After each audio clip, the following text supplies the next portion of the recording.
It's not it. That is not it. That is just not it. That is just not it. Not it. That is just not it. And that is not it. Hello, chat. How the hell are you? It is an absolute stonking night of racing coming up. And I have no idea why that decided it was a good thing to show its ugly face. But just bear with me for a second as I click some magic buttons and decide to just yeet this out of the way. Get off my screen. Hello, how are we? It is a massive night of racing. We've got a few things to go through first. I'd like to introduce tonight, though, our commentary team. We've got Alexis Bowen and Sean Muller. How are we? I am doing very well, Neil. It is great to be back again for some more Sprint Series action tonight, and what a track to do it at as well. Watkins, Glen. Love Watkins, Glen, as well as I did Alton Park last week. Well, I've got my posh voice on because we are in upstate New York, so the beautiful Washington, Glen, lovely part of the world. I reckon your posh voice needs a little bit of work, but I do like the endeavour you've made there, Sean. Oh, yes, this is Watkins Glen. I don't know, that sounds more British. Watkins Glen. Lots to get through just before we kick off tonight. As you know, if you watched last week, we've got some awards to give out for each split during the rounds. We've also got last year's Simrigs Patron prize to draw, which we're going to do first. Also through the night, we're going to show you some moves of the week that have been submitted by the drivers within OOR. There's some absolutely electric stuff out there, some questionable stuff out there. But You got me worried then. oh, when it's you said moves. When you said moves of the week, I thought you were talking about me on a Saturday night. oh, they don't have enough channels for that, mate. We're going to just kick it off first. Oh, it actually worked. So we're just going to draw it straight away. We're going to announce two winners. This is just a random draw. It hasn't been done yet. Each of these names that come out will win a $400 voucher for simrigs.com, which you can use in the store. Thanks to the guys at Simrigs. It's going to more come. They're going to get Sim Magic more involved with OOR. We can't wait. But let's just kick it off for this big night. Hopefully it does too. Cody Carlson and Leo Dreyer, you are the winners of the Simrigs patron prizes. So congratulations, guys. We'll announce this on Discord. That's for last season. This season, if you're in and you're a Patreon, you're in the chance for the draw again. So a big thank you to all our Patreons. You guys are absolute legends, and much love to you. It's fantastic that you get involved, and it certainly does help everything to do with OOR. So much love and thank you. And that part is locked in. Sorry that Alexis and Sean, you guys didn't win. Oh, yeah, that's right. It's fine, it's fine. Yeah, no. You get a free subscription to my OnlyFans, which is not really much value in it, but... How many fans are we talking? And what sort of fans? Are we talking ceiling fans, Yeah. pedestal fans? We'll go pedestal. I don't mind my pedestal fans. What's your go-to fan? Fair shout. I reckon. It depends on the mood. Sometimes the pedestal fan is needed. Other times you can get by on just a nice ceiling fan. No, I have a phobia of ceiling fans, especially when they start to wobble. Freaks me out. Oh yeah. When they start to wobble, that's when I turn them off. Speaking of wobbles, how about those bombers? Oh, boom! Oh. There we go. Sorry. You guys are just having a bad patch. It happens. It happens. It does. It does. G'day everyone in chat. G'day Pat Oliver, who's currently in Toowoomba. Oh, Why? nice. Why not, I reckon. We've got an fair reason. absolutely stacked field tonight in AP Yellow. We've got 41 that I've seen join the server. We've got 39 at the moment. But this is going to be absolutely mega. And I will quickly find my little sheet to tell you who won the first ever awards night in AP Yellow. So the first award, we're going to change it up a little bit. Driver of the day, you can pick anybody. That's fine. That's totally fine. And the winner for that last week, if I can find him on track, is Ethan Cale. Gets the votes. He had a stellar racing, got his first OOR win. So I think everyone's picked pretty well there with Ethan Cale. So congratulations, Ethan Cale, driver of the day last week. The next one was Sportsmanship Award, and that was given to Mitch Hobbs. So Mitch Hobbs, I think he finished P2. Now, with that award, if you've picked up a penalty during the race, you're ineligible. So those that voted on drivers who got a lot of penalties, maybe pull your heads in and take it a little bit more seriously, because we're just going to cross them out if they've got penalties. But well done, Mitch Hobbs. And in the other award was the best of the rest. And that was Max Fry, who has not rocked up tonight after finishing P11 in the AM class. So, well, that's a nice little drift there, 94. So, Max Fry, congratulations on the best of the rest. Another little rule to do with the best of the rest. We will actually allow you to vote for someone in the top 10 as long as they're not in pro class. So there might be a few things there where you start 30th, you're in AM and you finish 9th, but you're not in the running for the award, which is a little bit unfair. So that's the only other rule we added. And the livery of the week went to Ashlyn Reynolds, which is another good rate pick and in your favourite car, Sean. Yep. I definitely voted for Reynolds in that one. That Porsche looks absolutely magnificent. It does. There's so many great liveries out there. So another thing with that voting, what we'll do is we'll tally up and take photos of all these cars throughout the season, and we'll have an end of season selection, so you can pick your favourite livery for the whole year. Obviously, that means now Ashlyn Reynolds is ineligible because for this round and onwards, because he's in the final end of the year draw. So something a bit different to get everyone involved. But yeah, where's Max Fry gone? He's not well. That's a shame, because after his round last week, I thought, he'd be Teens Mustard to do again and get his white box. Yeah, he got a bit fried last week. Or maybe a black box. Get out.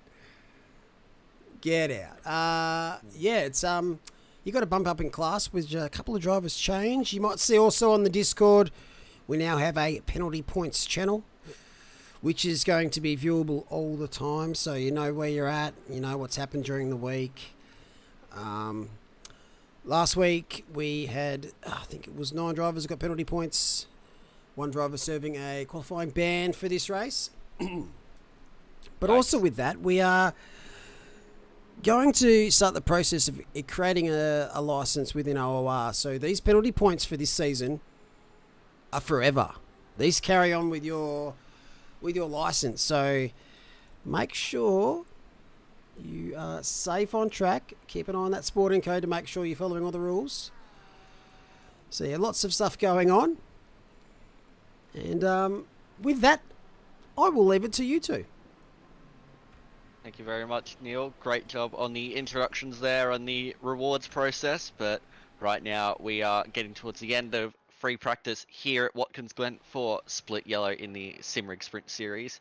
Here is Sasha Death in the beautiful bright pink Ferrari coming into the pit lane. But right now on top, who would have guessed Philippa Bakita, 43.3. Hobbs about 0.3 back, but we have some very, very fast drivers here tonight. We did, and after what could we say, a quite eventful round one, definitely starting in pole is a good thing, but we saw, as we saw in the last round there, anything can happen in OOR, and we're very keen to see this. Of course, tonight we are running a 80-minute race with no mandatory pit stops. So strategy is going to be very interesting here. Very much so. On screen at the moment, looking at my CP Motorsports teammate, Mr. Josh Hill. Not overly confident tonight. It just feels like the Porsche is struggling around here a little bit.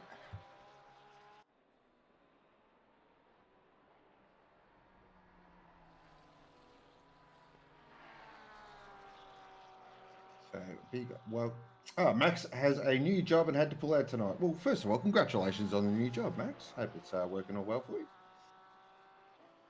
Yeah, well done on getting a new job. Of course, it is a shame that we have to miss out on you here tonight, but of course, priorities they have to come first. And I just saw something else in chat that made me really jealous. Paige is eating a 400-gram ribeye steak. Yum. Where's my share? I know. Could have brought some in. That's a bit cruel, I think. I'm starving. The audacity. The audacity. I forgot. We're going to do one move of the week to start things off. These are sent in by Discord. This is sent in by Paul Cranich. It's not Paul Cranich in the car, but this is an impressive pit entry. Whoa. Wow. Nah. Point stuff for the wall tap. Sorry, Cameron. Yes, sadness for the great man. I tell you what, if he backed that in down the pit lane, that would have been super impressive. All right, so we have qualifying underway. 15-minute qualifying session around Watkins, Glen, of course, in upstate New York. Fantastic circuit. Really does remind me a little bit of a lot of Brands Hatch in a way. In my opinion, it's a bit of a faster Brands Hatch, not as bumpy. It's got some fantastic sections of the racetrack, though. The inner loop's great. The outer loop's a great corner. Also a big fan of the chute.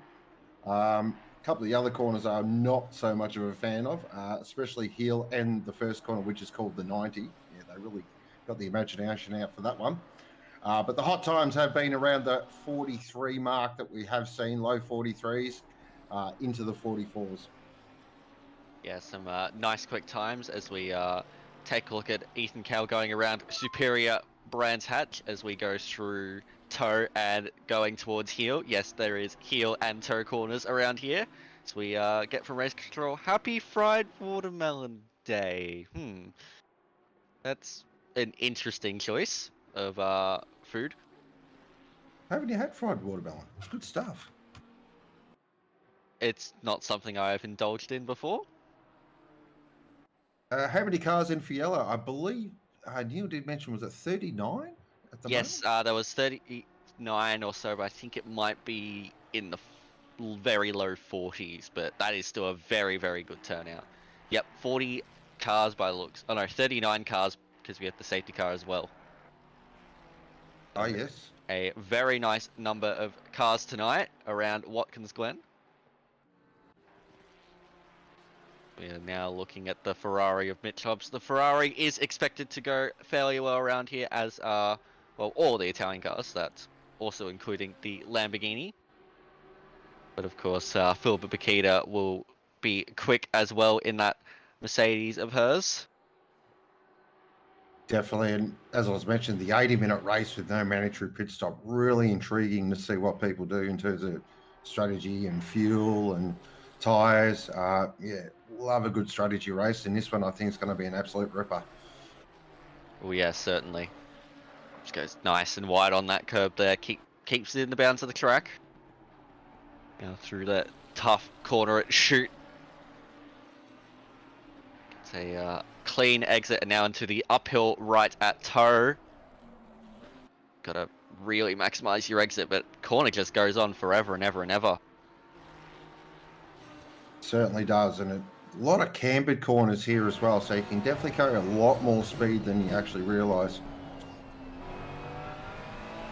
Yeah, it helps given the camber and the uphill nature as we go into another uphill corner, this time a left-hander at 9. It is very tricky to get the car into the apex. Hobbs does fairly well there. We'll just be getting a nice time here into a very, very fast left-hander, and now coming through the final corner. Now gets a bit wide from the apex, but gets right out onto the curb, and this should be a nice lap time here from Mitch Hobbs. It's a 44 flat.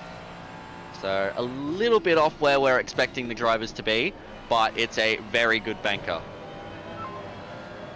Makita beats it with a 43.6 already. Bang, straight to the top. That is a Hollywood number if I've ever seen one. Hobbs just gets a bit of a slipstream there from the Porsche of Taekwon, I believe that is, in the number 42. Yes, that is Dylan Taekwon. Was this very similar livery to what Ashlyn Reynolds has, just with the purple accents. Yep, did study that from last week, so I don't get those two mixed up. Sasha Death has gone up into P2 now, into the 43s. So Death currently the fastest Ferrari and chasing after Bakita, but currently in the pits. So we'll be fitting another fresh set of tyres. Here is Simon Scanlon. It is what's meant to be a Burt livery, but I don't really see a lot of Burt in that one, unfortunately. Yeah, not saying Bert there at all. Bert's actually cleaned himself off the car. Yes, there we go. First one. Now, I was just going to say there with Death coming into that's interesting there to come in so early and a little bit off. Ooh, it's a bit of a moment there. Yeah, bit off sequence. Maybe you had a mistake at turn 1 and just had to put those tyres into the rack and just give it another go, but I'm sure there'll be proof. Oh, wow, Mitch Hobbs, a 43.4 if you don't mind. That's much more like it from the Ferrari driver in the 97 car. That's a great lap from Hobbs. That is a really quick time. That's going to put the pressure on Bakita here. So what can she do? Can she pull out a big number? We know she's got the talent to do it. But definitely. Just saw the number there. This is a very good lap. Scanlon up to 9th. Great lap. Yeah, great job there from Simon Scanlon. Spidey. Here is Carson in the 778 Porsche. The Game Boy livery Porsche, if I am not mistaken. No, it's the Xbox livery. It's one of the gaming cars. Yeah, one of them. But yes, this is the Xbox 360 livery.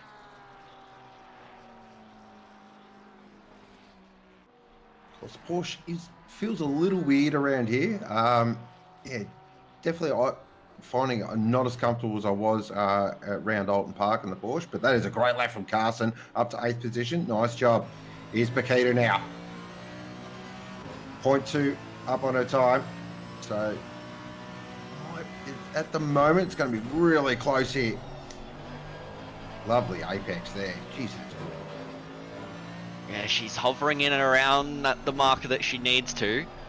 She needs to ensure that she keeps it safe as she gains a little bit into the corner but loses a touch on the exit. But this is going to be very tight. Bakita hovering around 2/10 up. That's very nice through the second last corner. Now into the last corner. Gets it nice up to the apex, but does she compromise her exit? She does.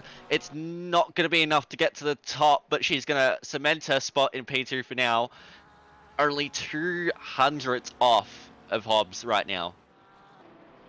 Here is Jack Steele, one of the best names in OOR. Big fan. Love that livery as well. Big fan of that as well. Currently there in 12th position and 0.5 up on his best time. So this will be a great lap of just string the final sector together. Nice through there. Can use quite a lot of that exit actually. It's really surprising. You can really push the limits of the track here. Maybe just got compromised a touch by the car on the inside. Could not take the line he wanted, but he's still about 2.5 tenths up. And he's still going to find a fair chunk of improvement that should get him into the top 10. Yeah, look at how much improvement he got through those final few corners. He's up 6.5 tenths, and that will move him up into P9 for Steele. Very well done.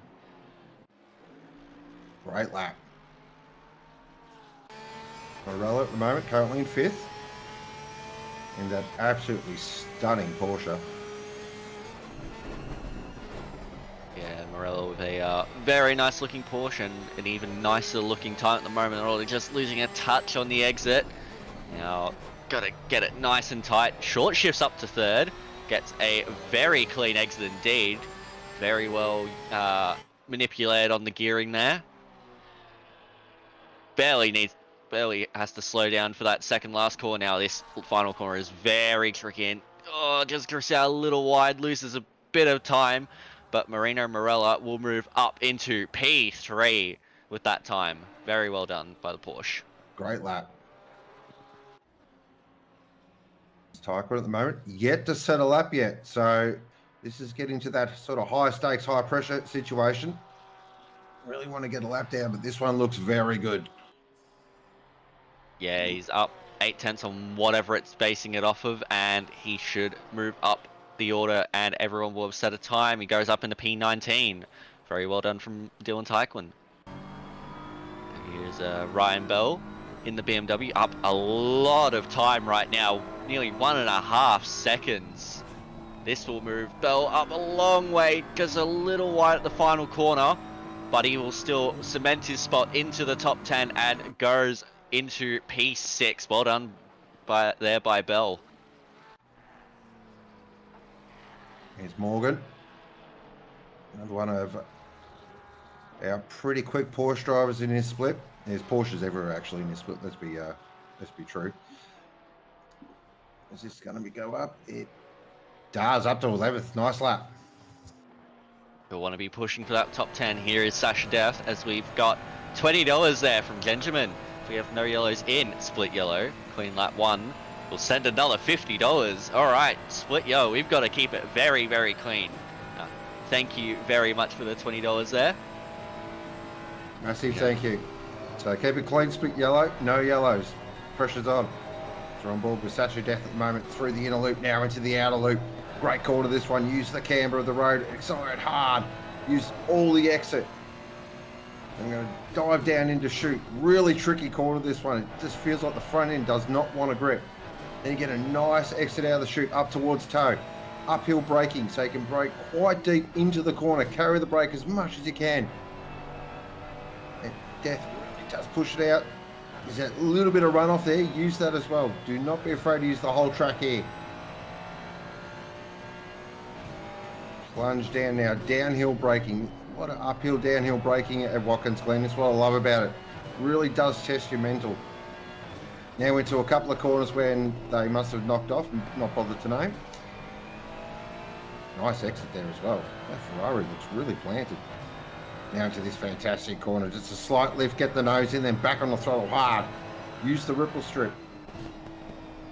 Into the final corner. Again, use the camber of the road.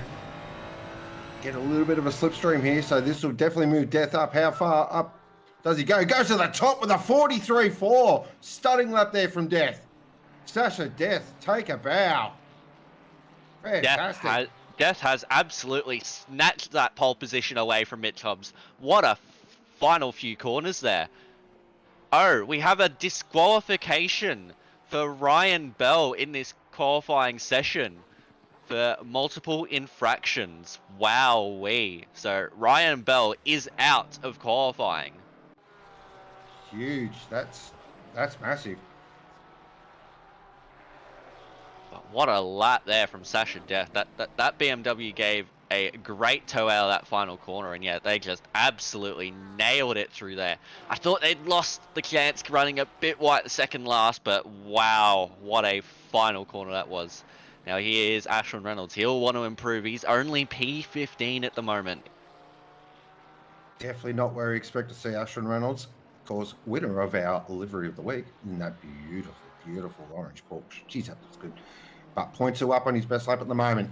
Can he find a little extra bit here?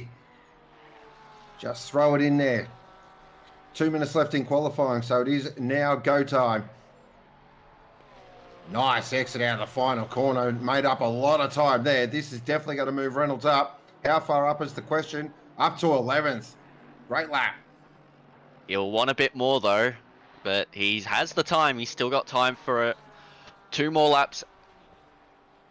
But here is Tom McDonald. McDonald's doing very well there, as is Wilson. 2 Pro-Am drivers cementing their place into the top 10 at the moment. Can McDonald move further up in that Ferrari?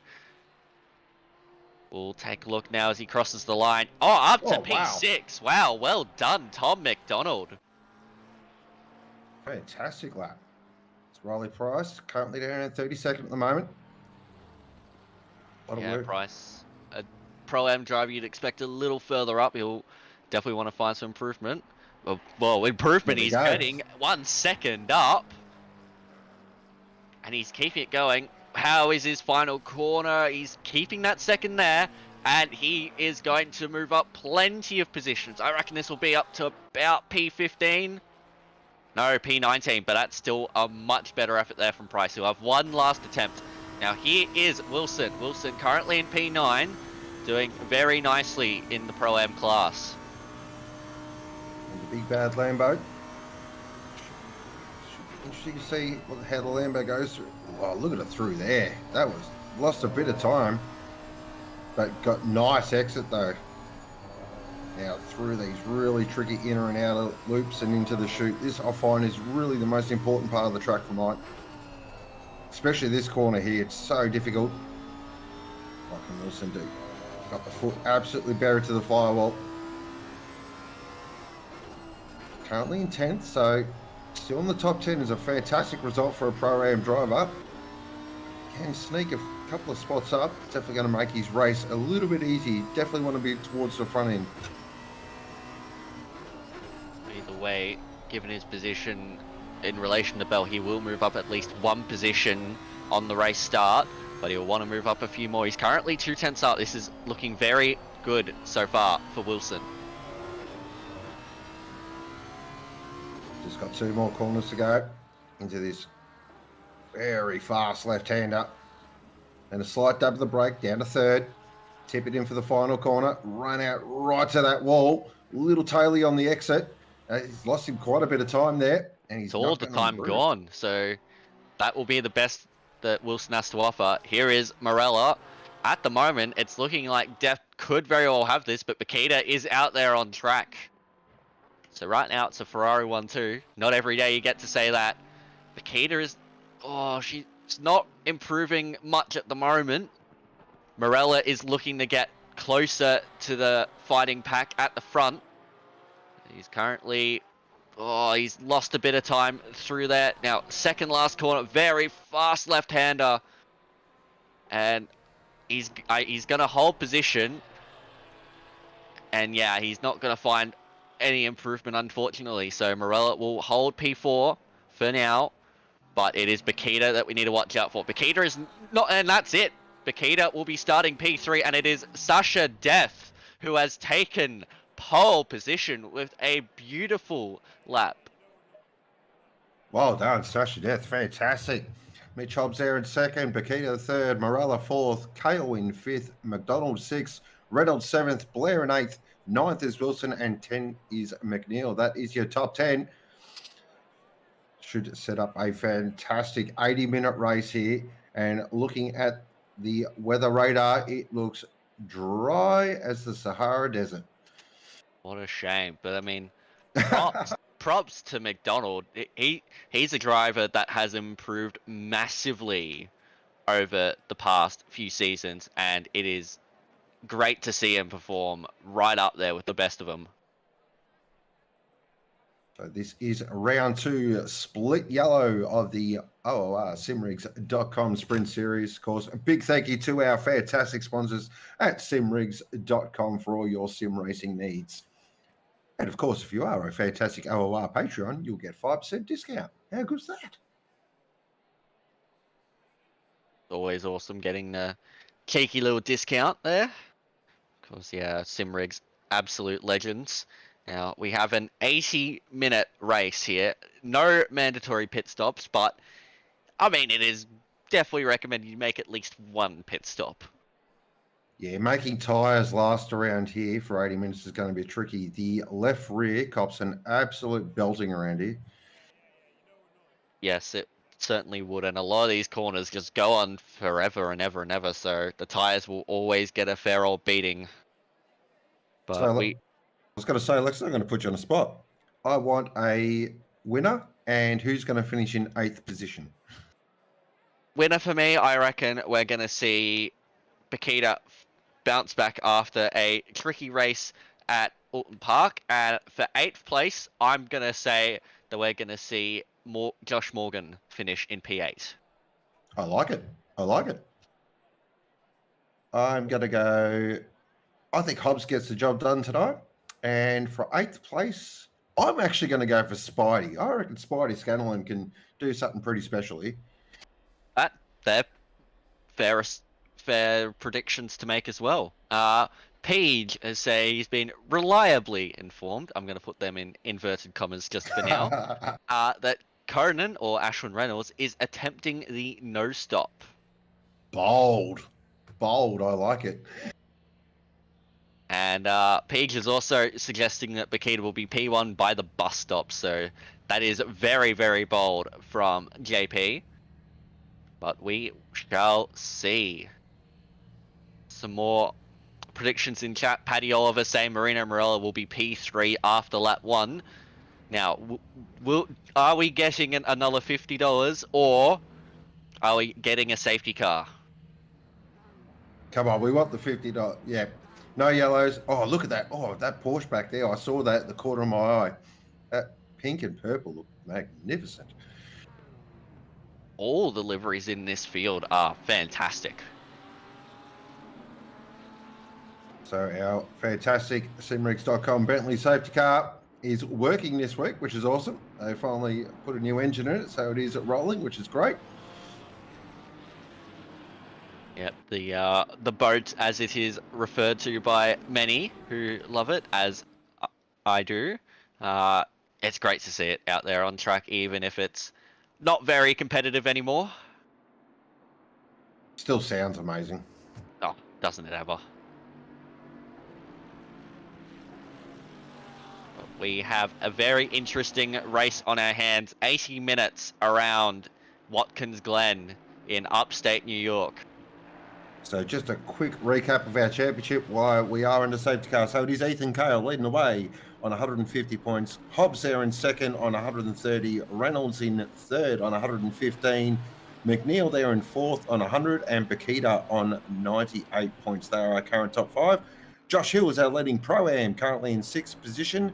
And our leading Am, by the looks of this, unless I've got the wrong split, no, is Jake Faber, who is currently there in 24th overall. So round 2, championship.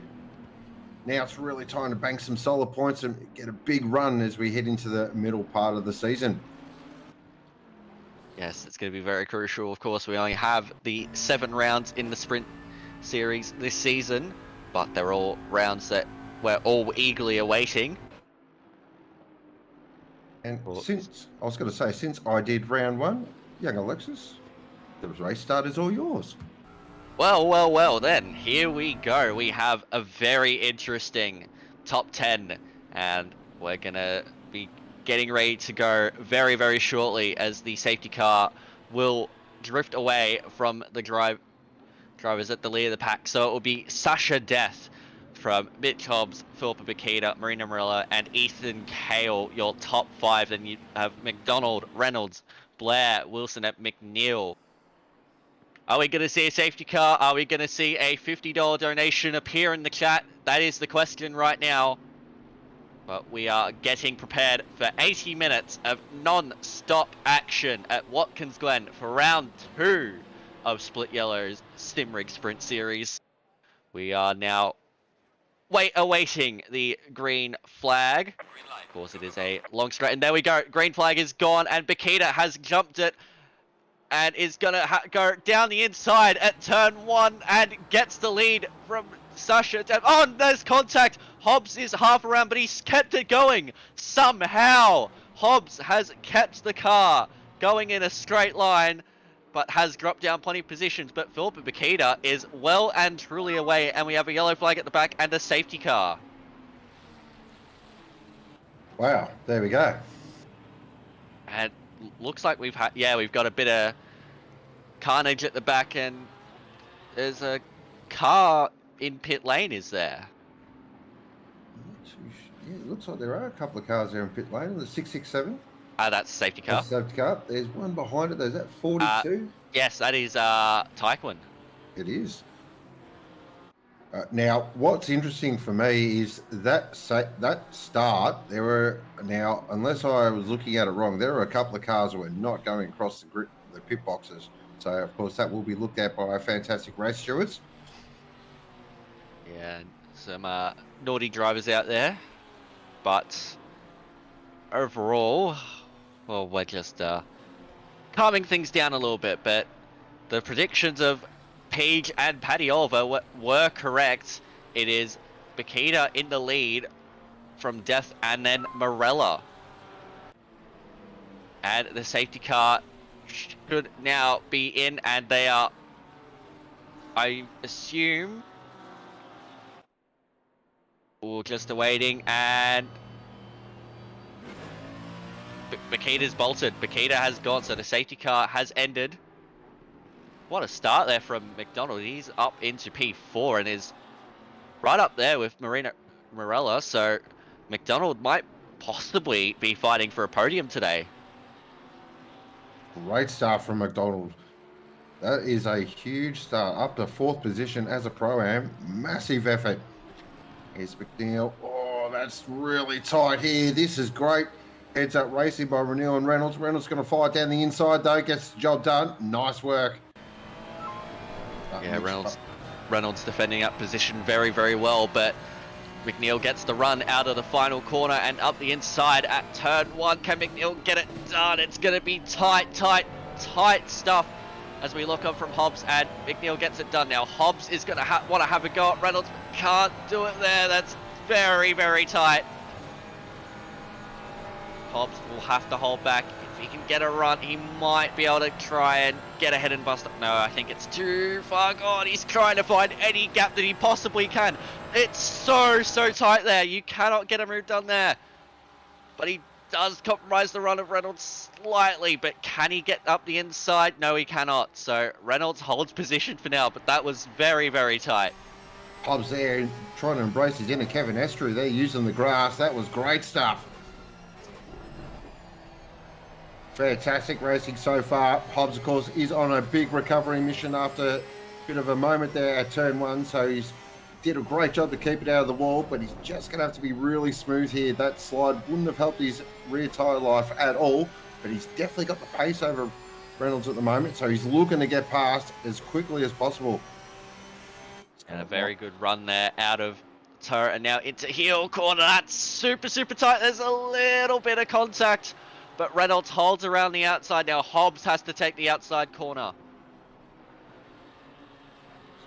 Hobbs is going to try this little switchback. Oh, that's wide from Reynolds. That is very, very wide from Reynolds. And that's allowed Hobbs up the inside and gets the move done. So a slight mistake from Ashlyn Reynolds and Mitch Hobbs gets through. But that is great racing. Now Scanlon right there behind Wilson. Look at how close he is to the back of that Lamborghini. Almost studying the rear end. Now up the inside at turn 1. Can he get me later on the brakes? No, he cannot. Allows Wilson to keep going. But we've had some good racing so far. Fantastic racing.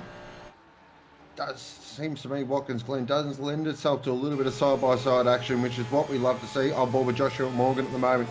Currently he's got Scanlon right in front. Ooh, that... Yeah. It's a bit of Australian internet doing some great things. Wonderful. Oh, Morgan looks quite quick here. Does look very quick. Definitely wants to get past Scanlon. Currently they're in 12th. Just seems though the Porsche is just struggling a little bit to keep on the back of those couple of Ferraris and Lambos up ahead. It is Bakita though, out to half a second lead over Sasha Death. Morella in 3rd, McDonald 4th, Kale there in 5th position. Of course, our winner from round 1. Yeah, Kale is right up there close with McDonald. As we see further back, it's an Audi of Piper making a move there. I know. Yeah, with Jack Steele, but Steele's been able to hold position. It is nice to see an Audi out there. I think it's our lone Audi as well. Audi tings. But Death isn't letting Bakita escape so easily. Speaking of not escaping so easily, here's Ethan Kale going to go up the inside of Tom McDonald. That's going to be tied into turn 1, nearly contact, but McDonald holds well. It has compromised the run of Kale slightly. Can Scotty Blair get anything out of this? Blair's got great straight line speed. Never thought I'd say a Porsche has good straight line speed, but I don't think he'll be able to do anything to the bus stop. He's just a bit too far back at this stage. Track condition right now is perfect. It's not too hot, not too cold, and the sun is shining on a very optimal track.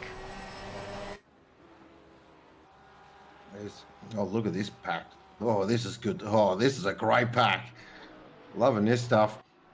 So we've got Reynolds, Wilson, Scanlon, Morgan, Steele, Piper, all line astern. This is where sort of you just got to play this patient game. As I say, 80 minutes is a long way around here.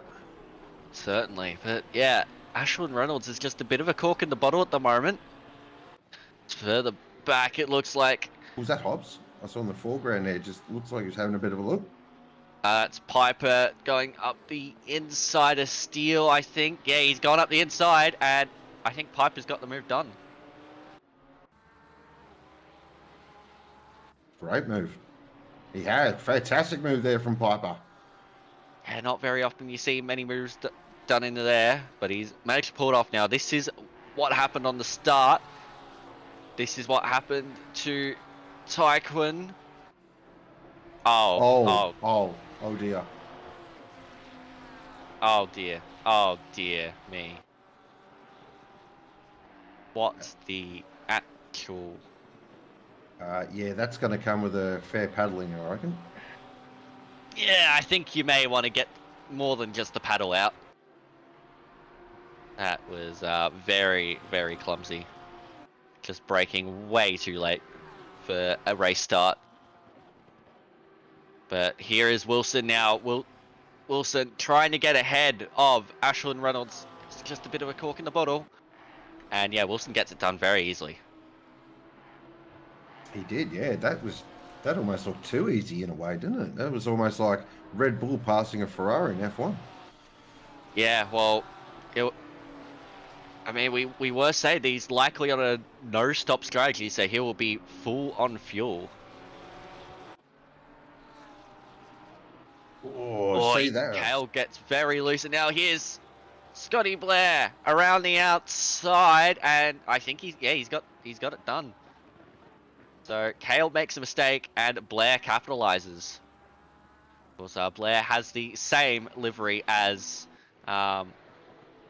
Reynolds and Taekwon, but he's got a blue accent on his. I was just keeping an eye on the lead as well. You're right there.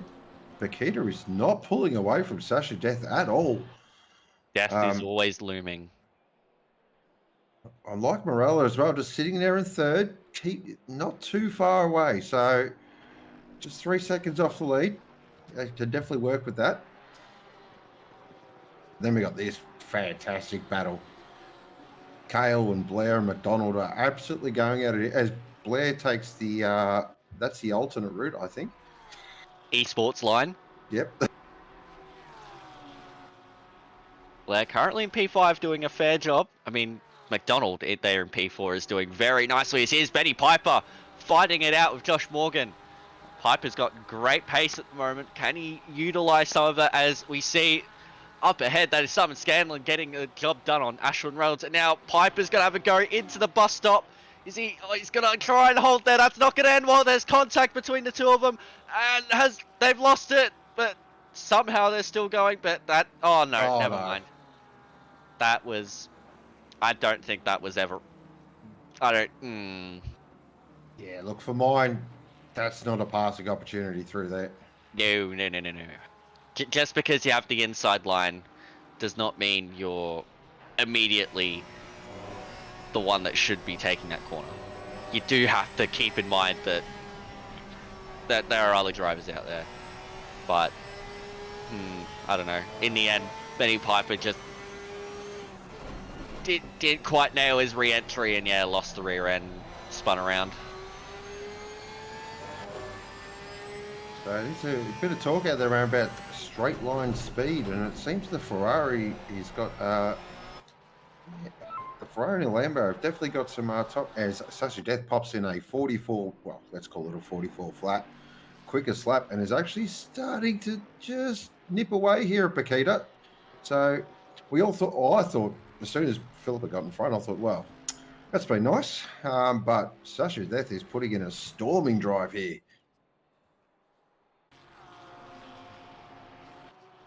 Back to this battle currently for that's 4th, 5th, and 6th. These three have been going at it hammer and time, which is great to see.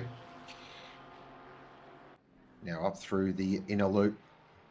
Those curbs are deceptive, especially this final curb right here. If you take too much of that, it will just spit you into the fence.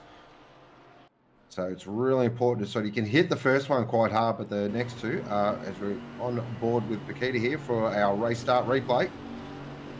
Of course, camera one is got the race action as well. Look at the start that Paquita got. Pretty much immediately when the green flag goes, she is straight into the lead. But, oh, that looks like it was Ethan Kale who made the contact there with Hobbs. Interesting. Back to live action now. Blair with Kale right by. Tell you what, I don't want to go too early, but T-Mac is driving magnificently here. Yeah, really driving the wheels off of that Ferrari, doing very well, the Pro-Am driver. I mean, a few more performances like this and he might be knocking on the door of a promotion very soon. Oh, very good. That's some of your best work.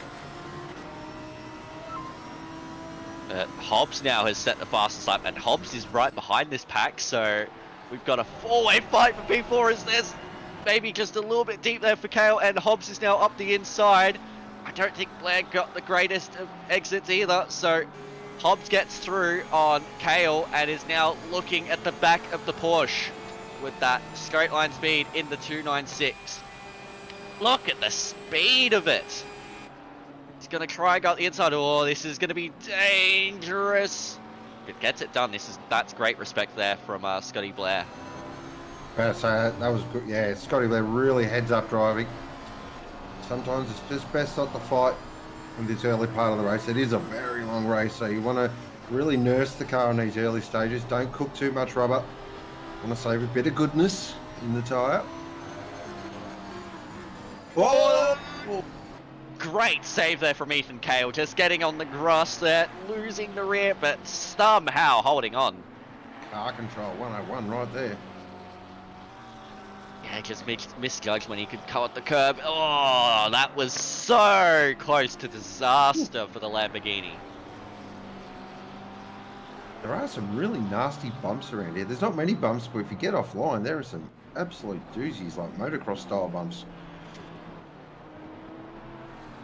Rusty Shackelford currently down here in 29th at the moment, fighting with Keane and Cordier, who's on a bit of a recovery drive after a bit of a drama there on lap one.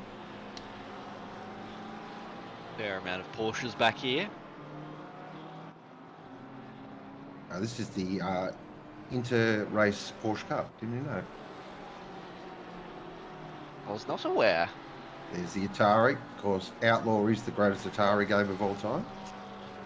Being in front got very loose and nearly invited Shackelford, but no, yeah, the Atari livery, gotta love it. The video game inspired liveries is behind. Oh. There's the Porsche of Cordier getting loose on the exit and spinning around. Take a look at what actually happened here.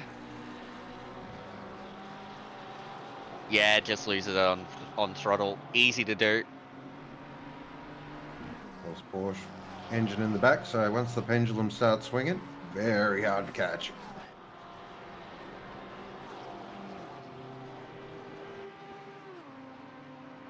Back with this battle, this is still going. Blair and Kale absolutely just have not let each other go yet. It's just checking up the race lead there, so it looks like Philip just dropped the hammer a little bit, out to a 1.2 second lead.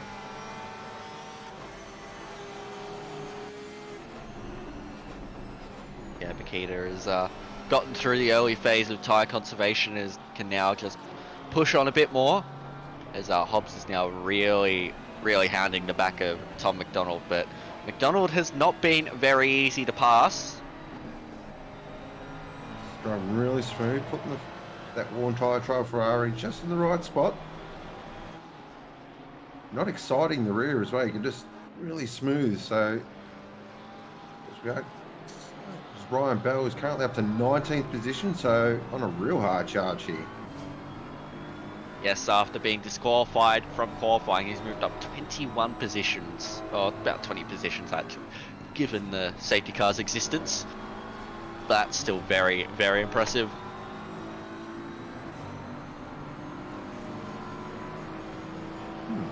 And he's just made it 21 there, with Cutler just allowing him through. Just open the door, so come on through.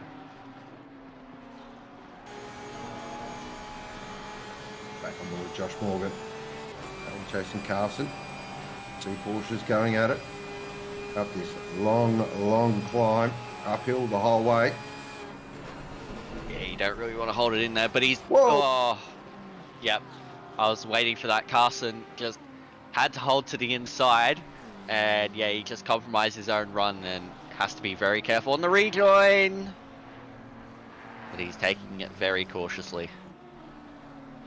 Yep, very well done. Nice work. But unfortunate there for Carson. Very easy to do there too. It's just take that a little bit too much. Or I've also found as well, it's the second part of the inner loop that can really catch you out. You just got to be so gentle on the turn in, otherwise the back end will just start spinning out. Hobbs is still on the back of McDonald. Of course, these two are in the exact same car. Yeah, Paquita's really put the foot down now. 2 seconds up as McDonald runs a bit wide. Now this is going to allow Hobbs up the inside into turn 1, and I reckon this should be fairly easy for Hobbs, but McDonald's going to try and hold there. That's very tight. Ethan Cale does get a 15-second penalty for causing that collision with Hobbs. And the race start. Now this is tight stuff between these two, running side by side through these fast sections, as yeah, Tycho gets a drive through for causing collision on lap 1. That is a big old penalty, but wow, this is great tight stuff between McDonald and Hobbs. McDonald holding in there, and he's going to keep the position. Wow. Fair play. Well done, Tom. T-Mac, wowee. Fantastic racing from both drivers there. That's what we love to see, side by side, all the way up the hill. But McDonald was not backing out at all. Absolutely threw it in there. Yeah, but these two are really going hammer and tong, as we saw Cordier got a stop-go 20. So quite a few penalties from that race start, hence why it's taken 10 laps for those penalties to come into effect. But Hobbs is really pushing McDonald now. McDonald is fighting for all he's got. Realistically, this is not his battle, but given his position compared to the other Pro-Am drivers, why not go for it? Exactly. You're in that position. You've done the hard work to get there. Defend it with everything you've got. Certainly. You've got to put that statement in there to show why you deserve to be here. And well and truly is Tom McDonald asserting that right now.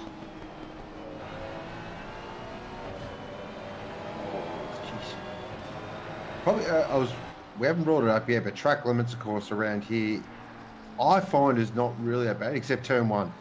If you're going to get a track, that's where you're going to get it, I reckon.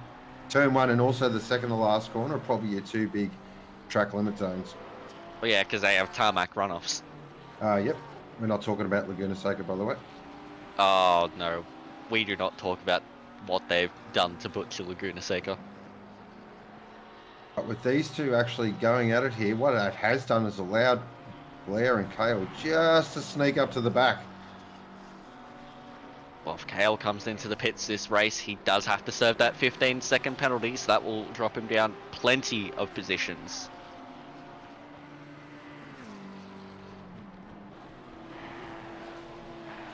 Now, I'm not sure, Mad Dog, if that was a joke in regards to go bowling here at Watkins Glen. If it was, very well done, sir. You can give yourself a pat on the back. That's top level. So we are sort of getting into that period of the race now. Looks like a couple of things have just settled down. So let's talk a bit of strategy, I reckon. What would you do, Alexis? What if you were racing? Well, with the way that the tyre wears in this most recent update, I'd almost be tempted to just split the race 50-50. So you do 40 minutes and then pit and then go to the end on another 40 minutes. Yeah, that's my kind of thing as well. Maybe run a little longer in the first stint if you can. But yeah, just split it down the middle. Just try and get the best out of the tyres as you can, as Hobbs is still working on the back of McDonald here. Yeah, McDonald is not relinquishing that position very easily. Hobbs will start to get a bit frustrated, but he is a very clean driver as Mitch Hobbs, so he will not go for a move that he doesn't feel is there. Blair's just sitting there with his popcorn, waiting to pounce. Yeah, that's all Scotty Blair can do right now. He just has to hold back, as you were just saying. A little bit wide. Oh, Hobbs getting very loose. Does that invite Scotty Blair to make a move? No, he's going to hold back still. Oh, but he's run wide himself, and Kale just had a glimpse of a move.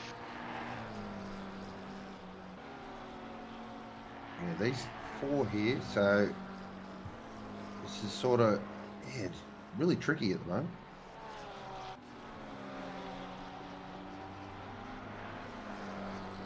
So there are a couple of spots here. Neil was just asking there in chat, what are the track limits like? So from my, it's turn one, second last corner, and which corner is that other one? Is it, I always get some of these, is it toe? I think it's toe, yeah, as well. Turn 7, the long right-hander hairpin. Yeah. McDonald is defending the inside. Hobbs goes to the outside. This will compromise the exit of McDonald, and Hobbs gets a nice switchback and will get the move done. So very fair play. That's fair play from both McDonald and Hobbs, but Hobbs finally gets it done. But McDonald's now in the slipstream, and he's not going to let go easily, but I think Hobbs has got the move just about cemented now. Oh no, oh no, oh no, oh no. Oh no. Slight touch. Oh no. Oh no. Yeah, no. No, no. No. Put the Q in the rack in that one.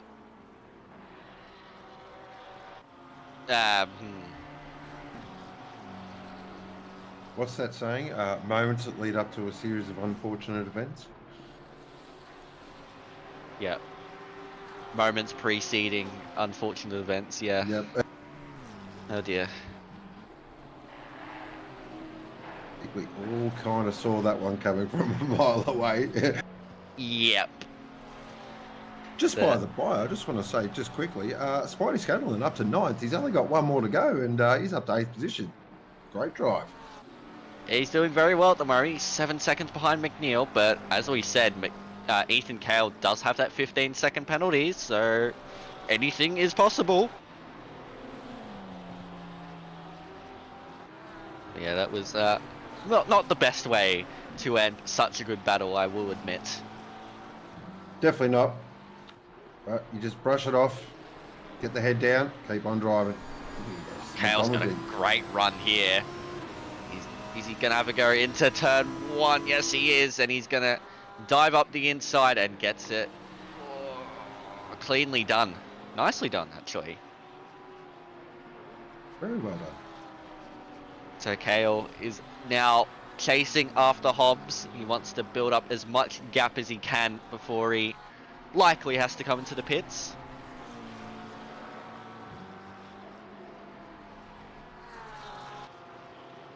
So Scotty Blair was a bit of the unfortunate victim in that incident. So he's just going to have to again get the head down. And the thing is as well, you just do not want to slide at all, especially in a race like this, trying to manage these, especially in the Porsche, which rear tyre life is great at the best of times. What rear tyre life? Yeah. I have never heard of such a thing. Ashton Reynolds currently 14th. Shout out to Ryan Bell, up to P13 if you don't mind. That's a huge drive. Massive. Oh, Benny Piper up the inside of Muddle. He gets a bit loose. But that muddle has not cost him. He definitely didn't muddle that up. No, he did not. Oh, yes. That is stunning. Wow-wee. I mean, I don't want to go early, but I've already got my Livery of vote. the week. Surely, surely. Or Oh, what's going on? T-Mac just either made a little bit of a mistake or just stuck behind a bit of blue flag traffic and now has to defend from Scotty Blair. Oh, gets loose on the exit and that allows Blair up the inside and he gets it done. So Blair is through. I wonder if blue flags were involved in that one. Could be. Oh, look at this. McDonald again. That Porsche just rocket ship. That Ferrari, you mean? Ferrari, Porsche. Oh, yep. no, oh, no. Oh, how have they held that through there? How? Oh, Ooh, that's McTop. Hobbs. Oh, no. Oh, oh no. Oh, jeez. That was not the smartest move there, Hobbsy. But Hobbsy, oh no, he's made a mistake and spun around and then tried to come back on track, spun it around again and nearly collected the Lamborghini of Austin McNeil. I'm sure McNeil will need a change of pants after that one.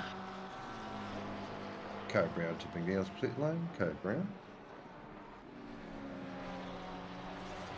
Oh, wow. Just better And that catch up. Right? that issue for Hobbsy, your main man, Simon Scanlon, is now into P8. Look at that.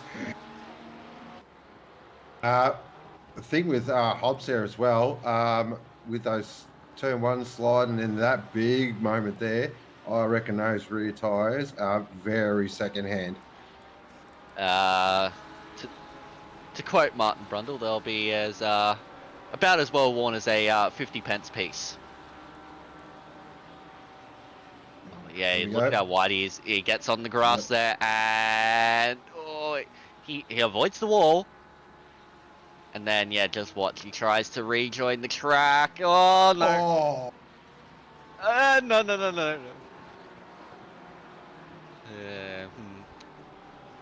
That might be looked at. I have a feeling that is going to be looked at, yep. That's allowed a few drivers to move up positions. But, yeah, that was certainly heart and mouth stuff. Here is Geordie Slater, currently in P18, a silver class driver tonight.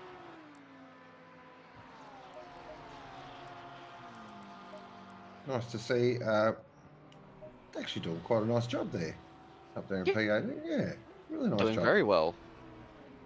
Behind Model. Oh, there was a car off to the side there.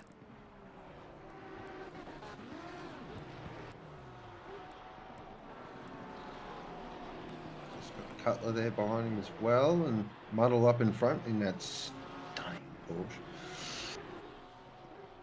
Got another car around just up ahead.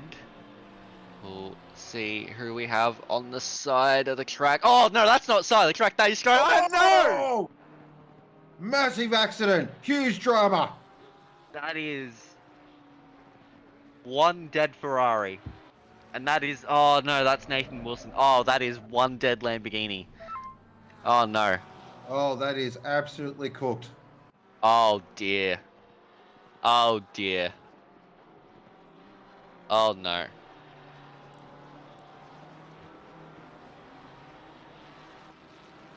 Huge accident. This is what happened before. Oh, that's a bit of damage. That's a bit of damage. But, oh no, that was major accident. As there's another driver around, that is Douglas Keane. Oh, kisses the inside wall for good measure. But Bakita is well and truly away now in this race. So we have been going, what's that, 30 minutes, 32 minutes. Are we starting to see the symptoms of tyre life? I reckon so. And there, Tom McDonald has picked up 15 seconds for the little bit of contact there at the bus stop chicane, which I think is relatively fair. Yeah, I think so. It was a bit clumsy, but he is still learning, and I mean his pace this race has still been very good. But This is looking at a Porsche. Josh Hill, looks like. Oh, Hit the bump. no! Oh, that is Ryan Bell just can't avoid it. Or was it? Oh, that was tight. Very, very tight. I was talking about that bump before, actually. Yeah, just about 10 minutes ago. That bump there on that third part of the inner loop is really nasty. Yeah, look, it's a murderer, that one. And here is Scott Blair looking at the back of Tom McDonald. T-Mac is just trying to hold on, of course, with that 15-second penalty now, so he does have to be careful. He will need to serve that if he makes a pit stop. Scott Blair's had a couple of things happen, but he's... Oh, here we go. Oh, this is what we want to see. This is Nathan Wilson. Children, avert your eyes. Oh, he just goes way too deep. What's happened there? Just went way too... Oh, no. Oh, no. Oh, no. No. Oh, God, no. Great avoidance there by Bell. Oh, yeah. It's not nice seeing a car just stuck stranded in the middle of the track. And there... Oh, no. That was... an interesting accident there from Wilson, though. I don't really know what happened as such. This is not... Yeah, look at that. Just completely blinded. Nowhere to go. Oh, dear. What a shame. That is so unfortunate there for Slater. It was weird how it sort of happened. So that Lambo just, Yeah. Went across, hit that little inside wall, and then come out on the middle of the track. So yeah, well, or just the way that it hit the wall initially. Anyways, like it just went way too deep into the corner.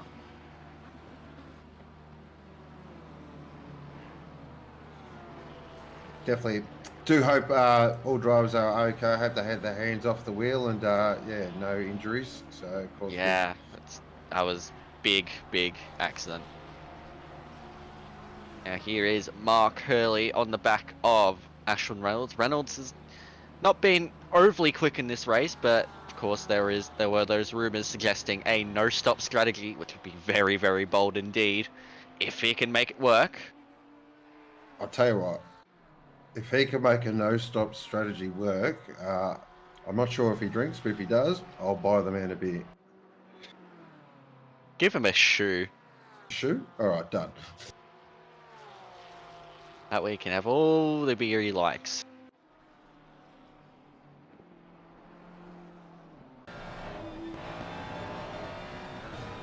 Because I know I thought about the no-stop strategy for a grand total of 2 minutes. Yeah, I sort of thought about it for about 2 seconds, but I was like, no, surely not.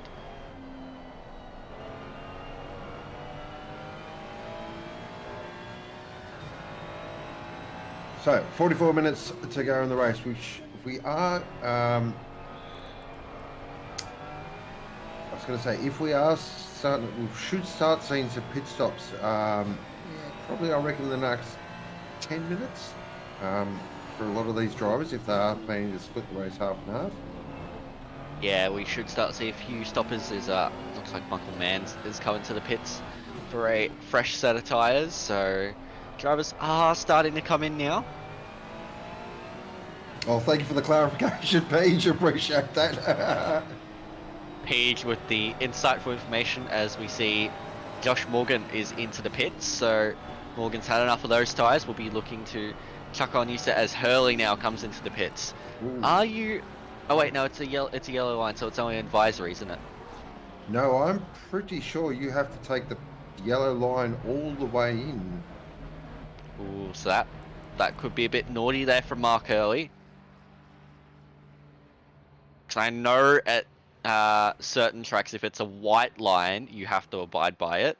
Not as sure about the yellow line. It's always been a point of contention when we've come here to Watkins Glen. I'm sure we'll get a clarification, but I'm nearly positive you got to take the yellow line all the way in. But Oh, we've got a move here. That is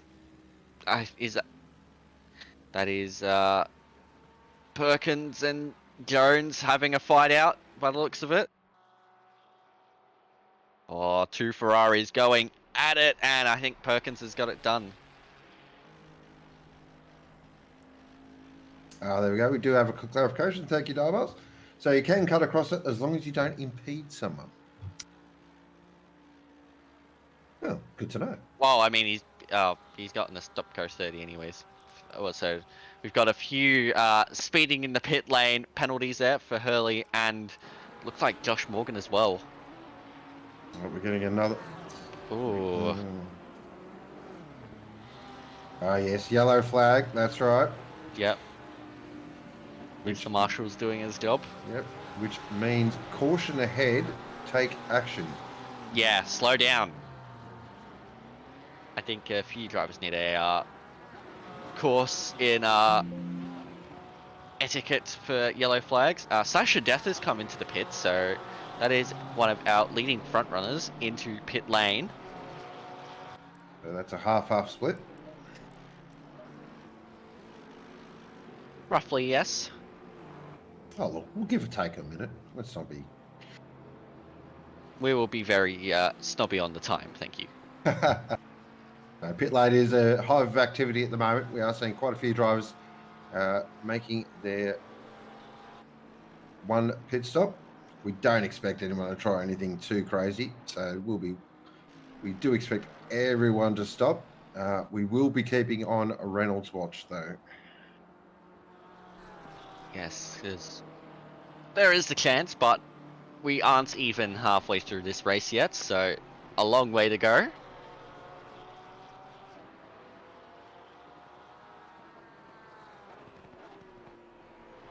So just wanted to, yeah, Ryan Bell there, I think got as high as 13th.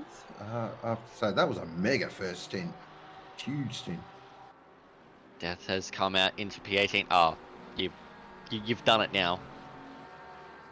Oh. Ryan Bell has picked up a drive-through for speeding in Le Pits. Well done. Yeah, good work. You've done it now. Sean Muller, everyone.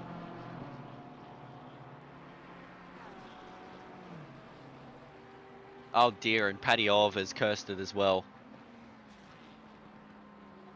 Paddy Orv has put in chat, Ryan Bell driver of the day. Wow, and there you go. What has happened there? Look, Ryan, I'm happy for you to send an invoice my way. That's fine.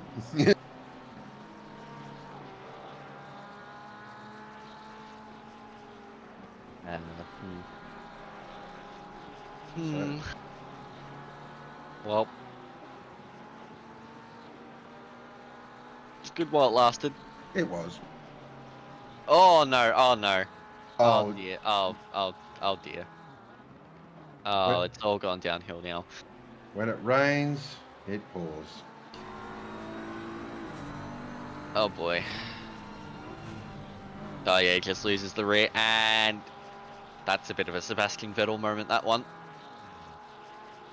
Yep. Meanwhile, Bakita is completely oblivious to what's been going on behind. Yep, but Bakita's just been casually going along her race, as if nothing has ever happened. Meanwhile, everything is happening. So we are at that point now where we've got drivers that have come in. So we are waiting for a bit of a field cleanse. So we'll be at just a bit of a muddle up order at the moment. Once we get everyone that does make this. So Scotty Blair comes into the pits now. Scotty Blair looking to try and undercut those around him.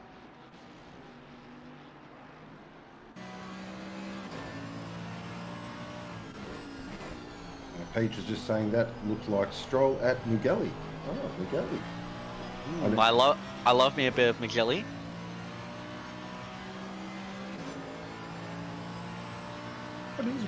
What is Mugelli? I wonder what that could be food-wise. We'll let chat beside that. Aeroplane Mugelli from very good, Patty. Yes, very good there from Paddy Oliver.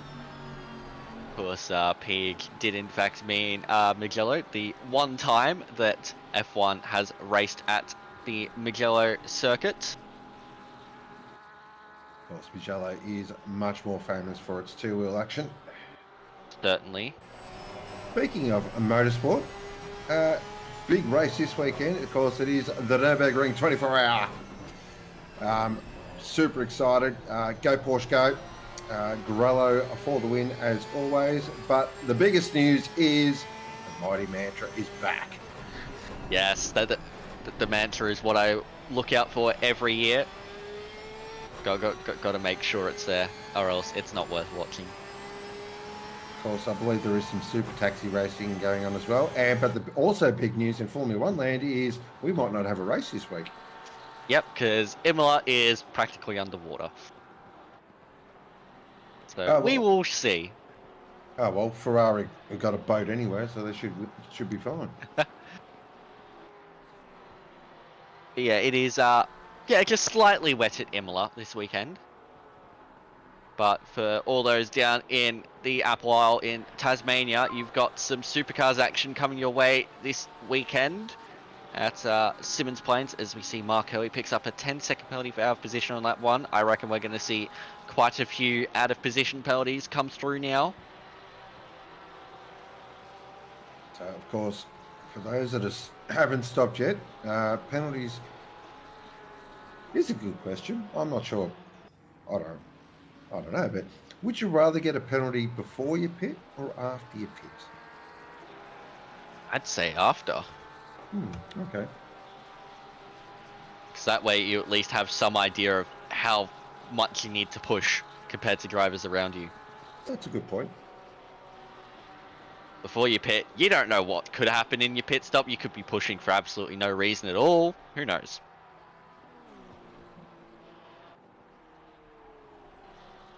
Looking at Josh Morgan in 16th position, carrying a 10-second invoice. Yes, that would be for the speeding in Le Pit Lane. Which is a naughty. Supercars Kita down is here in. the bin. Oh, our race leader's in. Well, there you go. Yes, Philippa Paquito is coming to the pits, as has Marino Morella. So we'll take a look. Austin McNeil is on track. Here is Sasha Death. So Sasha Death is currently sitting in P9. That has lost a lot of time. Has? So... what? Huh? Yeah, I'm a little confused like you there myself, actually.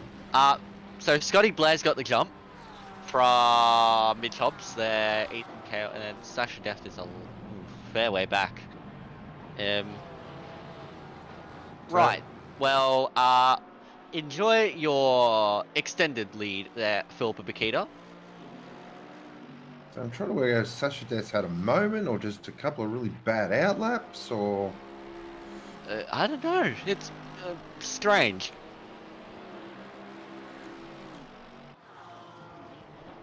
No, I am not okay. I am far from okay. I'm just trying to work out what has happened there to Sasha Death, who had such a great qualifying session.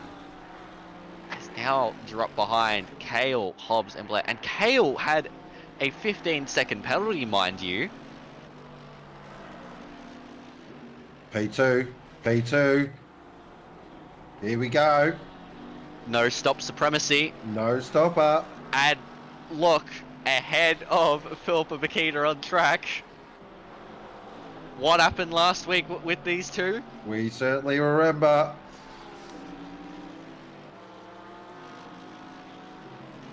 If you do need a quick beverage break or a quick snack break, I would suggest don't go anywhere or run like the wind.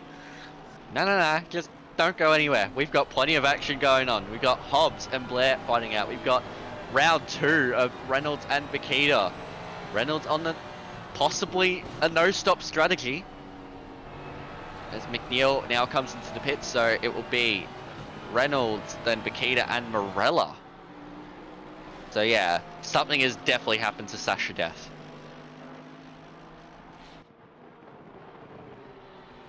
Makita's right on the back of Reynolds here. So we've got some screen action. This is what we like to see. I'll take camera 1. Alexis, you take camera 2. Alright then, so we've got some great action there between Makita and Reynolds. Reynolds just seems to be struggling through those fast S's. Now, Makita does have to go around the outside. Reynolds doesn't have a lot of straight line speed to give in that Porsche and lets Makita go. That's clearly not his battle, so Makita is through and back into the lead. Meanwhile, Hobbs and Blair still going at it as they come through turn 1 now. And then up this long climb up through the S's, uphill. Now we've seen the Ferrari. If it does get in the tow here, it has been able to pull alongside the Porsche. This is going to be extraordinary. Look at Hobbs. He does show a bit of the nose. Shows a lot more of the nose and just fires it straight up the inside at the inner loop. Great move there from Mitch Hobbs. And I think wow, Scotty, that was ballsy. It was, yes. Definitely some brass ones required. But I think Scotty Blair might have just maybe backed out of that one just a little bit and just thought, you know what? Sometimes it's best just to fight another day. Yeah, it's good sportsmanship from Scott Blair.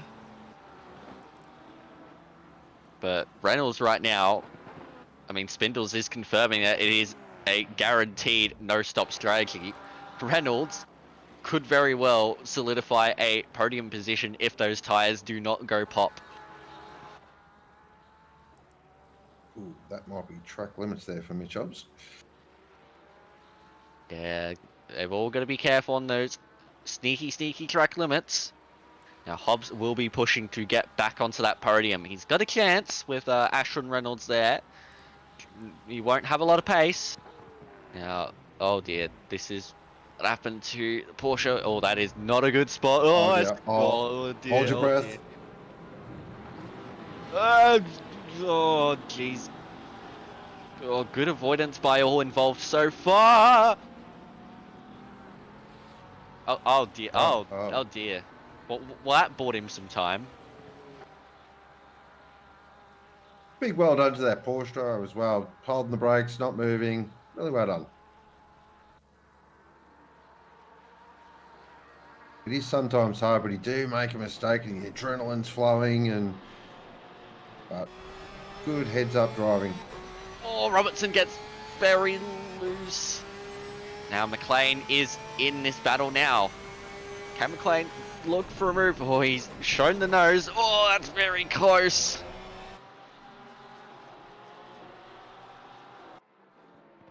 But yeah, it does sound like there is not a whole lot of fuel saving involved for Reynolds. He's running map 6 at the moment, and he should make it to the end of the race.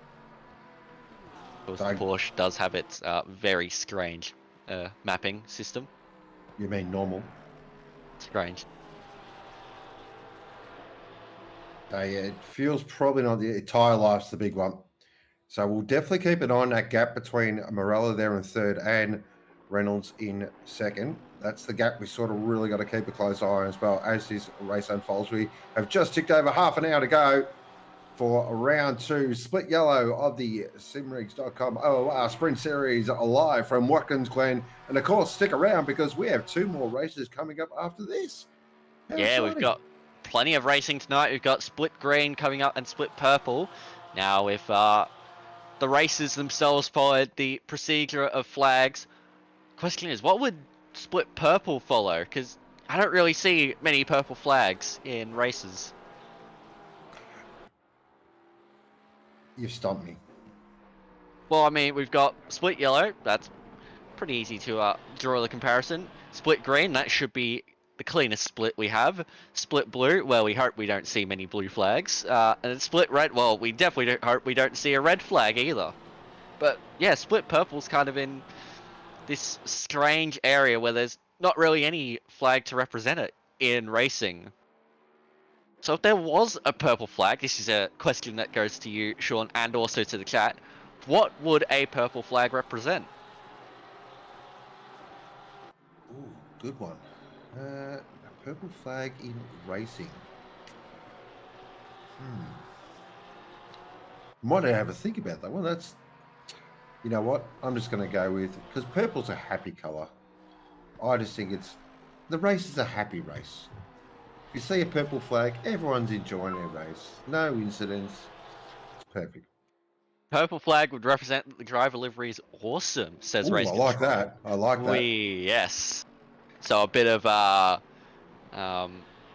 props to the livery designer, as that is wide there from Robertson. Very That well. has allowed McLean to swoop in and take P17. Ooh, I like that. Fastest lap in sector. That's not bad.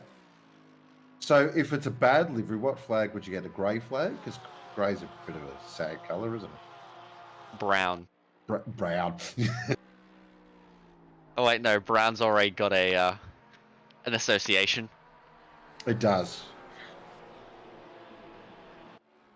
So every time a fastest lap would be shown, the purple flag would be flown. That's what we're sort of seeing as a theme in chat. Aaron saying beige. Beige flag. Is it the beige, the cream, or the off-white? Maybe the bone. It's a very good question, if you ask me. So we are looking at Christian Wells all over the back of Lee Perkins. Perkins has a 10-second penalty in the Fezzer, but Wells up the inside into... Well, that's both cars have a bit of damage on them. But Wells, does he get the exit? I think so, but Perkins knows up the inside, but no. Wells gets it done. Nicely done by the Mercedes. 2 second-hand vehicles going at it. Oh, definitely second hand. But I mean, Wells is doing very well. Currently second in the AM class. He's doing well, yeah, very well. But Shackelford currently leading the way. Really well done. He's about 7 seconds up the road from Wells, so there could be an AM scrap towards the end of this race, but looks like Price was up the inside of Perkins, looking further back. Price, oh, there's contact, and they're around.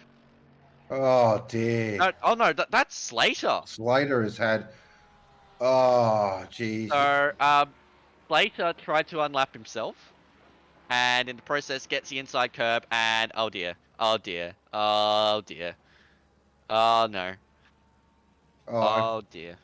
Poor Slater. There wasn't any, Yeah, that's I'm trying to think of that luck saying, you know, if it wasn't for bad luck, he wouldn't have any luck. Is that how you say? Yeah, we'll go with that. Yeah, something like. But that is unfortunate for Slater. It looks like he had the pace. Speaking of pace, Mitch Hobbs has plenty of it at the moment. He's now going to be closing in at a great rate of knots on Marino Morella and possibly get himself back onto the podium. Hang on. What's going on with that timing screen? Or am I seeing things?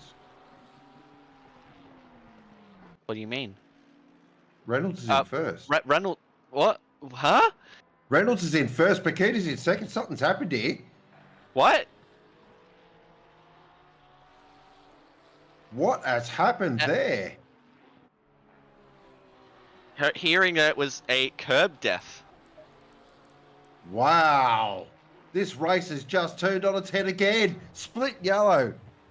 Just when you think it's settled into a nice rhythm around this 20-minute mark, it just goes completely bananas.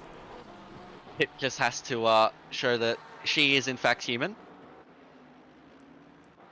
But, oh wow, there is, yeah, some interesting developments going on here. Makes things very exciting for us as the viewers, but this is what happened to Makita, and it looks like it's going to be the inner loop again. Yeah, he's getting on that curb on the outside there, and around she goes. Yep. Oh, that is such a difficult spot to spin. Oh, a difficult spot to get out of, I should say. It's pretty easy to spin there. But she is closing in a rapid rate of knots on Reynolds. Reynolds is going to be fighting for all he's got on those dead tyres. Tell you what, that bump has claimed some victims tonight, hasn't it? Hearing word that it could be quite close on fuel as well for Reynolds. Oh. Spice. Getting that fuel save maximum 100 in the air. Oh dear. Just hopefully he does not act like Jamie Whincup at Bathurst a few years ago. Or wasn't a few years ago, it was nearly 10 years ago now. Yes, good old Darkness, my old friend. No, it wasn't Darkness. Kaz Mostert won that race. Very good. You're on fire tonight with the puns. You're doing quite well. We got a poll up. Where does Reynolds finish? P1 podium at top 10. He does it. I'm going to go podium. I think he'll finish on the podium. I hope he finishes on the podium, but that fuel and tyre situation seems sketchy. Seems very, very sketchy. Oh, and Mitch Hobbs is flying out there at the moment. Hobbsy wants this podium from Morella. And 100%. If he can, he wants to close in on Reynolds. As Keen again. Oh dear. Oh dear, that's Porsche things. That is Porsche things. Bit too much speed, and around you go. Yep. Meanwhile, Simon Scanlon, currently in P12, has dropped back a few positions. Currently, it is Steele making up P8 position. That's very well done there from Steele. Really well done there by Mr. Jack Steele. Currently our lead Pro-Am driver, with McDonald in 10th and Scanlon there in 12th position. So they're our top three in Pro-Am. And it is Shackelford leading the way from Wells in the Bakita's 2 secs. Bakita's gotten through on Reynolds. Yeah, there we go. Bakita's through. Oh, and Reynolds is very loose now. Reynolds' tyres are done. Yep. That is a very second-hand looking Porsche in terms of tyre life. And we've got a map 6, still on map 6. Running traction control 6. Just gotta nurse those tyres home. He's got 20 minutes to do so. It's not gonna be easy. But Bakita is back into the lead of this race. Probably a fair bit of short shifting going on in that Porsche as well.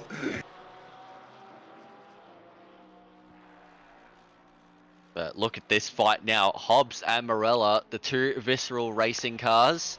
One at the number 3 Porsche, the other the 97 Ferrari.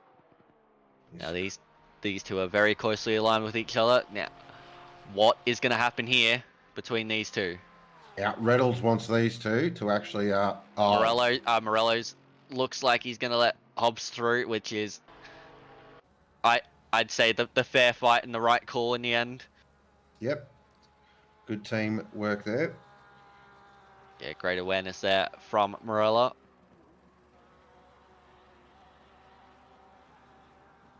But now it's Hobbs who will be gaining rapidly on Reynolds. And, you know, depending on how quick he catches Reynolds, Morella could still very well be in with a shot at the podium here. Oh, very much so. Which is likely why you let Hobbs through so easily. He's been dropping 43s for fun. So Yeah, look, it's 9.4 seconds. I don't think Reynolds is going to hold that podium. Yeah, 2 to 3 there we go. seconds. Wow. Reynolds is not having fun. Those tires are dead. So it's definitely a matter of when, not if. Yep, and he's short shifting a bit to maintain that fuel, but yeah, look at that 46s he's putting in. Meanwhile, Hobbs, let's take a look at this. It's a 44.5 on the last lap.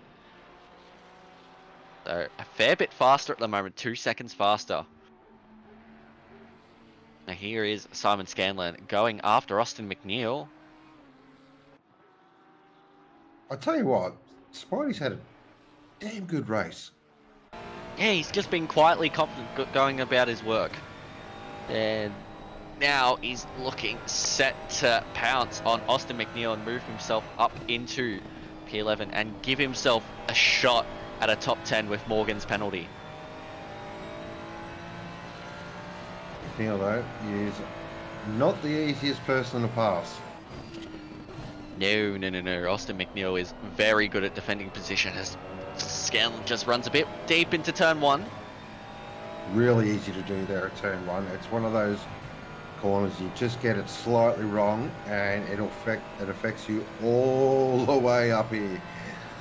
Yeah, because there are no braking zones between turn 1 and the inner loop. It is all just straight fire. Oh! Mitch Hobbs has got a drive-through penalty for an unsafe rejoin on lap 16. That is the rejoin after he spun right at that corner there at the outer loop, and he has picked up a drive-through for it. Oh no. Absolute disaster for Mitch Hobbs. Wow, that has thrown the podium. Reynolds now surely has that podium locked up. And here comes Hobbs into the pits. There goes Morella. Blair's just there in the background. You know, I don't think Blair's out of the equation here yet either. Nope. Because Reynolds is dropping massive pace. Oh, this would just be a long pit lane travel. Yep. There'll be probably words we can't repeat going on inside that Ferrari. Yep. It's a strong penalty, that's for sure, but I think it was worth it given how awful that rejoin really was. Awful clumsy that one was. So Morella now is chasing Reynolds down for that second position. Can Scotty Blair chase down for a podium position? This is going to be the watch.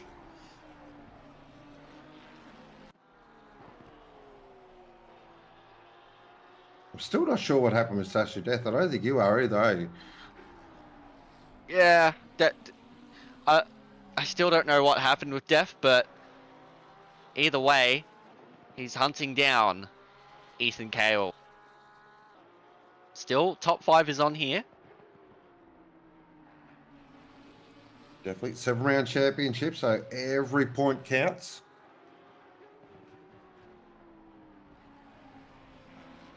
I think that's really key for Ethan Cale here. Just try and bank as many points as you can. You know, some races is just not your day, so it's just damage limitation. And 5th spot currently at the moment is nothing to seize at. It'll be a good bank.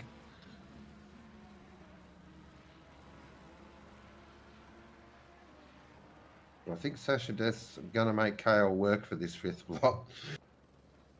Definitely.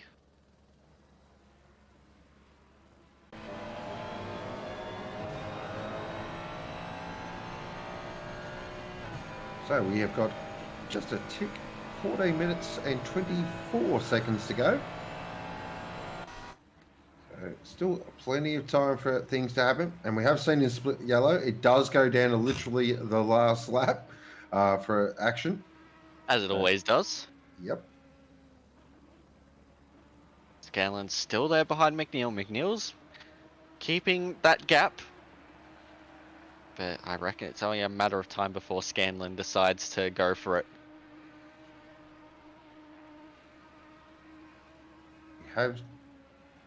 It's one of those tracks as well. Like, again, I think it must be a thing in ACC. I don't know whether it's me. I just find every track's really hard to pass on. Yeah, I think that comes down to the GT3 cars a little bit as well. They definitely don't like, your touring car style of racing. A bit of, get the elbows out, bit of door-to-door action. And they do suffer a little bit from aero wash as well. Oh yeah, with the aerodynamics and all that.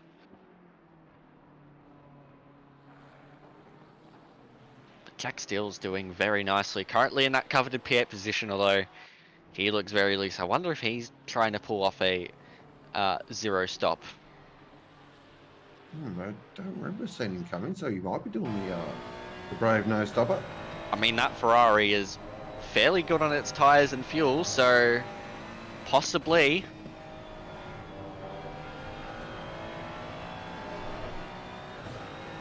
Oh, here we go. What's this? Got some. Sorry, my pit was doing all sort of weird things. Jack Steele is currently the way for Pro-Am. It is Tom McDonald there currently in second, and Scanlon there in third for Pro-Am for you wings. And oh, look at that! You did call that, Alexis. We do have a bit of an AM battle.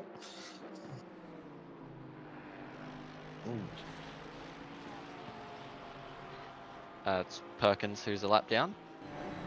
I was just more looking at going out on those marbles. It's just always a worrying thing. No, so he has stopped. Thank you. Thank you there, race control and the beautiful broadcaster. And the best drone flyer going around. That's right, F1, you heard.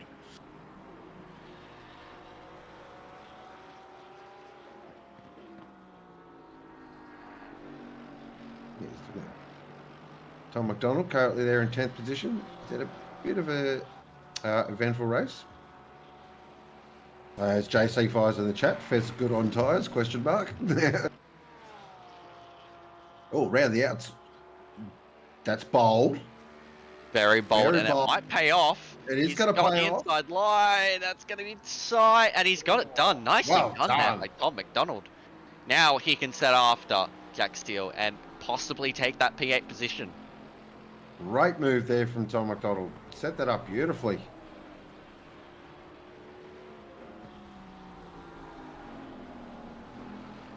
Can he steal himself to catch Steele?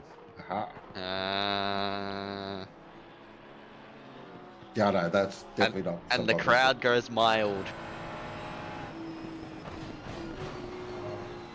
Death is looming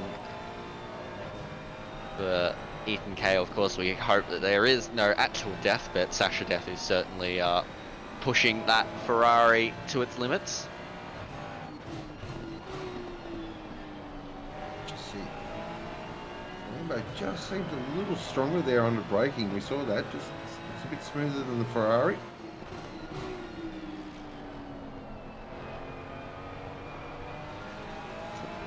This corner actually coming up will tell us a little bit more about how both cars are handling. And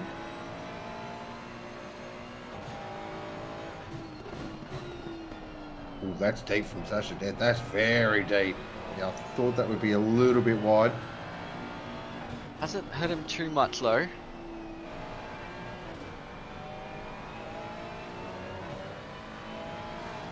Just checking on our Reynolds watch there at the moment. Morella is closing in. 1.5 seconds. I think the real question is whether Scott Blair catches up. Because Blair is about 10 seconds behind Morella. I reckon Reynolds will hold on to the podium unless there is a dramatic drop-off in the tyre wear.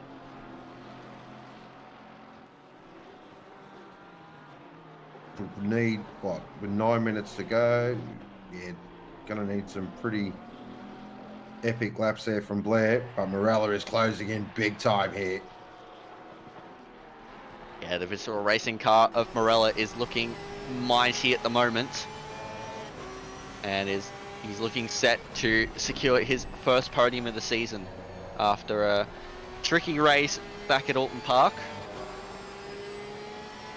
Of course, our next round is coming up at Suzuka, one of the greatest racetracks in the world, the mighty Suzuka in Japan, and one of my absolute personal favourites. Cannot wait to call the action from there.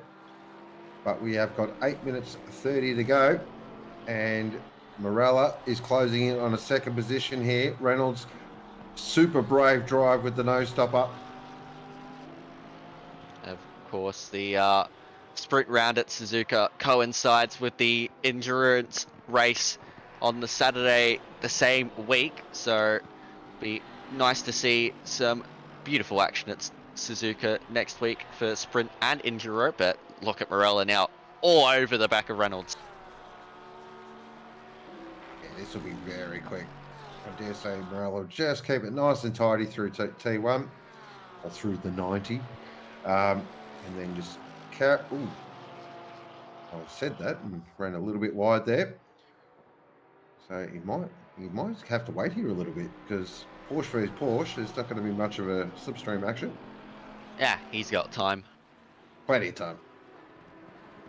He'll wait it out and then choose his opportunity. He does not need to go for a rash move.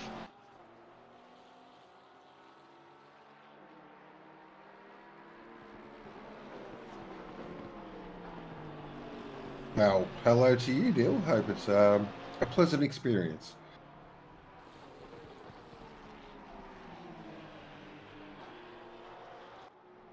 I can answer that question there, Double. Yes, the console version does have slightly different physics, because the console, I believe, is on 1.8 something.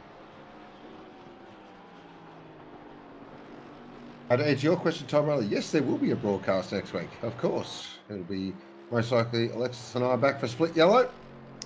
Certainly. Bringing you all the action. Depending on the result of the footy on the weekend, though, whether we're talking or not, that's another thing. Well, I mean, if Essendon win, I won't really care too much. If Richmond win, then I am going to rub it in your face completely.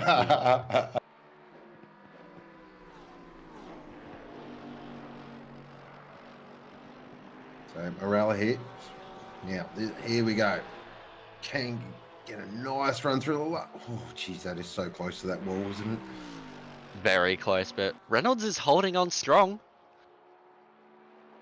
Doing a much better job than I anticipate, but Blair is closing in quickly on these two.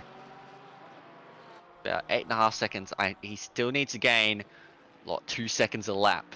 But if these two start fighting, and it's possible, but I think Morello should get it done fairly easily. And he's now got the run. And he's gonna go to the outside line. Is Reynolds gonna let him through? No, they're gonna go side by side, and Reynolds holds on. Yeah, I thought Reynolds was just going to let him go and sort of hold on that third, but Reynolds is like, I don't think so. He's got enough pace back, space back to Blair, and they are, in essence, teammates. So Reynolds and Blair will be working together, you would expect.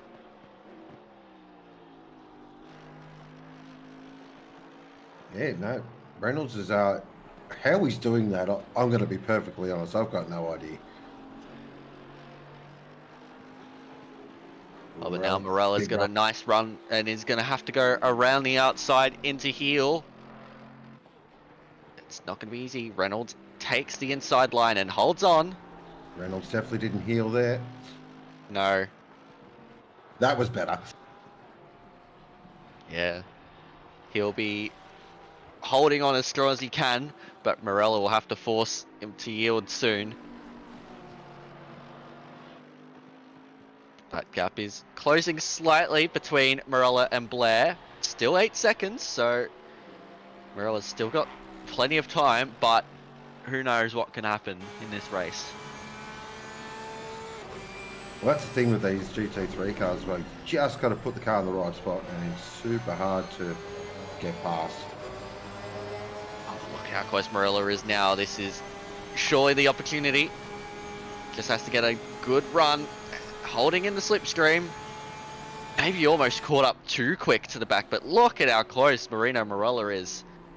And this is going to be tight. Reynolds is going to hold him to the outside line, and Reynolds is going to hold it through the inside, as Wells gets 10 seconds for ignoring blue flags.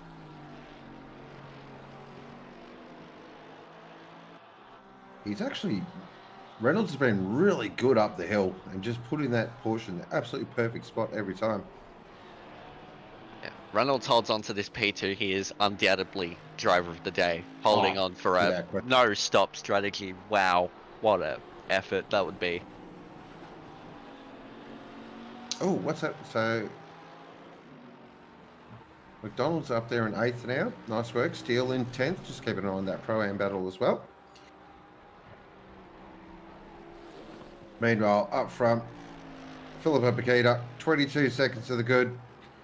Had a little bit of a moment there, but really didn't phase it. Really hasn't been headed the whole race. Get a championship charge. Back on track. Certainly, this is the race that she needed. Oh, Morella's lost the rear end, but manages to keep it going. But that's not going to help him going onto the straight. But Reynolds has not got the best exit. Morella will just have to be patient still. Time is running out, though. So he's got to make a move soon, and he's having a look up the inside turn 1. Can't make anything happen there. But, oh, Reynolds, you can just tell that he is struggling now on those tyres. But Morella just catches up the hill way too early. Cannot use enough that slipstream, but now can he pull out? No, he still can't. He's got to find an opportunity somewhere. The only question is, where does that opportunity present itself? He's going to have to go into the bus stop. Has he got it done? Yes. Oh, wow, what a move. Fantastic move from Morella. Got it done. Great stuff. Brave defending there from Reynolds, but grip always wins. Yeah, it just wasn't meant to be, but he should still hold on to that podium, which is a very, very good drive there. Unbelievable stuff. Meanwhile, Death just has not been able to find a way past Kale here. Death has not been able to overwhelm the Lamborghini. But, oh, gonna have to go around the outside. That is bold, that is brave. Cannot make it happen. But, oh, Kale is very loose on the exit, and now Death around. Oh, no, there's contact. Oh, Death will not be pleased with that. That nearly was Death. That was net code. That was net code. A net code. 100% net code. Bit of Australian internet for you. Love to see it. But Def will have one last opportunity to do it as we are on the final lap now. Philippa Paquita has been dominant all race long. This has been a huge performance. Did not qualify on the front row, but had a banger of a start. And now, oh, that is wide from McNeil. And McNeil's, has he lost it? Can Scanlon get up the inside at the second last corner? No, he cannot. But Spidey is right there. McNeil is struggling. Scanlon gonna have a go around the outside at the final corner. And he's got it now. McNeil's coming in. McNeil's run out of fuel. McNeil's 100% run out of fuel. Definitely ran out of fuel. Oops. Oh dear. Meanwhile, our race leader, dominating, stunning, masterclass. Yeah, nothing you can do. The touch for Paquita today. She has been absolutely extraordinary, and she's maybe just run a bit wide there, but that's no worry. She's going to come through the final corner now, and it's going to be Philippa Paquita who takes victory here at Watkins Glen for Split Yellow. Dominant drive. Dominant. Now, here is Marino Morella. He is going to come home for a brilliant P2, and he'll be certainly tough with that after a very difficult round at Alton Park. And hats off to Ashland Reynolds, my driver of the day, for an absolutely superb drive. No pit stops required for Ashland Reynolds. Has he run out of fuel? No, he's getting to the line. He's gotten to the line just in the nick of time. So he's Great got drive. the podium. Stunning drive. Scotty Blair there in fourth. Another solid drive. Kale gets sixth. Yes, fifth. Sorry. Death in sixth. Hobbs will finish in seventh position. McDonald is going to be our leading pro-am. Currently there in eighth position. Morgan will finish in ninth, but is carrying a 10-second invoice. Yeah, he'll drop behind Steele and possibly Scanlon. I think his gap should be enough to Scanlon, but that will pretty much do it there for Split. There's still plenty of action going on though. Further back, this is P23, 24, and 25 going at it. Oh, this is so tight. You know, this is 22, 23, and 24. It's Glen Germain's going to hold on for P22 overall. Great drive. And a podium in him. Well done, Glenn. Very well done there. Wow, split yellow. You can't write the script for Split Yellow, can you? No, it's we've had two absolute drama-packed rounds so far, which is amazing. And the best part is we get to do it all again next week. And at Suzuka as well. Whoa, isn't that going to be fun? So, of course, we did see a link go up to our voting for AP Yellow. So get your votes in for your driver of the day, your best livery, best of the rest, a sportsmanship award. And, of course, they will be announced next week. Yes, indeed. That was round two, split yellow of the Simrigs.com OOR Sprint Series from Watkins Glen. But, of course, stick around because we've got plenty more racing action coming up. Yeah, not sure why it hasn't kicked over the server, but I'm trying to look through the results, so we might just move on. Oh, there we go. Thank you. Good chat. So we will welcome in the one and only Jean-Pierre Senekas and Thomas Riley to bring you all the action. Good evening, everyone. Thanks very much, Alexis. Thank you very much, Sean. Great call. Great race again. See you on in Suzuka next week. Sounds good. We'll be here. Yeah, we won't be a sec. While we bring up the next one, we'll take a quick short break and see you shortly. Quali has finished already.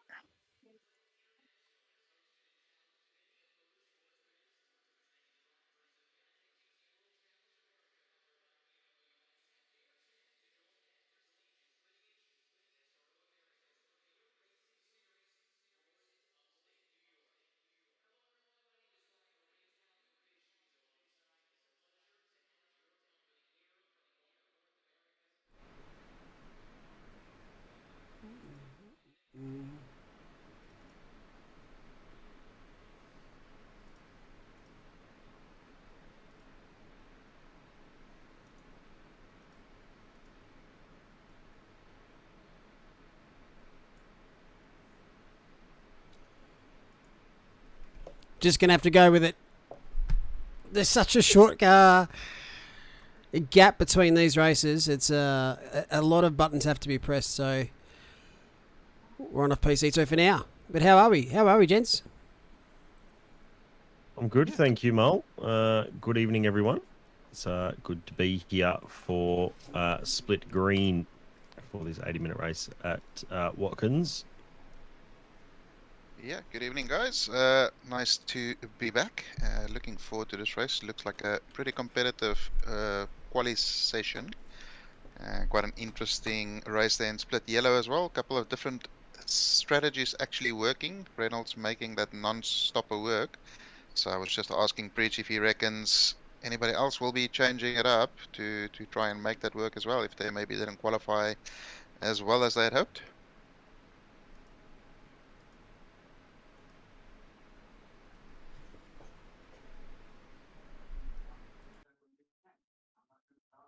Not too far away from a start here.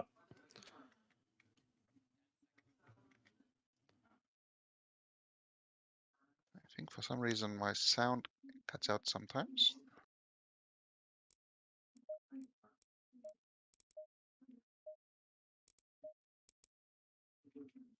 Anyway, as we see, the safety car is rolling. And Kieran Potter, I think it is on pole. If we can get the standings up, we can confirm the grid for split green here. Oh, split blue, sorry, I mean. There we go. We do have Kieran Potter on pole position, Luca Giacomin in P2, Christopher Taylor, Connor Hind, Lucas Burst, Jacob Weatherburn, and Benjamin Ventana, John Sonicus, F. Jung, I have not seen his first name, and David Barker in P10. So, yeah, good. Fair mix in the top 10, apart from a little gaggle of Ferraris there, but good to see Burrs dragging that GTR into places it doesn't usually belong. Yeah, right up the field. It's very good to see a good spread of cars in this split throughout the grid. You know, I think we've gotten used to now seeing a lot of Lamborghinis and Ferraris and Porsches up towards the front, but is nice to see a little bit of a spread. We had a bit of a spread last week as well in this particular split. So yes, happy to see that spread of a bunch of different cars placing themselves up towards the front. You know, certainly the Ferrari and the Lamborghini seem to be the sort of stronger cars here. A couple of other cars that can compete, like the BMW and the AMG. Aston, a little bit off the pace, and the Porsche, I think it can go quick. It's just apparently it's very, very tricky to make it go quick. So that would explain why we're seeing a few more Ferraris up there. But then again, if you look at the quality of the drivers in those Ferraris, it's not really a surprise to see them in that sort of top 6, top 7 positions, regardless of what car they're in.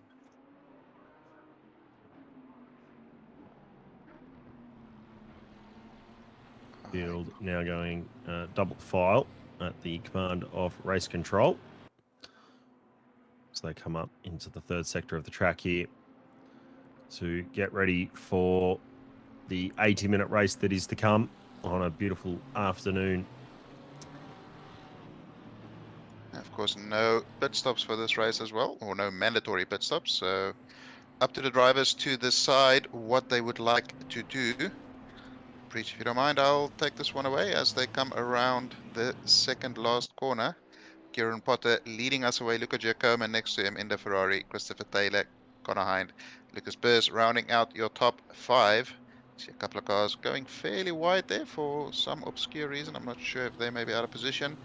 But regardless of that, these drivers are coming onto the start-finish line. We are waiting for the lights to go green. Who will get the jump coming down into turn 1 as we will go racing for split green. And it looks as though Burrs in the background got a good jump there, but not quite good enough. Great start from Potter. He is clear already, and that looks like Christopher Taylor trying to go up the inside there. Great start from Hind. Well, a bit of contact. Little bit of contact there in the background. Yeah, we see Weatherburn going wide, jumping back onto the track, and that is John Sonicus and David Barker going side by side. A couple of cars slowing down. Looked like Barker. Oh, safety car. Safety car. So something that happened further back in the field. There's a car that was around, and someone is going slowly. I think that might actually be the safety car towards the back of the grid, but Ryan pulls. Didn't quite see what caused the safety car there, but I'm sure we'll get a replay of that at some stage. But towards the front there, it looks as though Potter got away well. Top 4, top 5 cars got away well. And then a couple of little incidents towards the latter half of the top 10 there.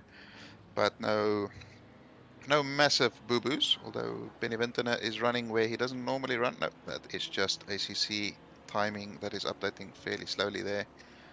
Looks as though John Sonicus got a bit of a slow start in the Aston, not exactly renowned for its starts. So, yeah. See Conan in chat, he's finally stopped.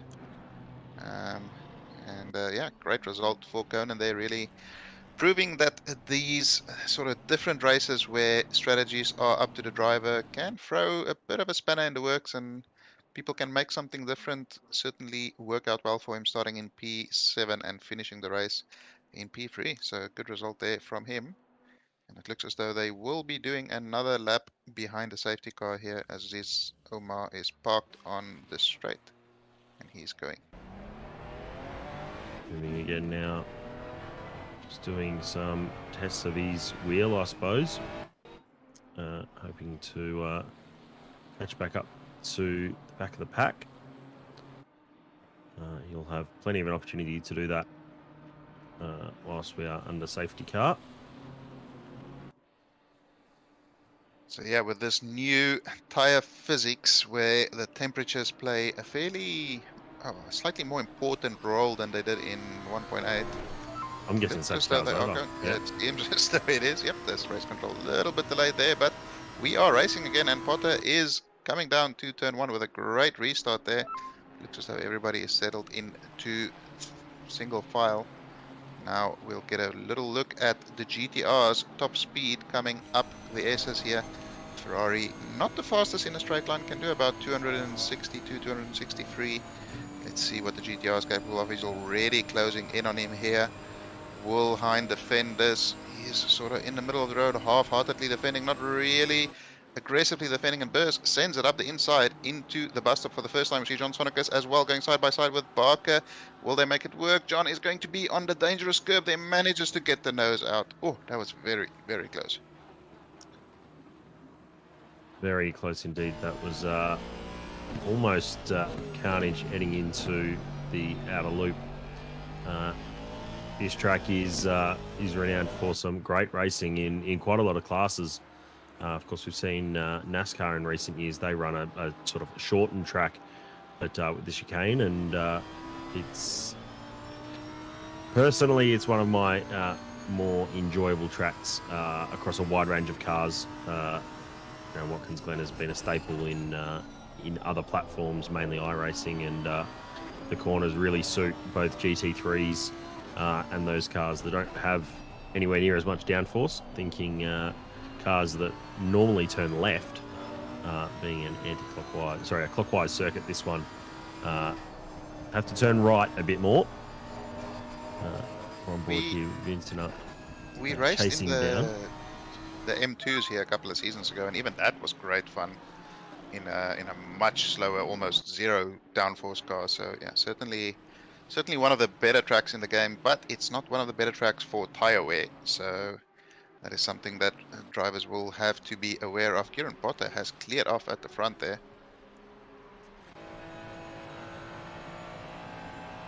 We saw his pace last week in round 1 at Alton Park, and it was up there with some of the fastest driving I've seen in the Sprint Series. Just was able to... he wasn't really overall the fastest. I don't think he won last week. My brain is a bit frazzled at the moment. Well, he did serve a drive-through and a penalty, and he still finished P2. So he did have some fantastic Yes, I think, yeah, the pace of the front two was mega last week. But he's just starting to open up a little bit. You can certainly start to see some of the strengths of these cars. The Nissan, of course, very good pulling its way up the straights, but then the more refined chassis and aero of the Ferrari is helping it through these tighter and twisty corners. It's a bit of a difficult track to set up for, from my understanding, in terms of You want a car that can do good top speed up the back straight, but then also one that can carry mid-corner speed through a lot of these hairpin style corners. They're not your tight, heavy braking zones. They're sort of all second and third gear hairpins. So with lots of elevation change through all of them. Camber through the outer loop, which is the wide open sort of sweeping hairpin, I suppose you could say. Lots of camber there. And then through the toe and the heel itself. Camber, elevation change. You get a lot of push understeer through the heel, given it's a bit downhill. You want to carry as much speed as you can. And the corner sort of is... it seems like it's faster than it actually is, and you can carry more speed, but it just sort of, all of a sudden, it tightens on exit. And you want to try and get the car back across to the right-hand side to open up your run down to the second to last corner. Sorry, third last corner. Yeah, that's certainly a very interesting track, as you said. No real super slow corners here, so you want a car that has that sort of mid-corner speed, but you do need a good amount of traction, especially this corner they're going through now. Very, very tricky to get on the power coming up the hill there, sort of drops off the camber on the exit.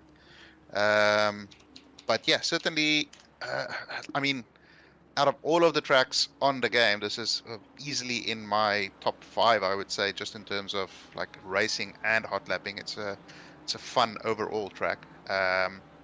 But yeah, it certainly makes for some big accidents as well, because there's so many high-speed corners. As we see, Jacob Weatherburn here coming into the final sector. Lucas Burrs has dropped down to P5 again. I'm not sure what happened there, if he had a bit of a moment with Taylor or somebody.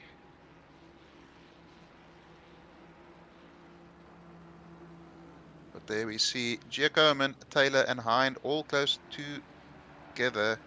Giacomin was a little bit ahead of these two guys, and we see side by side here between Hind and Taylor. Ooh, a little bit of contact there, and they managed to keep it out of the walls, and that looks like Hind is through. I'm not 100% sure which one is which one. They're both in red Ferraris. They're not being particularly helpful here when it comes to the liveries. But Burrs is catching back up to them, and he'll be looking to make his way past again and chase down Kieran Potter at the front. Yeah, I think Potter will keep opening up that gap. Giacomin will chase down as best he can. Of course, being a 80-minute race, as you've already highlighted, JP, the strategies are going to be interesting in terms of, you know, who takes that stop and when do they take it, how much of a benefit do they get on the undercut. I don't know whether you know on the undercut benefit around here, we're talking about tyre wear, and I think that will play its part later on in the stints, and definitely later on in the race for those who do take the stop. Yeah, it was a little bit difficult in that first race to really figure out if the undercut was strong, because there was quite a few sort of incidents around pit time, drivers who had either made mistakes or got penalties or something like that. So a little bit difficult to say, but with these sort of high tire wear tracks, the undercut usually is quite strong. But with the fact that there's an extra 20 minutes stacked onto the race lengths we normally do, you do run the risk of just running out of tires towards the end of the race, and then potentially having to defend in that final 10 minutes. So an interesting call to make. I mean, personally, having to race tomorrow, I'm still pretty unsure of when I'm planning to pit. But Conan has managed to sort of plant that little seed of doubt of, is the no stopper maybe the go? And I'm still thinking no, but it certainly opened up that possibility. Yeah, I think it certainly opens up a lot of risk to your strategy doing the no stopper. You sort of resigned from lap 1 to already start trying to fuel save and manage your tyres, and you can't quite be as aggressive. So you're thinking about running your own race. We see side-by-side action into the inner loop. Can't get much closer than that to each other. These guys are nose to tail coming down there. Great clean racing there by all involved, and hopefully can avoid any further in. Ooh, as we see that BMW get incredibly close to hill there, manages to keep it out of the rear, but he is going to try and go around the outside here. Not a corner where that is particularly easy to do, although the BMW is very good on traction. But it looks as though Graham Hill, that's quite a famous name, has managed to get a good enough exit. I say that as Bate moves towards the inside. Will he be able to outbrake Hill here? Coming in to the right hander, and it's Waitan at the back there decides he wants part of this game. He manages to potentially sneak by. Hill still has the inside here. Keeps inside. Oh, a little bit of contact, and he starts going around. He corrects him, but that is going to put Waitan under all kinds of pressure. Bentley in the background there as well. 2 Porsches right behind him. Everybody wanting their piece of the pie. You were talking about Graham Hill being a famous name, and he actually did race at Watkins Glen back when it was around at the Formula One Championship between 1961 1980. There was a car off on the left there. There was a car in the wall, I'm sure of it. Yeah, there's a yellow flag for a car in the wall on the exit of the last corner. I saw the puff of dust and a black object sitting in the unfortunate part of the track. So the car has now started moving. I'm not sure if that's back to pit lane or if that's moving itself. But I'd imagine back to pit lane. Or very defensive, big move just before the braking zone, and that forces Morass to run off track a little bit through the chicane. Tom Maloney now getting ever excited to drive around the outside through the outer loop, now into the boot corner. Another difficult braking zone to judge. To pick up the throttle very early around that corner though, and even the Bentley gets through of Thornton. Derek Nagel, I think that may have been the car that was dying of death at the exit of the final corner. There, now he seems to be going again, so maybe it's not him. I mean, that place definitely got some damage. I think on the rear it looked a little bit sorry, although I'm not sure if that might just be the paint that's playing tricks with my eyes. Grey Hair Racing is quite a good team name though. But yeah, the place where that car had died there at the exit of turn or the final corner is probably the worst place you could choose to have a big incident, because that means you can't get into pit lane and you have to do a whole entire lap with a whole heap of damage. And especially this track, we see Giacomo there get all kind of loose coming up through the S's. He is back into P3. He is on the tail of Giacomo here. Can't exactly see the gap to Potter at the moment. 3.4 seconds between Giacomo and Potter. So Purse, oh, that is a risky curb to take, but he manages to survive. I have done that and I have died every single time. So that is what has happened now again. The thing has updated again. Sorry, this timing sheet is doing my head in. Behind chasing down Giacomo with jumping to Sonikas here in the Forza Kovacs car. 555 Aston Martin. Yeah, the Aston boys have not been having a good time at Watkins Glen. It's with its recent update, the Aston is an absolute dog to drive around here. I tried it out. Just in solidarity, I tried it out just to see what they were complaining about, and I completely understand their whining. But I'm in a Ferrari, so I don't care. I suppose that's one way to put it. I'm just going to jump in quickly. I missed... yes. Because it's such a quick turnaround from your split yellow. We do have some awards to give out for split green from last week. It's Potter, who's actually on fire at the moment. So driver of the day last week was none other than Lucas Burrs in the Nissan. It looks like he might be up against it today in the, here at Watkins. He's got a great livery there, because last week the liveries did not work, but this week they all have. Who would you give the sponsorship award to? And that was Jared Matterford that got the chocolates there.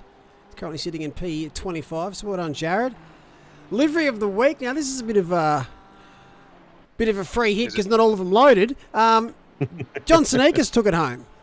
Okay, I was wondering if the Ferrari Martin will get it, and yes, he has. Yep. So he's in the running for end of year prizes, and the best of the rest was Greg Kilby, who I think got an upgrade to Pro-Am. that looked As like is, Giacomo on the inside there. Was it? No, Tim No. Baker. Never mind. Andy So much Barker. orange. Andy Baker, I should say. So much orange those out Lots of there. orange. Were those What is it with the brothers? colour orange? Love it. Best At the colour moment. there. Goated. Well, purple would like a word. Thank you. Purple's up there. I'll tell you what would like a word. Hot pink. I mean, have you seen my livery? I can't say I have, I'm JP. trying to remember it. But It's the Playboy livery. Oh, yes. It's quite funny which when... split are you in? Which split are you in? Purple. No, not purple. Sorry, red. Is that He's in first or goated split. second split? Second on Thursday. Second on Thursday, yes. So no, a little bit later, probably Split best blood. to. Yeah. It's sticking. But it's funny when I saw John Sneakus had won. He won a best livery competition. It doesn't make sense. No, that's I personally, The as irony. his brother, am offended on his behalf. Well done, John. We'll get some photos of those during the week. And voting will go up about 25 minutes left in each race. Moving forward, as Luca is holding off Connor. Connor, if you actually watch this back, mate, sort your bloody pit stops out. We keep naming our voice channels at MRT Discord things that Connor does wrong. We're running out of fucking channels.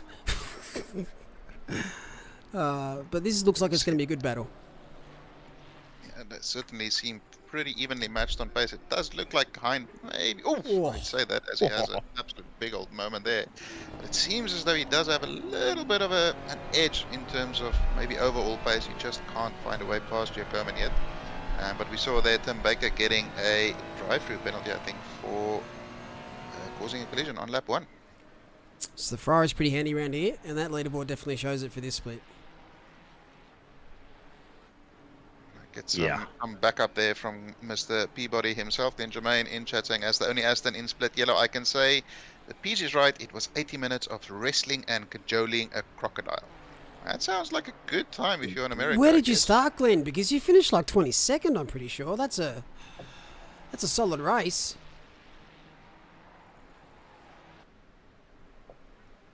I saw a comment earlier about Hignet's livery. Can we have just a quick squiz at it? Or I don't want to take attention away from this tight battle here, but just a Oh. is Yes. it, what's Okay. bad about it? if, you, If you know, you know. if you know, you know. It took a while to say yes or no to that, but I think it's all right. The intent is, I do quite enjoy that livery. That's very nice. Pete, you got a question? Your team name? What's the inspiration? about it? What's your inspiration there? Well, it's a Playboy livery. Oh, So oh, it makes sense now. does it make sense? I think it makes perfect sense, really. It's Hugh was a very integral part of Playboy's journey, and the surname also certainly an integral part of Playboy's journey. So yes, we see Jason Tulligan there get a 10-second penalty for causing a collision. But yeah, if somebody hasn't seen my team name, tune in tomorrow for 2 more splits of racing. No, you won't in see it. Simrigs. What? Why? I'm joking. Come on, it's family friendly. I mean, Look, it gets anyway, it's racing. well, it's after what, a certain time. It's fine. It's after the watershed. We'll be fine. It's after midday. Who cares? It's midnight Oh, dear. somewhere. It's, On a professional standpoint, you won't see me doing a Playboy livery for any driver. play I girl. will not be putting my name on it. Well, to be fair, Justin Do is doing what Justin he's not don't. supposed to. Oh, Oh, and he does a 360. here we go. Here's the replay. So What has he gets done? out of this corner. Looks a little tight on exit. Does he catch some grass under brakes? No. No, Sends it just in too a much bit too speed. hot, loses the rear. That's happened so Very much s- tonight. Yeah, it looks very similar to the incident with, was it Nathan Wilson and that yellow as well? And in the same car as Same well. car. But yeah, the inspiration for my livery was I was scrolling through Facebook and there's a post on some random page about the Playboy Mansion video game. I don't know if you remember that from sort of 2007 or whatever, whenever it came out. And the cover is pink just with a Playboy bunny on it, and that was my inspiration for delivery. As we see Anthony Bate here trying to get a move done on Callum Gibbons. Will he be able to slip in front? He's not quite clear of him yet. Gibbo keeps it on the outside. Bate is past as a Mercedes there takes a very interesting line. That is Graham Hill, I think. Manages to keep it out of the other cars, at least for the time being, but he has turned yellow. And yeah, I think he didn't quite stick the landing there after hopping the curb.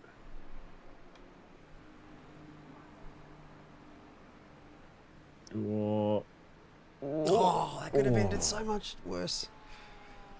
oh, yeah, at least he bounced to the inside. The rear was acting like a pogo stick for him. Darty asking what sort of game is that? It's The Sims with boobs, basically, is what it was. Giacomin has cleared off of Connor Hind a bit here. Hind dropped back a little bit, and Christopher Taylor a little bit further down the field. But yeah, up at the front, Potter is slowly but surely, although that gap has stabilized a little bit to Giacomin. So, be interesting to see if Potter maybe cooked the tires a little bit in that first stint. As we see Barker dive up the inside there. Or is that Hignett trying to go around the outside? Not 100% sure, but these guys are battling with John Sonicus right behind them in the Ferrari Martin. Will he be able to use that superior straight line speed to maybe get something done here? The Aston is very, very quick in a straight line here. And he moves to the inside. Barker is giving him a slipstream, although the Mercedes is certainly showing. no. Will he make it 3 wide? No, he backs out of Oh. that smartly. And Hignett also not able to get the Oh. move done, although John tries around the outside here. He is on the inside for the next corner. Is he far along? No, he is not. And settles back down. That is some very close racing by these drivers here. Vintner's coming in now, though. Vintner will look for a move. Tell you what, from the outside, that Lamborghini definitely looks very bold, and I quite like the color balance on that one. It's putting that in for my sneaky livery of the day at the moment.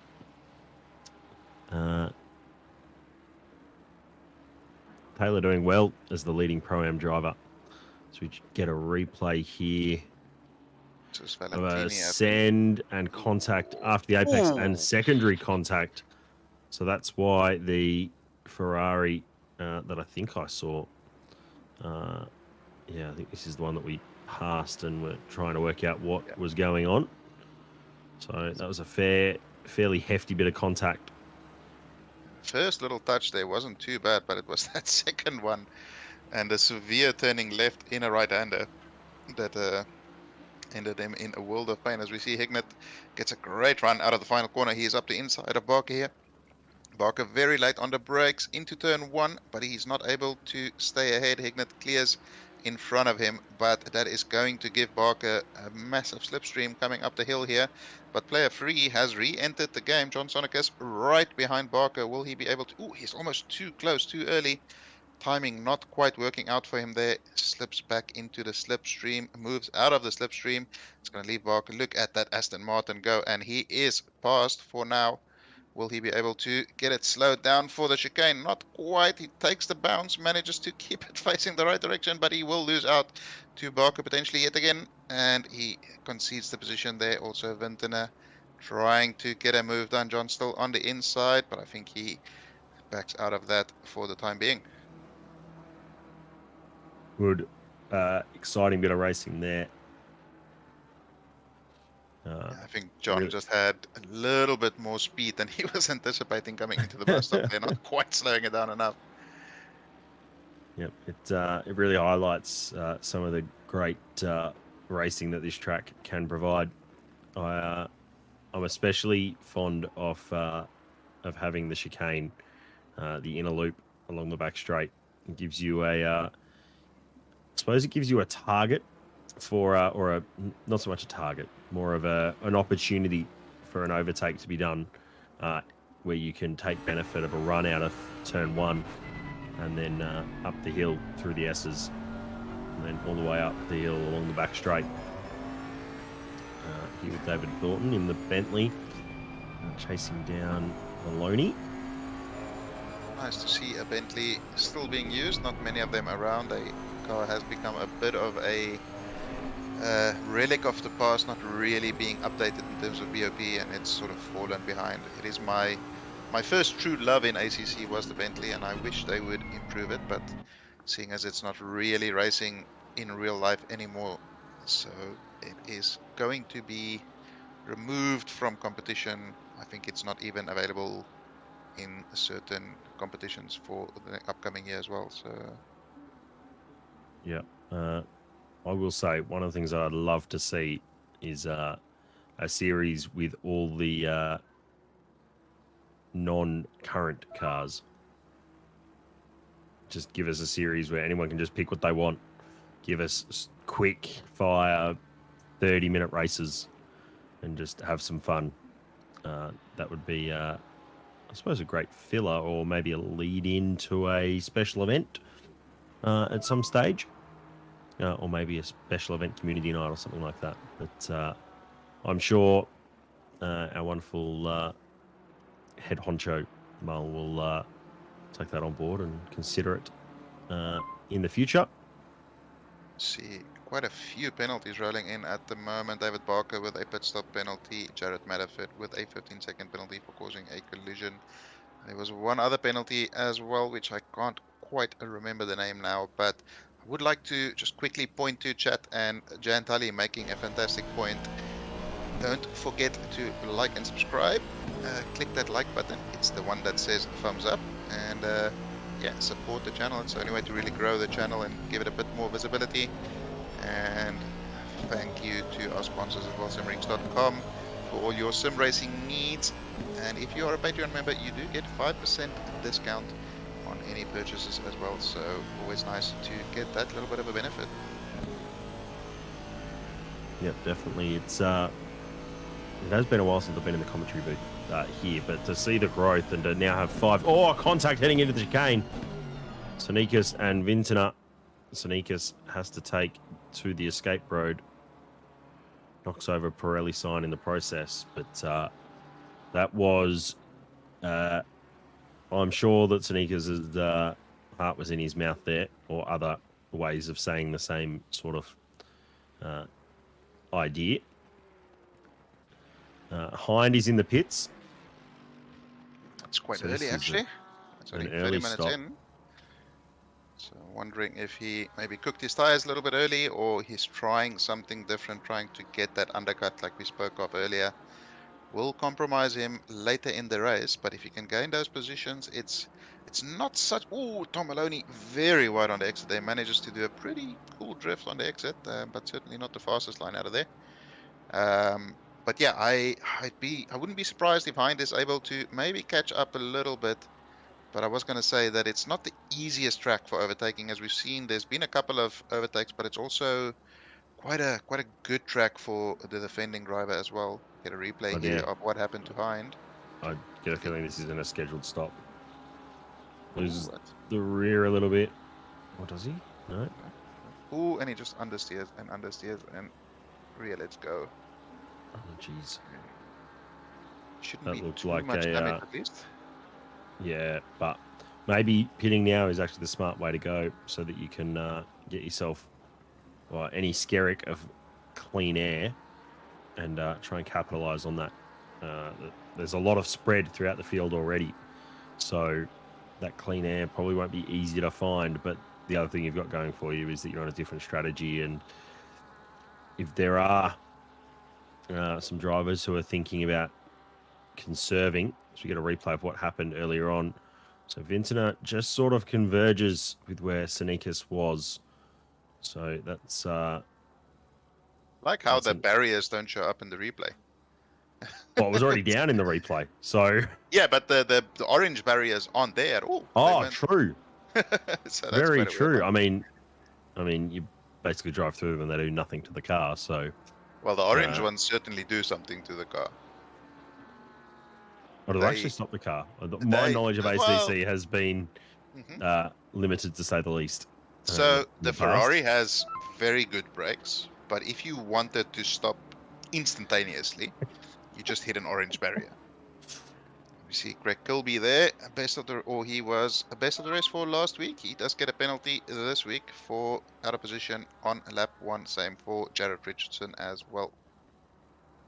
Yeah, I had a quick look back at the start whilst we were under that one lap of safety car, and I realised that there might have been a fair bit of field spread towards the back of the grid, which I think is something that sort of comes along with Watkins Glen, given the way that the last 2 corners, the last 3 corners for that matter, are sort of located, and how you run your way through the corners at a slower speed, and getting up to double file is probably not as easy as some of the tracks with longer straights, or I think like Nürburgring, where you've only got that one corner really after you get through the chicane, and you've got a fair bit of a straight to capitalise and put yourself in the right position. So just being out of position gets you the 10-second penalty, so they'll have to drive their way back from that, but certainly not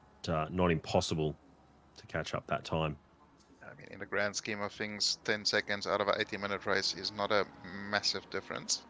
So they should be able to hopefully make that up, as we see Fazli Majid all the way from America. Good morning, sir. And Tom Maloney here running in P12.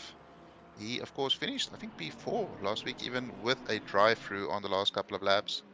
So he's running a little bit out of position as to where he was, but as we said before the race started, the Porsche is a little bit of a handful around here, and maybe he hasn't quite gotten a handle on just getting the most out of it at Watkins.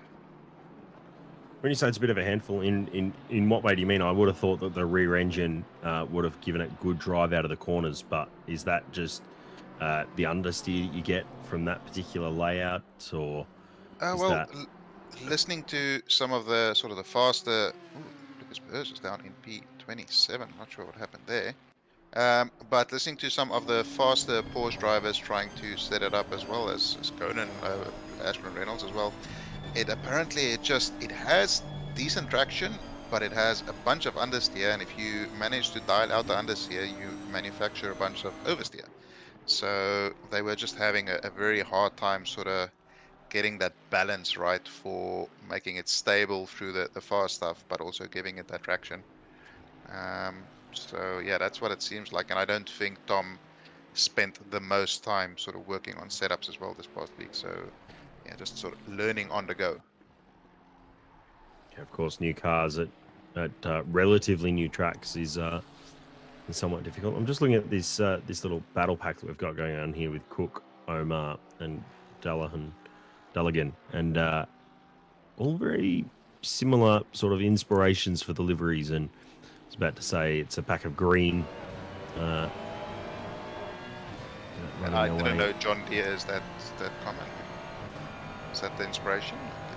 It might well be. I mean, how many John Deeres are in the UAE, whereas this is from? I would have no idea. Maybe some tractors to get some people out of dunes, but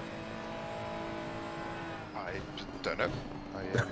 I set up the joke. You were supposed to hit it out of the park. You're not supposed to throw it back. So I was hoping you have a punchline, but anyway, they are. I mean, my punchline was there. It just sort of delivered as a question. We are checking Google. Hey Google, how many John Deere trackers are there in the UAE?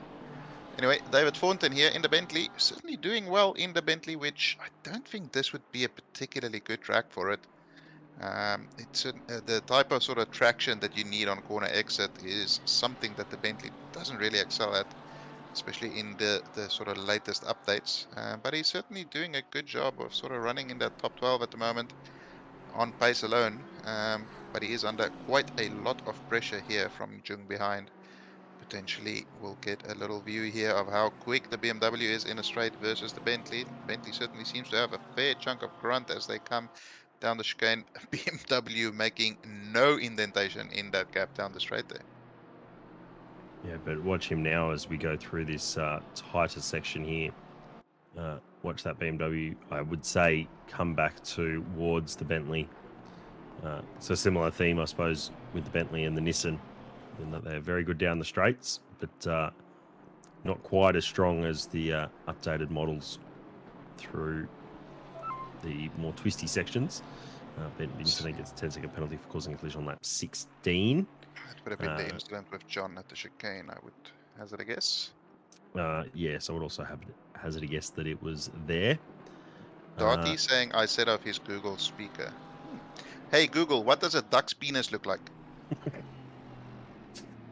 I was just about to ask, do we have any McLarens? And that's not how I wanted to find one, unfortunately. Looks like he's been there for a little while. Almost looks like he's beached.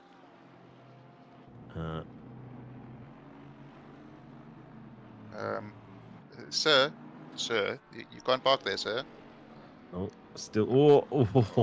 Is there a gap? There's a little bit of a gap there if you can get across. No, he doesn't. Oh, he leaves the smallest gap there. And Richardson threads the needle. There comes that little John Deere battle pack we were talking about. All of them make it through, and finally he is moving again. But that certainly has spiced up that little battle there as well. So Richardson there, absolutely threading the needle. Fantastic. Oh, all of a sudden there's a McLaren there. Oof, Luckily, very he well was sort of committed to that inside line and was going at a speed that meant he could duck. It's tighter to the right, but I think Kilby had a more exciting view from that one. See a couple of other drivers pitting there, John Sonicas and Tom Maloney deciding to go into the pits. We are just about at halfway. So this is when the strategy sort of starts to make sense, splitting the race down the middle. And I guess we'll start to see a few more pit stops going along. A little bit difficult with the ACC graphic when there's no mandatory pit stop. You don't know who has done a pit stop and who hasn't. But I think after another 10 or 15 minutes, we'll start getting an idea of how the strategies are playing out. Yeah, definitely. But sort of expecting, here's that even tyre strategy. Even tyre, even fuel. Some of the other drivers might be thinking about doing that longer first stint whilst you're potentially somewhat in a little bit of traffic, and then trying to capitalise towards the end when the track's a little bit more open for you. Kieran Potter here still running in first place with the fastest lap. Really kind of can't quite tell what that gap is, but it's not. About 4 seconds, 4.6 I think at last I checked. So it sort of grew a little bit, but there was a phase of the race where Giacomin was closing the gap, and then Potter slowly but surely pulled it out again. So he is fairly comfortably in the lead there. Yeah, and I think Potter might be doing a little bit of conserve on tyres and fuel, just to he's just sort of managing that gap, still keeping it at a spot where Giacomin can capitalise and have that carrot dangling in front of him to chase. But as Potter makes his way through the traffic here, he'll be very happy that Giacomin isn't on the back of him, having to battle through whilst also battling him. So having that gap is working out nicely. Certainly having to deal with this traffic, although everybody has gotten out of the way fairly effectively there. But we see Giacomin in the background there, still in with a shot. The gap is not insurmountable, especially given there is still 40 minutes remaining of this race. Giacomin, as we all know, is no slouch when it comes to making a car go fast around the track. But, that's a bit of an awkward position for Sanders in the McLaren there, trying to get out of the way, but sort of parking the car on the apex, having to make Greenwich go a long way around there, and a Porsche as well. I'm not sure exactly who the Porsche is. I don't think that Porsche was for position, so There's a lap up. yeah, so an interesting spot to let someone through. But I suppose going through Sanders' mind there might have also been about, we see a move from the Mercedes, just sticks the nose in there, gets a little bit of space given by Ferrari in front. Omar just hunting on the back of these two at the moment. Of course, we saw Omar stopped on the safety car lap, basically. He was stopped on the way up to the chicane and has managed to put himself up into 21st at the moment. So running nicely given that unfortunate incident, or however it is. Derek Nagel picks up a 15-second penalty for causing a collision on lap 20. These guys have been pretty inseparable. It's like the colors are drawn together. As we see Andy Baker, they get a 10-second penalty for ignoring blue flags. And the first of this trio dives into the pit lane there. That seems like Victor Cook, I think, in the Ferrari was the first to bite the bullet. So Jason Delagan and Aziz Omar, no, not sorry, Aziz Omar, who is the other driver? It is Aziz Omar. Aziz, yes. Yeah, never mind, sorry, I looked at the wrong name there. They continue out. We are, what, 41 minutes into the race? Potter's in. Potter is pitting. So definitely doing an even strategy here. So maybe conserving the tyres and the fuel wasn't quite as important as I thought it was. Maybe he was just controlling the pace, taking less risks to open up the gap. This is all assuming that his pace is entirely representative and not something down to maybe tyre pressures or starting fuel loads for some of the other drivers. Maybe Giacomin is doing the longer first stint and just trying to conserve a little bit to open up that second stint. Give himself some freedom with strategy. Does he respond here, though? I think if he wants to get closer to Potter, this is probably his best chance, is through these through the pit stop sequence, trying to nullify the undercut if there is one. But we will wait and see what his decision is very shortly. The lap times that Giacomin was doing his last lap there was a 45.5. So I'm pretty sure Potter will be doing a mid to low 44s coming out of the pits. So as we saw in the first stint, he did manage a 43, I think, 43.9 if I'm not mistaken. So yeah, if Giacomin wants to cover off that gap as much as possible, he'll be diving into the pit lane fairly soon. We see Lucas Burrs here on a recovery drive, still not 100% sure what happened to him to drop him down quite so far, but Pikachu gets past Marvel and he is into P21 and the recovery drive continues. I did see a little bit of damage on the front of the Nissan in one of the shots that we had. Nick Miller has had a moment through the inner loop. I'll grab replay here. Comes across the first curb and the car just keeps oversteering, and that's into a pretty firm barrier. There we go. Giacomin is in. The pits. So as we all know, anybody who's done their fair share of pit stops in ACC, very, very easy to just miss your box ever so slightly and lose a bunch of time, although it seems as though both of them have gotten their pit stops fairly right. I think Potter may have in fact grown the gap ever so slightly during this sort of pit stop phase. We'll see once they settle down there. Actually, no, that gap doesn't look like it's too big. I think we'll get our first update once ACC stops having an absolute aneurysm on the timing screen. There we go, Potter. Well, I wouldn't say it's having an aneurysm. I'd say it's just how ACC works in terms of its timing tower updating based on sectors rather than, you know, if you do any iRacing, the gaps are fairly live in updating.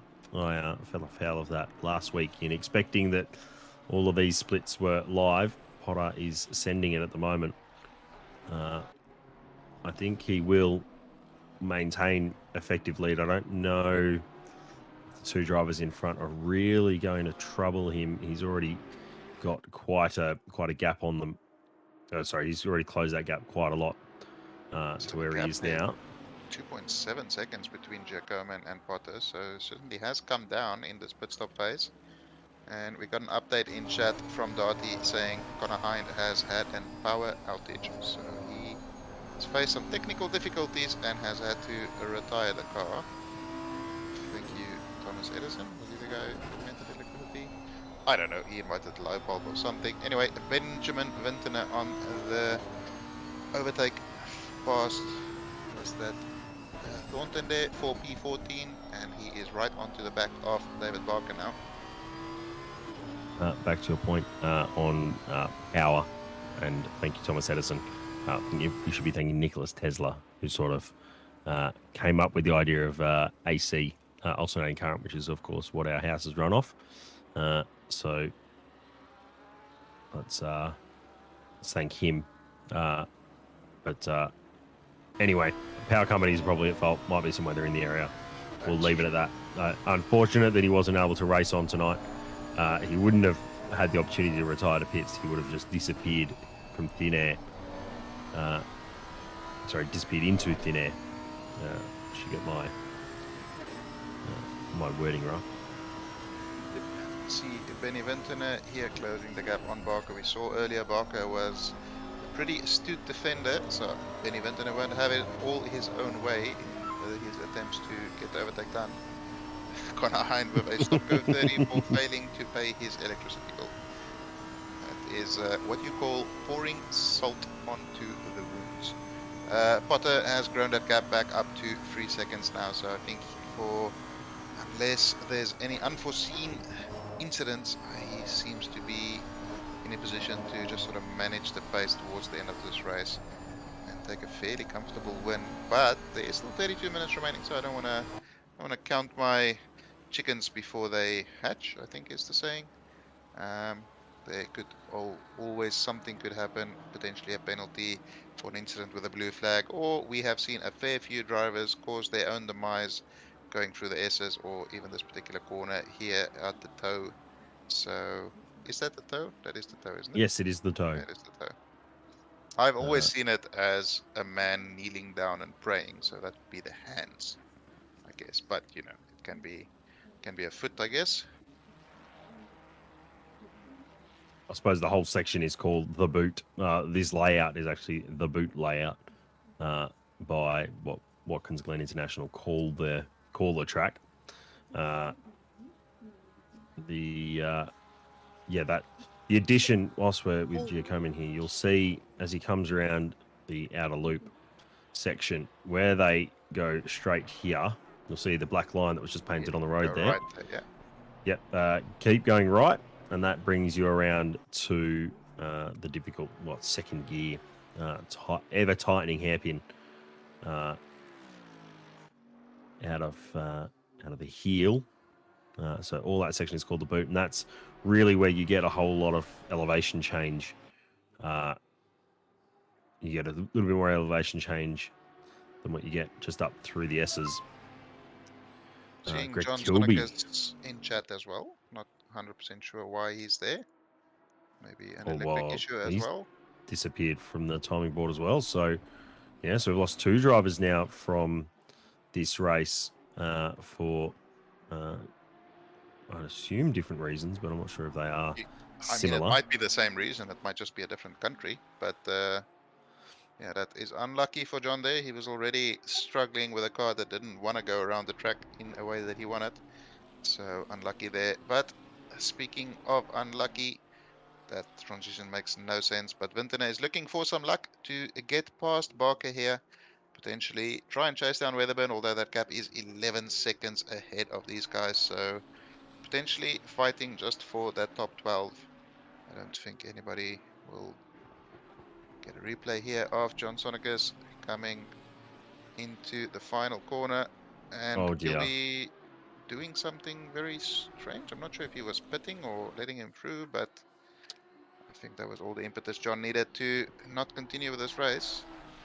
Yeah, that's very weird. So Kilby looked like he was pitting and then decided to go left. I wonder if that's why Kilby got the 15-second dangerous driving penalty that popped up on our screen just then. So maybe that's what the incident is, and maybe John has left after that, or as a result of something else that's happened. So we'll leave it there. The stewards have made their decision. Unfortunate that John and Connor can't race on tonight. Has Gibbo pitted? That's the one person who I'm looking at going. He has not, no. No, he's found a lot of gap at the moment. No, he hasn't. 50.5 minutes driven with 50.5 minutes gone in the race. So he hasn't pitted yet. He So I was wonder if he's talking doing... He was talking about potentially going for that, either the no stopper or the splash and dash. So yeah, it'd be interesting to see how that plays out for him. Well, How Jack is Homan has just beaten Potter's fastest lap that Potter had just set of a 44.1. So now they are really stretching their legs out the front of this field. How is Al Marvel going? He was running in P21 earlier, but I think he may have performed a pit stop since then and dropped a little bit further down the field. But we are on board here with Jacob Weatherburn in one of my favorite liveries, sort of a Ford GT inspired Ferrari livery, and it certainly does really work on this car. As we see Harry Clark there decide to pack it up as he's drifting through the bus stop and manages to Oh, he managed to keep it out of the wall, but a certain Aston certainly did not manage to keep it out of the wall there. so that would have just been asking too much of the car in reaction to a car spinning in front. You're so committed through the chicane there that it's difficult to make any meaningful correction to save the car. Or to avoid another car, you're that committed. I'll tell you what, I've had my fair share of moments through there in supercars, in NASCAR, definitely in trucks. I've had my moments. I did a truck series back end of last year, and our road course week was here, and it's a great track for any. Yeah, you can see how he just had to ask too much of the steering of the car steering to avoid the spinning outie, and that's unfortunately what's happened there. So he'll be running with a bit of damage on the front now. Kilby, of course. A bit of damage. I'm just speculating, you know. That's very optimistic of you, but yeah. Kilby will be running with quite a lot of rear damage from that contact with Senekas. So it's one of those things that I don't know how repairing goes for rear damage. Well, it's very car dependent as well, and with the latest update, they've updated the sort of effect that damage has on the car as well. So you can get a lot more damage and have less effect on the car. But certain cars, especially the Aston, is very, very strong with that, and the McLaren, I remember, always used to be super sensitive to damage. And the Aston particularly, it can take front damage, but if you damage the rear of the Aston, it just turns into a completely different car. And that used to be one of the sort of strengths of the Bentley. It was an absolute tank when it took damage, it just kept on going. Felix Jung here also hasn't stopped yet. He may be another driver going for that no stopper. And on the no stopper issue, we have Eamon Tully asking in chat if anybody in the first split made it work. Ashton Reynolds did make it work, sir. He started in P7 and finished the race in P3. Definitely got the benefit there from the no-stop strategy. So if we're looking at the gaps of the cars that have stopped already, we have Christopher Taylor, I think, is the lead car to complete a pit stop. He is about 8 seconds behind Gibbons, who is about 8 seconds behind Felix. So that is 16 seconds for Taylor to make up if he wants to get this pin or sort of final podium position. But we do have only 25 minutes remaining in the race, and that is quite a lot of time to make up. So going to be interesting to see how the sort of later stage of this race plays out. Yeah, Felix looks like he's really battling with the rears now. Looked like through the second to last corner, the car was skatey as he went wide the track. Here's Marvel in the number 7 Porsche, running in 23rd position at the moment. Second in the AM category tonight, doing nicely there. He's got 4 seconds to burst behind, so I think Burst will close that gap, and then he's got a fair gap back to Miller as well. So he's sitting nicely where he is at the moment, in class in second, and he's doing what he needs to do to bring home a good result. Top 25 for an AM is always a fantastic result. Goes to show your performance in the race and just how well you've raced overall. Absolutely, as we see Justin do trying to cook something up here and get an overtake done on Victor ahead of him to move up into that top 20. He is, of course, carrying a 10-second penalty. I think it's a 10-second penalty. Sorry, my stream has gone a little bit hazy. But yeah, that will, of course, drop him down. But the penalties don't matter when you're trying to just sort of get that little bit of pride and track position, potentially get ahead and maybe pull a big enough gap. So he'll be putting the pressure on Cook. That little John Deere battle group has sort of split up a little bit after the pit stops. We see Cookie here running a little bit behind Omar, and I think who was the other car? Dilligan was the other car involved in that. He's dropped down to P24. So unfortunately, that tight battle group has split up. But David Barker up the inside here of Dylan Waitan. Will he be able to make that move? Works. Waitan will have the inside for the next corner if he can stay along enough. He's not quite there, but he does poke the nose up the inside there. That is far enough alongside, but Barker gets a fantastic exit out of there. And he is gone. That allows him to clear away of Waitan, and that is going to leave Vintner having to try and fight past Waitan if he is still chasing that position that Barker is carrying. As we see Matterford in the pits, he will have to serve a 15-second penalty, so that's going to drop him down a fair chunk there. Waitan going defensive very early. Vintner says that's not quite inside enough. He does go up the inside there very late on the brakes, hits the apex perfectly, gets a good exit, but now he will be under pressure from that BMW coming up the hill as we see Oh Andy no. Baker, sorry, parked next to the Oh road. dear. Is That that is a the hardware Aston. failure?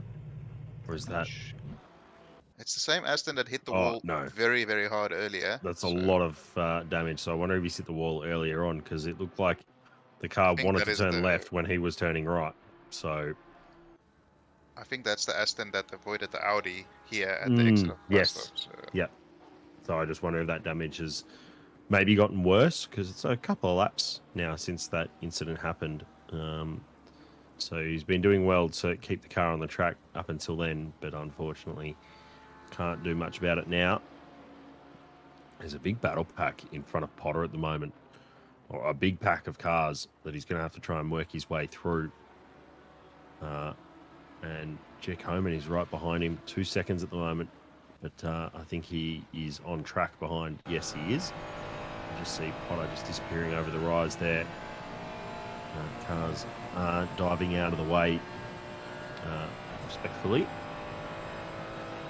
just like to give some in real life news as well. I'm sure people have seen it already, but the Imola Grand Prix for the weekend has been cancelled due to the flooding that is taking place in that part of the world.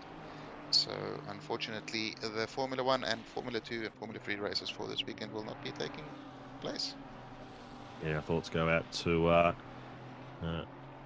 all of the Emilia-Romagna region at the moment, as I'm trying to be heartfelt and I say don't that our think thoughts and prayers are stopping. with them. But I don't think stopping for 30 seconds is going to be enough to stop the flooding. To be fair.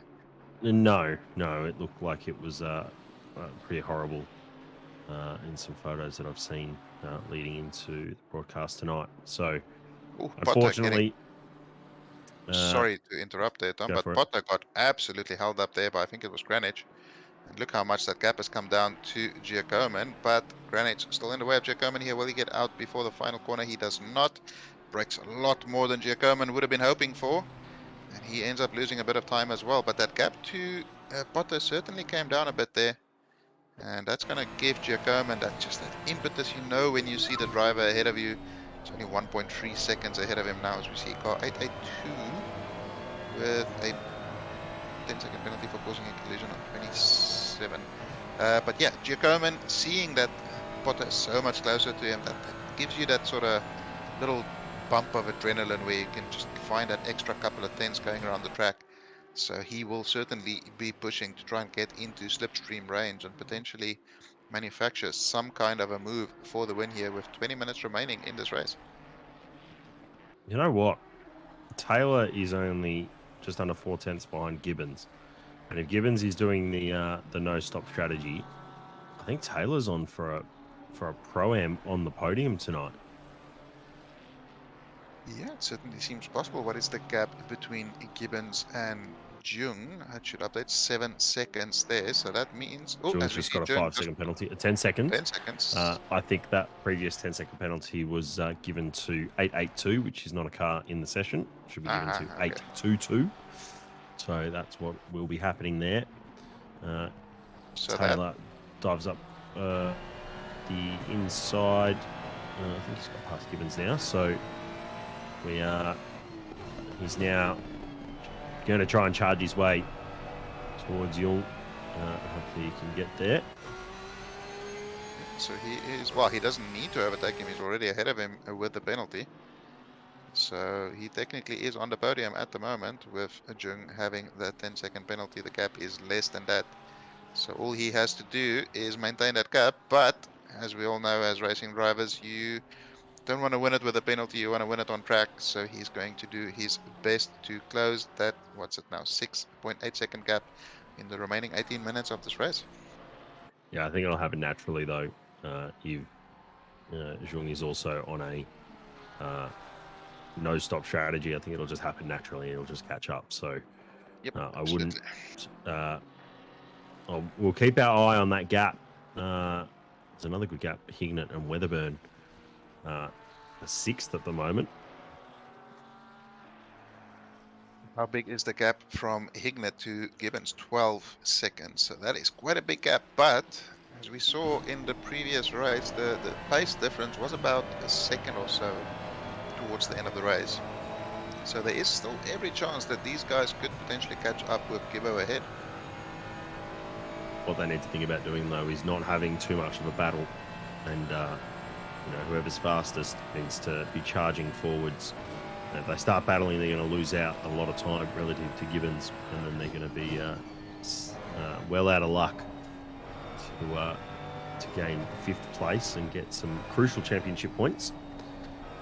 Quick breakdown of the championship points for you in case you are new. First gets 150 points, second 130, third 115, fourth 100 points, and then gap tightens to 95, 90, 85, 80, 75, 70. Basically, that's the top 10 point scores. So first to 9th is basically half the points. So even though 5 points might not sound like a lot, it is a lot when you consider how tight the midfield or off the podium is really for points throughout the championship. Top 30 earned points. We have seen in the last couple of seasons where championships have been decided by less than 1 point or by less than 3 of 2 points, so there's been championship decisions with 1 point in it. So as you say, 5 points doesn't sound like a lot, but it can decide a championship. Definitely can. Qualifying, you also get 5 points for first through to 1 point for 5th in qualifying, and 3 points for the fastest laps at the moment. That's going to Gia Coman, which has now closed that gap down to 9/10 of a second. Oh, big wall for Weatherburn. Oh, what a save. Saves it and turns it back around, but he's already hit the wall, and that was heavy contact. Does he just grab some of the curb here on the left? Nope. There's a little bit of oversteer right as he changes direction. Car not quite balanced. Does hit the wall with the right-hand side. Misses it with the front, though. But will be suffering some damage, especially when the car needs to turn left. This is the first time that Potter has been under pressure in this race, so be interesting to see how he reacts here with Giacomin piling on the pressure. Couple of slow drivers ahead. We see the orange Aston get all the way over to the right. I hope he pulls out of it properly before the apex of turn 1. He does just barely, and they will be coming up to Jared Matherford in another Aston fairly soon. But yeah, Giacomin, as you said, that gap now about 6/10 as they come up to the SS. He is firmly in the slipstream there. So we get a replay here of the Aston getting out of the way, just about, but just that is good enough. Didn't really impede Giacomin there. Giacomin could go into the corner with full commitment.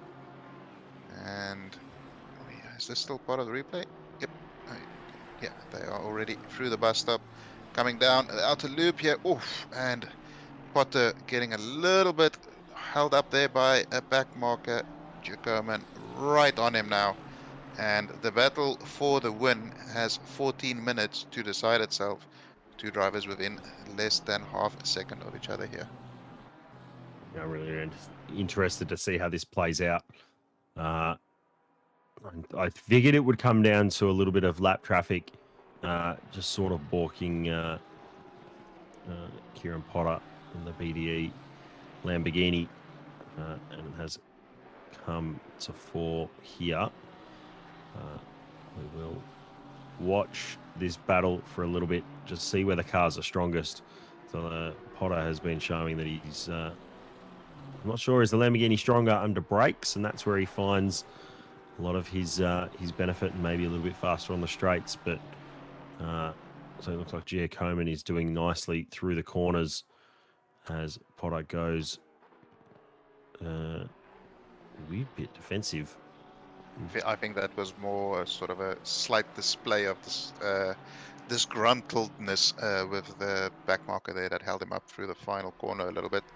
But we see Giacomin here very, very close to the back of the Lambo. It is Lambo versus Ferrari coming down the straight. Both of these cars not that fast in a straight line. Ferrari is better on the brakes. Will he be close enough to make something work? Not quite, not really closing much in that toe as well. Both of them make it through the bus stop fairly cleanly. This is such a tricky corner, especially if you're following so closely with all of the aero disruption. Just lose the front end washing out a little bit, but he manages to stick right to the tail of him, coming down into the ankle, I guess, I would say, and they are coming up to the toe here. Really able to stay very close to Potter. Potter is in a position where he is not able to make a single mistake, because Giacomin is right there to capitalize on anything that happens. Luke Marvell there moving out of the way very efficiently, and he has not impeded this battle at all. Now they have some clear track of about, I would say, about 10 seconds, 15 seconds ahead of them. So these two can go to battle mano e mano with the remaining 12 minutes of the race. Yeah, definitely. That outer loop corner is difficult to judge exactly when you can get on throttle, because the corner is quite long, and you can't, especially if you're tucked up behind another car, you can't quite see where the exit curb is to give yourself a reference. So it's sort of, you're using the nose of the where you're looking words. Get my words right. Formulate them in my brain. Where the nose of the car is pointing can sometimes be a good reference, but obviously you need to adjust that based on what your tires are like. So you sort of find the extremity, and then you find how much later you need to be to push the car out of the corner. You can, from what I've seen, you can use the traction control in these cars to really just give it a stab of throttle to help either rotate the car or get off the corner stronger.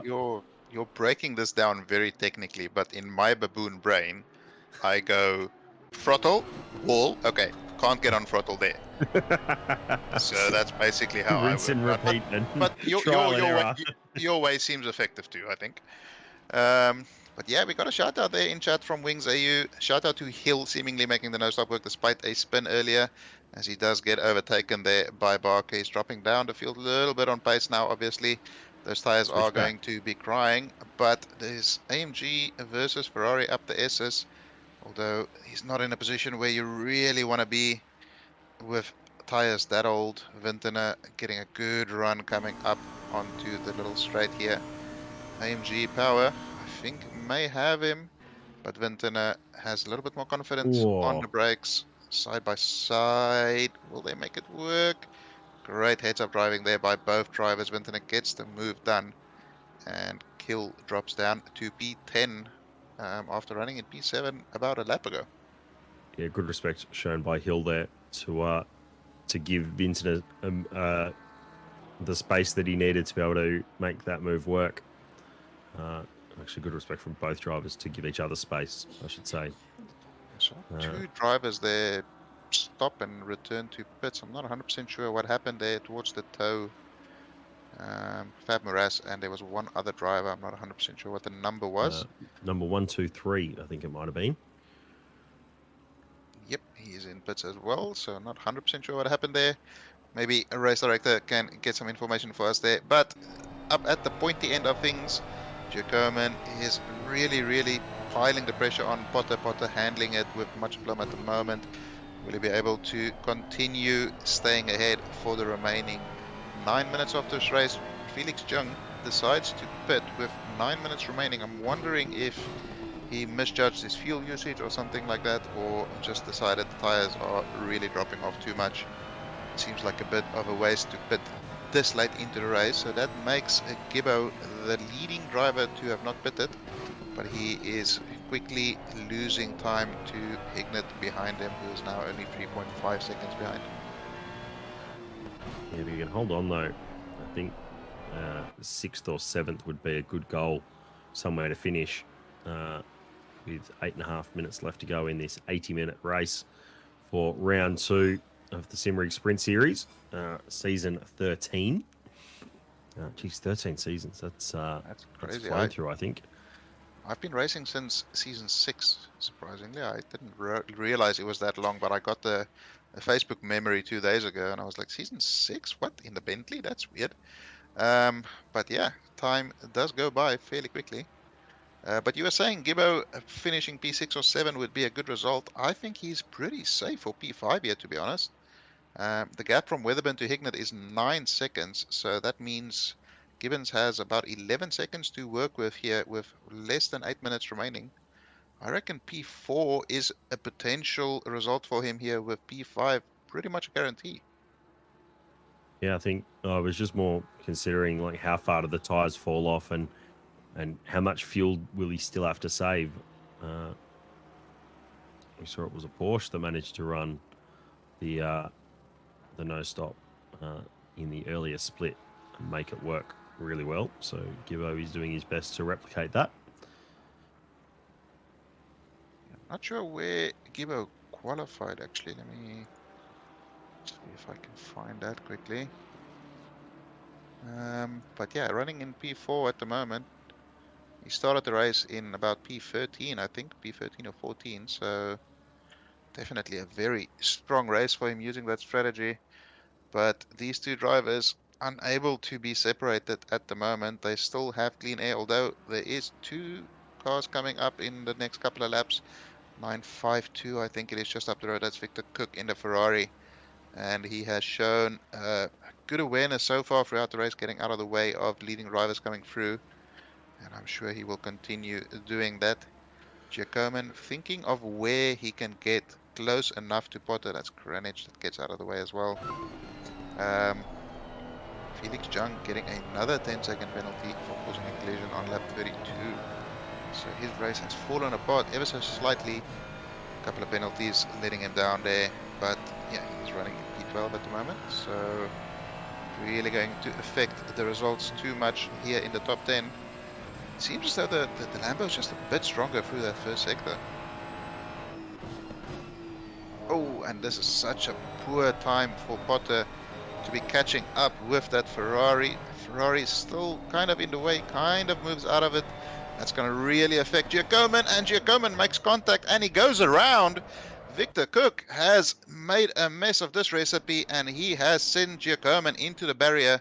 And that has put end to the battle for the lead. What an unfortunate ending to this battle here. As we see a very sad race control here.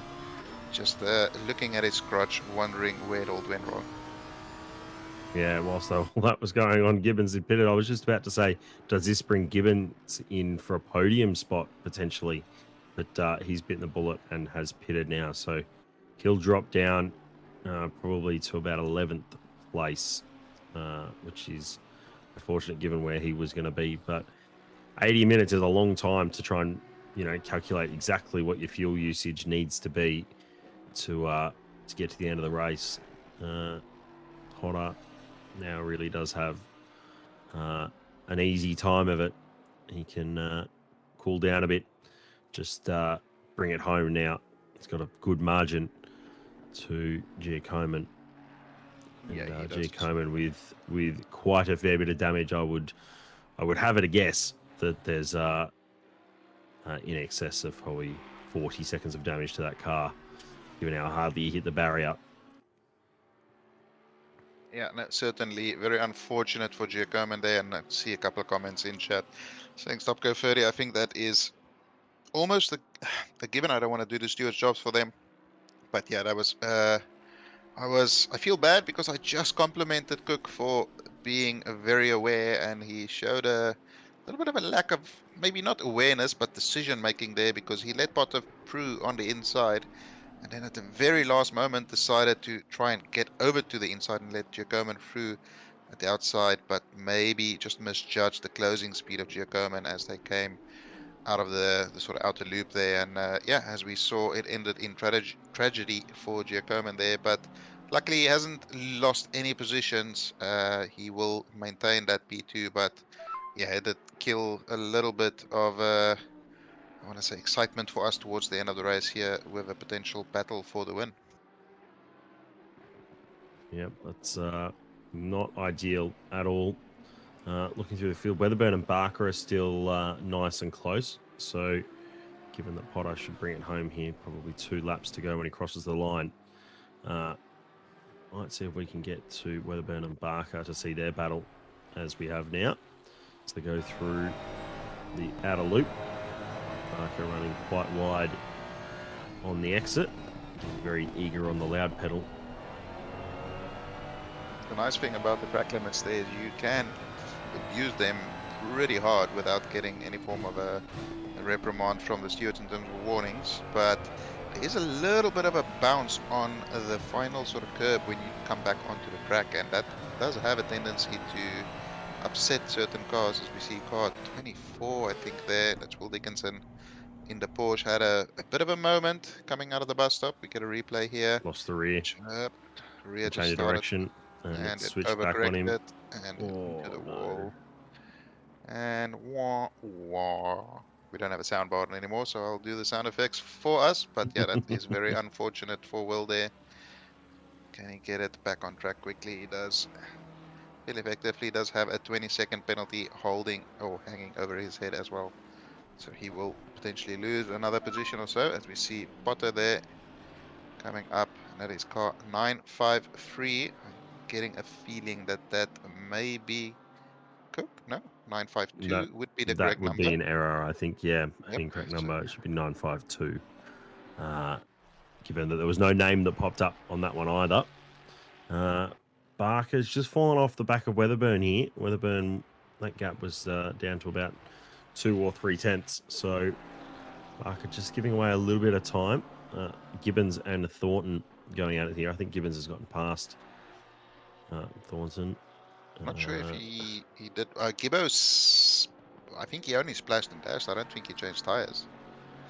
So yeah, it's going to be interesting to see if he has any pace left in those 90-minute or 80-minute old tires. But yeah, Kieran Potter has started the final lap here. He should take a fairly comfortable win. Gap to Giacomin behind is 12 seconds. But while that is going on, David Thornton closing on Gibbo coming into the bus stop here. Gibbo going fairly defensive there. Just parks the car where he needs to, gets through the bus stop safely. Thornton really has a good handle on this Bentley, and you can just see the traction of the Porsche there coming out of the outer loop. Just pulls half a tenth or so away from the Bentley. And yeah, Gibbo will have to defend for one more lap after this, as they are ahead of the leader.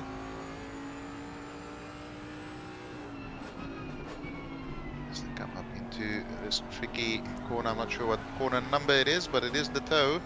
It's a great drive out of there. Gibbo already parking the car sort of middle of the track, indicating that he will be defending this. Not aggressively so, but yeah, Thornton showing great patience here, hoping Gibbo potentially makes a small mistake somewhere. Definitely with where Gibbo parked the car there was no opportunity for Thornton to stick it up the inside to make a clean move. There would have been a monumental car crash if that were to eventuate. Absolutely. As these guys come across the line to start their final lap, they'll keep battling. Needs to be wary of Zhang behind though. But we jump to Kieran Potter. Lights to flag victory is how I would put it. Bar the pit stops, but brings home the race win in round 2 of the Simrigs Sprint Series split green. Gia Coman comes home P2. What could have been an incredible battle brought undone by a slight incident with blue flag drivers. So he comes home P2. Christopher Taylor brings home P3 and the win in Pro-Am. Let's just make sure he crosses the line first. Great performance by Chris, Pro-Am driver, to bring home a podium is always a good sight, a special sight even to say the least. And as I was talking about Zhang jumping in on this battle, he's put himself up into, the second car in this battle. Gets a lot of curb on the exit, bounces the rear. Thornton is searching for a way through. There's no way he can dive up the inside there. Does Zhang have the traction that he needs? Probably enough to defend, not enough to attack. Will be fairly frustrating for Thornton and Gibbo here, as Zhang does have a 10-second penalty, which is going to mean anything he does in this battle, it has no result on this battle apart from bothering Thornton and Gibbo. But Thornton gets ahead again. Gibbo is still clear. There's 2 corners to go. Jung with a big old drift coming out of there. There's not really a lot of over. Yeah. Will he send it up the inside here? Not quite close enough to do that. Try and get the switch back. Try and get the run out of the corner. Oh, he's got the run. He's got nowhere to go. Oh, just too close. And he is not able to make it work. Gibbo manages to stay ahead. Barely so. And that is the last driver to cross the line there by Felix Zhang. Yep. As we will try and quickly get our round results up on the screen. Another great night of racing in split green. Yeah. Absolutely.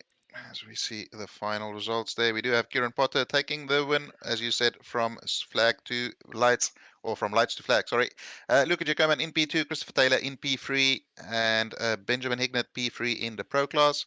In the Pro-Ams, we have Christopher Taylor taking the win, Graham Hill in P2, and David Thornton in P3. And in the Am class, we have Derek Nagel winning, Luke Marvell in P2, and Nick Miller in P3 there. And that will do it for racing in split green. Yeah, great Awesome stuff, racing gents. tonight from all drivers. Yeah, it's unfortunate that blue flag incident, but sometimes it happens. Overall, though, what a great race. Fantastic racing. Throughout the field there, quite a lot of battles, quite a lot of penalties as well.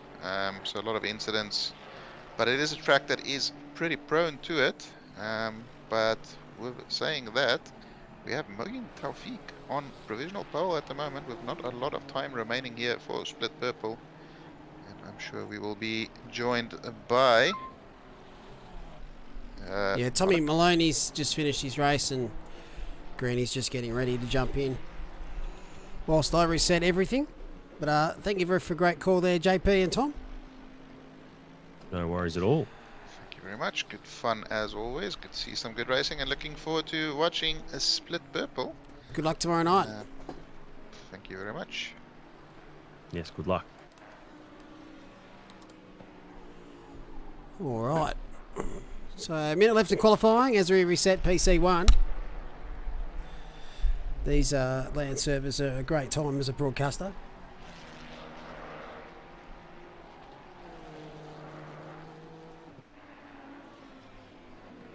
While we wait for Greeny and Maloney to jump in, I'm going to bid you adieu and go and sit on the sofa and watch Split Purple race. Have a wonderful evening.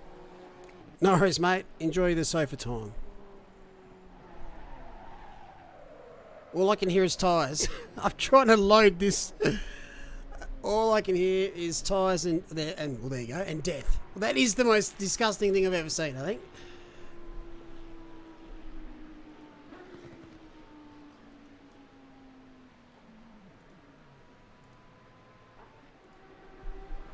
All right. G'day, Ryan, and g'day, Tom. How are we, gentlemen? Very good, Mr. Alexander. How are you, my friend? I am good, thanks, mate. You must be pretty sweaty after your race.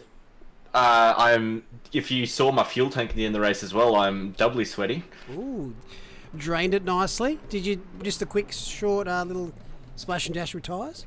No, I pitted halfway through, but my little fuel cal gap was about a lap out, Whoa. which was always nice. So That is sweaty. And also working back, Ryan Green. G'day, Ryan. How are you? I'm very well. Hello, chat. It's been far too long. It's good to be back. We should have pretty decent action to split tonight. Purple last week had a few out, but they've had a lot of changes in a few days. So I think we've got about 30 out there tonight. A lot of new faces, a lot of fresh faces. As we see, Tafiq gets his first pole position, I believe, in OR. That is an interesting top 10. I'll leave you to it while I go press some buttons. beautiful, mate. Thank you so much. So, yeah, Greenie, it's been a couple of years now, I think, isn't it? When was the last time you called a race for us here? Oh, it would have had to been Silverstone 12 hour way back when. So, Okay. Yeah. well and truly over a year ago now, about a year and a half ago. So, no, but I've still kept active in the comms box. I've, kept game fit, if you will. So, doing more on the iRacing side of things. So, Beautiful. I'm still good to go. So you're going to be really good at leading the first lap then, is what you're telling me. Mate, I usually do 86s. Hey, they're a lot slower. They're a lot slower on the first lap, I must say. But I sure can. But welcome then, everybody. Round 2, split purple, the late split. This is where we have fun. The late night game. Mate, talk us through your race just before, mate. You're now the expert after spending the last 80 minutes around here. Yeah, I mean, I feel like I'm one of the very few people who had a clean race at Watkins Glen. A couple of hairy moments, but only really sort of had 3 or 4 seconds of damage at my pit stop halfway through, which was nice. And yeah, if you missed me before, I was about a lap short on fuel, so I was fuel saving like nothing else in the last lap. Gave up about 8 seconds to make it to the end. Any particularly tumultuous spots we want to look out for? The bus stop, you'd be surprised, is tumultuous. It is. You don't want to go side by side through there. It's not going to go well for one of you, and which one of you it is entirely at random. And then I think that sort of that uphill that left-hander, sort of in the last sector, the third last corner as well. It's very tempting to stick your nose in there, and it's just not gonna. You're brave. It might not come off. So looking forward to seeing what these guys can do. We had a safety car first lap in the last race, so see if we can get a clean first lap from these guys. I hope so, but turn 1, it's so downhill. The braking zones, especially on cold brakes, cold tires, it's going to be tough. It's a bit of so wide as well. It really invites that 3 wide, even 4 wide sometimes action into turn 1. So much runoff on the left-hand side. So it really invites the red mist, if you will, for the first lap. So, really excited to get going tonight. Watkins Glen International. Just great circuit, Dix, right outside of Watkins Glen Village. 11 turns. For some reason, don't know why, they don't count the bus stop as a turn. I remember that. I remember talking about the enduro. It's just that's just the straight. That's just a freedom thing. I'll leave them to it. We'll just call it a freedom thing. But yeah, I think corners have to be more than 90 degrees to count as a turn in the US, just because like in an oval it'd be 180. So maybe that's why. Maybe. I don't know. I guess my only guess is NASCAR probably. Oh, don't they use it as well? So I really honestly have no idea what they're playing at. So anyway, 11 official turns, really 13 turns. So, and as you said, bus stop, that's definitely one of the spots where, we're going to see a lot of people want to go for it, but not much of a braking zone, very fast into there, and definitely can see some cars going around. Absolutely. There's also a sort of a dichotomy in terms of there's some cars with maximum rear wing and there's some cars with 0 rear wing, and you notice that difference on that straight. But those cars with 0 rear wing have to brake so much earlier than you, just because they have literally 0 traction. So it gets pretty exciting as the cars head off on the formation lap. Moheen Taufik will lead his first formation lap, as Neil said before, first pole position in OR. Well done. Yeah, absolutely well done to Tafik there. And as we've just seen the safety car Bentley pull through to the front of the field, would you believe it? The Bentley Continental GT3 holds the lap record for the GT3s here at this track. So a bit of a beast here. It does, a 144.2 in the 2019 Watkins Glen GT World Challenge. 44.2. That's quicker than I did. I can tell you that. So it's a bit of a weapon, the old English beast. So is that because you can ignore all of the curbs at the bus stop and take it flat out in sixth? It must. It must just cheat and just straight line the chicane. So that's the only way I can see that thing turning. It's not going to do the switchback at all. So the only option is to go straight through. That must have just, I don't know, sensors messed up somewhere. Canada valid and stick it on wiki, you know. But the lap record itself, IndyCar, sorry, it is IndyCar, but Sebastian Bordeaux, I think I'm pronouncing it right, at 123.9. So look, unless as I said, we're cutting chicanes and doing a bit of shenanigan work, but don't think we're going to see anything close to that. I think the old short circuit that they use in the skip barbers and iRacing with this track. Just keep turning right here. You'll see you can keep going right.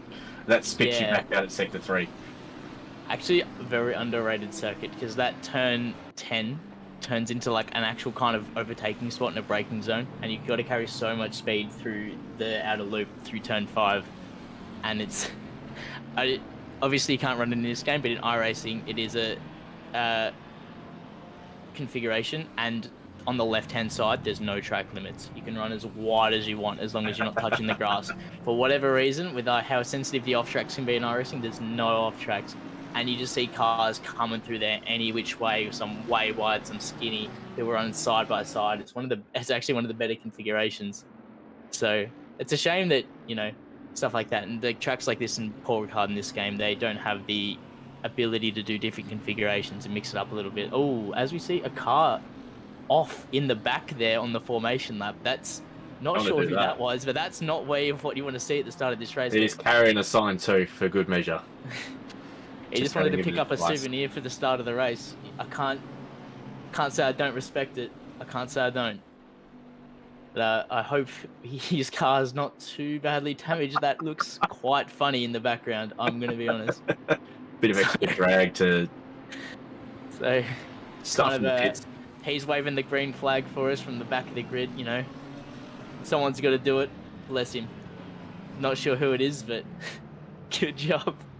As we come around turn 11 to start us off, round 2 of Split Purple OOR Sprint Series, supported by Simrigs. As I'm not sure where the timing line is. Does it go as the checkered or the timing line? It goes to the checkered, I think. As the sign's bouncing and the green flag's down, we're off, and immediately cars spewing out. 5 wide, probably not 3 wide in the second row here. Cook diving down the side, bit of contact on the outside, all clean through the front of the pack so far.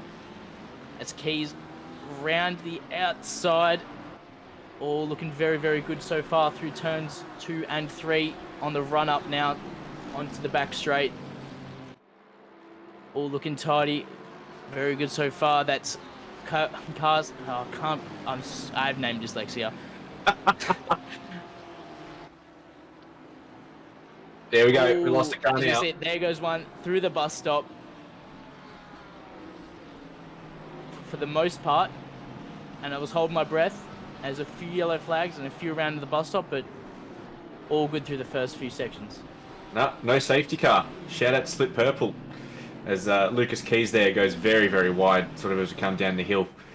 And yeah, I think that obviously me and Taufik in the Ferrari got jumped by the superior straight line speed of that Mercedes, which is an absolute beast off the start. Lucas must have some damage. That Lamborghini is just not wanting to stick to the racetrack for him. He's just falling down the field. Manages to slot back in front of the Mercedes of Tonkin there. But Tonkin's going to sneak down the inside as well. Gives a bit of a kiss on the outside for good measure. We'll see as a Porsche there of Witchell sneaks past as well. Keys having one of the worst first laps I've seen for a while. Yeah, just maybe suffering from a bit of surface overheating, just sliding around a bit on the start. Is that not a lot of. I couldn't see it, but I don't think that was a whole lot of TC then. Maybe just accidentally having turned a off his little bit of TC. maybe having a little bit of electronics issues on his wheel. Fanatec, if he's using it, I was prone to switch it off sometimes. So, but otherwise, bit of rubbing, but no one really around. Maybe something the stewards will look at, but for the most part, all looking pretty good. Yep, Lewis Sugley will be happy with that race start. Nothing better than blasting past pole and just sort of cruising into the lead. He can back that Mercedes straight line speed in to make his life pretty comfortable as long as he can not bin it anywhere, which has been a bit of a theme of the past 2 races as well. Yeah, a lot of power running through that V8 engine. Just can easily light up those rears, especially in the early stages of the laps. A lot of kick it gets from especially in the low revs. So can really, it's got a lot of grunt, got that real earthy tone to it. So it really wants to get going. But have a look at I'm so bad with names. Zikri? I think Zikri is a gamepad. Is a gamepad user. Up on the Bentley though. Up Yeah, into I rate that. 18 spots, too low if you ask me for the Bentley around here. As we said, pre-race holds the lap record in He's going to be officials. P17 here. He's P17, looks to have moved down the inside on Pete Viney, just thinks a little bit better of it. Bit of a tricky spot if you're not already got the overlap, can get a really on the outside line, a nice slingshot up, and then the next corner's, uphill off camber. You're going to struggle to fight it around the outside to get the move done. So just biding his time, still a long way to go. Still another, 76 minutes. These guys don't want to burn through your tires too quickly. No mandatory stops, so Yeah, especially if you don't want to do that tire stop. If you don't want to do that tire stop, you've got to start looking after him from now. Obviously, we can't see what fuel levels these guys have, but if they're committed to stopping for tires, doesn't really matter. But Tafiq's got a pretty good run on Sugley here. We'll see how much straight line speed that Ferrari's got. The piddly little V6. Sugley goes defensive, and that Ferrari just doesn't have the guts. See if he can. That's running skinnies compromised him through the bus stop. It hasn't. And as we flow downhill now, Lewis hangs on to P1. Did look like he carried a bit of speed there through the bus stop, a lot more than the Merc, so looks like he's running a bit more wing. So this will be the section of the track he's looking to do the damage down through turn 6 and into turn 7 into the toe of the boot here. This corner here is what I struggle with most in the race. I just find I could not get it right. As you see, Tafiq in the background, they just doing the exact same bit thing. of a wash understeer, just uphill, just loses a bit of traction, and especially when following can be very, very easy to do. Looking further down the field, Stefano Rasciuti looking down the inside here of Godfrey, just a bit later on the brakes there, Godfrey. You are another one of the hard ones. I've just played a game of basketball, so I'm like, bit of a late one. I'm gonna be honest. So. Well, we finished past midnight here, so definitely a nice late sprint for the guys. Stefano onto the back of Mr. Godfrey with his face plastered all over that kart. Not the best livery in the world. If you like looking at liveries, there's definitely better out there. It's beautiful. What are you saying? Come on. Disrespect Stefano. Stefano's livery's fine. That green Lambo is beautiful. The green Lambo. The green Lambo's fine. The Honda in front is Honda. Yes. Sorry. Stefano's looking at the Honda. I see. He wanted to definitely get past that as quick as possible in that stage. I want to stop looking at it. Get as far away from it as possible. There's CFE got a bit of pressure from Cook behind in the Porsche, but not enough pressure. Whoa, that's a Ferrari going very sideways. That is death. Who was that? Yeah, that entered the wall and on the outside of the inner loop there at about Mach 6. So that car's definitely going to be worse for wear. And he hasn't returned to pits, so must still be somewhat drivable. Maybe 367 is 367. Can't see that. Parking. Lucky parking here. Yeah. Jeez. So JLS picks up a 15-second penalty for a collision on the opening stages, so unsure what happened with that one, but lucky parking. As sorry, Fahad just looks to the inside, but doesn't quite have enough of a overlap there to get it done. But wow, that car came out of the bus stop at some rapid rate of knots into that wall. If anyone's in voice chat with Parker, can you let us know how many seconds of damage he's got? Because I feel like it's going to be close to a world record. There was no way that car was stopping without significant external assistance. That may have been like brake failure. Like that did look hardware failure to me. That's impressive if you're taking that much speed into the bus stop. Absolutely. He did take it to heart what we were saying pre-race by taking the bus stop flat. Don't test me. We'll doing it. wait and see if we get a replay from our esteemed TV director. As we head down to on lap 3, Lewis Sugley still ahead of Tafik Mayin. So, great opening stages of the race though so far. It's just very clean as we got no safety card, which is you always love to see.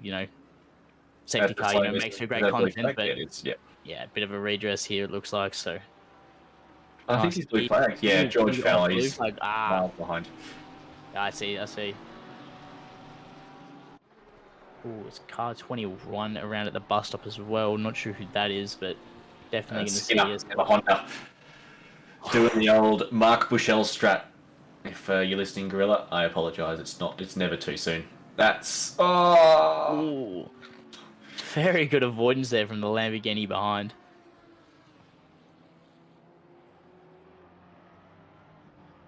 Gets it going nicely, so not going to have any damage, but definitely. Those tyres will be finished though. Definitely don't want to light up those tyres. Yeah, absolutely. This early in the race, that's going to be shocking for the tyres.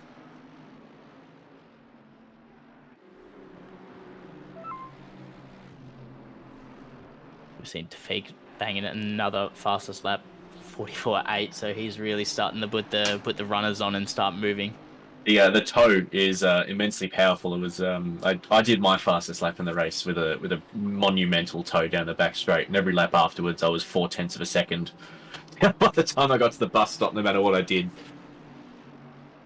I just gotta love the no wing strat. So Nissan just letting some more cars through on the outside. So is in perpetual blue flag mode. Not a nice place to be. He's doing taking a school on how to concede. Yeah, as you said before, just if you don't have that overlap heading into the bus stop, it's just going to be too hard to realistically get the move done. Not much of a braking zone, just such a high downforce core and high speed. So if you can't get your nose in the slipstream, then you really got no choice but to slot in behind. Definitely, and even just like the lack of vision if you are tucked in behind a car. Just because it is such a narrow window to get your car through there at any kind of half-decent pace. So just backing off a little bit as that is a car going round. Mohamed Zikri goes a little bit Josh Wiley, goes a little bit deep. That's an accurate team name for that incident. I'm so sorry. Goes a little bit deep in the uphill section as we come into Sector 3 and loses a couple of spots for his efforts, but he's unscathed and keep going.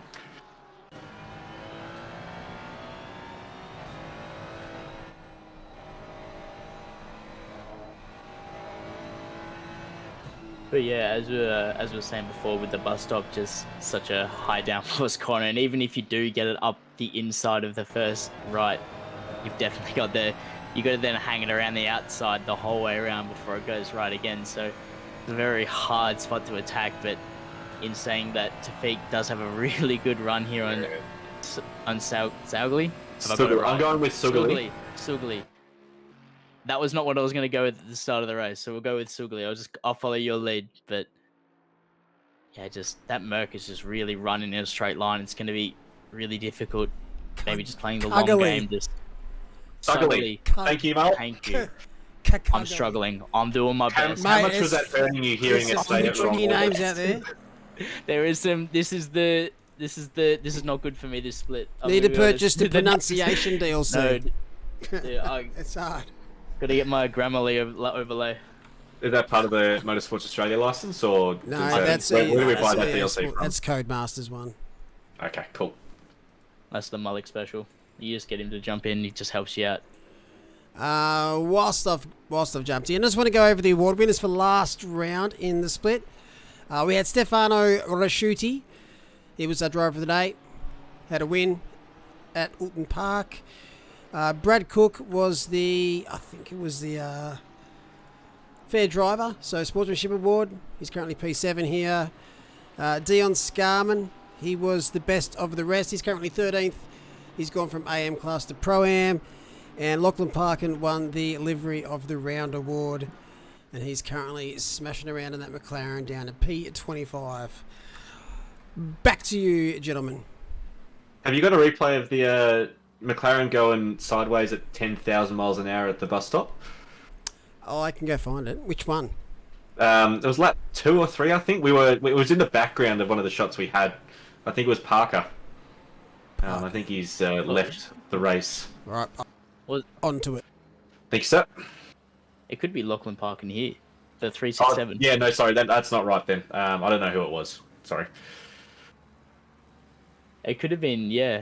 I mean, the livery's not looking too bad, all things considered, how fast that car was going in. So he must have jumped into pits and got that one fixed up. I would definitely I say think it was so. someone I would else. definitely. May have been somebody else. If so, then that car's ceased to exist. It has been atomized, merely reduced to atoms. So we have a car slow on the straight here. 343. 343. We're about to go past him now. That is Let the us wrong go. way. Turn around, sir. The truck goes the other Oh, no, way. it's Jared Ellis, sorry. Ellis. That's... Apologies, JLS. That's can't be doing that too often. Yeah, How's that happened? that's a very sick looking. I reckon he's been pit maneuvered. You know what? I'm going to back you on that. I reckon he has been pit maneuvered. That's an odd spot to have it, though. Unless he's done that to himself, trying to cover off a move and turned himself over somebody's nose, but Just even lost then, focus and put his wheels in the grass, and it's he's hit a bump, and it's done what bumps do. yeah, even that as well. Just could anything. It is still a bit of a weird spot to see a car backwards, though, in the middle of the back straight. Tafik again, just improving on his fastest lap, just sitting in this toe, just farming them, if you will. How do you feel about the white diffuser on that Ferrari? I think with this livery, it most certainly works. I Here we go. wouldn't normally rate it. Here we go. On the This marble, is- coming up the hill. Yeah. Ooh, Oh, he's done it to himself. He's mind punted himself. that's a bit of a strange one. Oh yeah, no, I think that Lambo might have been blue flagged, and he's because he's janked right to sort of go around him, and Lambo's done the same thing. And then he's lost control of the car. That Ferrari, if it wants to be twitchy, can be pretty twitchy. So Just moving left and right back through a doorway, like, you know, that awkward time where you're just like, oh, you're left, you're right, who's going which way? And then, yeah, just ran out of room, ran out of space, and that's definitely not a spot you want to be yanking the wheel going that fast. not at all. As Moyen still studying that Mercedes diffuser like it is his last university exam. Yellow flag again. It's just cleared up. But yeah, it looks like there's a couple of semi-close battle packs, but no sort of genuine sort of 3-4 cars at the same pace sort of thing that we were occasionally seeing in the last race. Yeah, it just seems like everyone's just really, really settled into their groove. I mean, I'm sure everybody's got their own strategies. We've seen, you know, the zero stop work, the one stop, and then different fuel loads and whatever else people are running. Especially, that's what I think Tafik is most certainly doing, is sitting behind, maybe save a bit of fuel, so it's maybe push a bit longer, try to go for that low fuel, extra fast overcut to try to grab the lead. Or even so, he may be just managing here, benefiting from the tow, going for that zero stop. You know, it's a shame that we can't see the fuel, because it'd be interesting to see what his strategy is here. But with the pace he's keeping up with, I would say there that he's not running on the full tank, but he's quite the talented driver. So in saying that, most certainly could be, especially with, as we said, how strong the tow is. We'll probably see in about half an hour. There's Scarman right on the back of Keys here, who's recovered after his first lap calamity, hanging out just outside the top 10. And thank you, Cody. Yeah, that Ellis incident was for position. So very late jank for defence if that is the case, and I'm sure the stewards will have a bit of a squiz as Keys goes very, very deep. Not sure what that corner's called, but and Shazran cops 10 seconds for dangerous driving on lap 1. So just Ellis, Jared Ellis himself in chat just saying, "Welp." So not sure what happened there, mate. Looked like a bit of a weird one, a bit of a strange one for us to unpack as well. Just yeah, it did almost look blue flaggy, but it was for position. So yeah, a bit of a strange one. So unlucky he made that happen, but plenty more rounds to go, plenty more chance to score points. Exactly.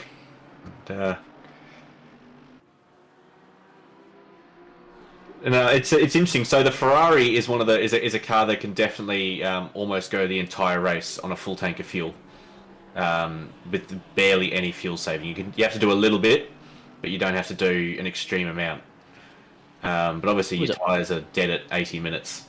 They are very much finished and sad and not saleable and returned to manufacturer. So I do wonder if anyone is going to do the much vaunted no stopper here. It's brave. It is most certainly brave. It has been effective. What's even braver, I believe that was Pete Viney in the background, just completely smashing into the wall on the exit of the final turn in there. So that's just a rite of passage here, isn't it? You just smack the wall once and make sure you got your mark there and move on with your life. Just going for the extra drag strategy. It's a new one we've seen, but hope it pays off. Maybe his wheels are a bit out of alignment, just need a bit of a whack just to put the camber back. Have you ever tried that?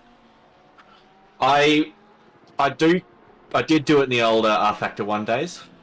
You know, just if it was a predominantly left-hand corner racetrack, just give the right-hand side wall a whack and suddenly the car turns better in left-handed corners. But I haven't tried it here, no.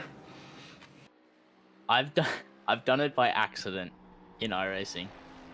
So you haven't done it deliberately. No, granted, it didn't fix the car. It was you could hear it scrubbing like a wash, like a washing machine, just like grinding away underneath. So it was definitely most certainly slower and unstable. But I've just seen the Jokic over Embiid as a team name. I respect that. I'm not sure whose car that was.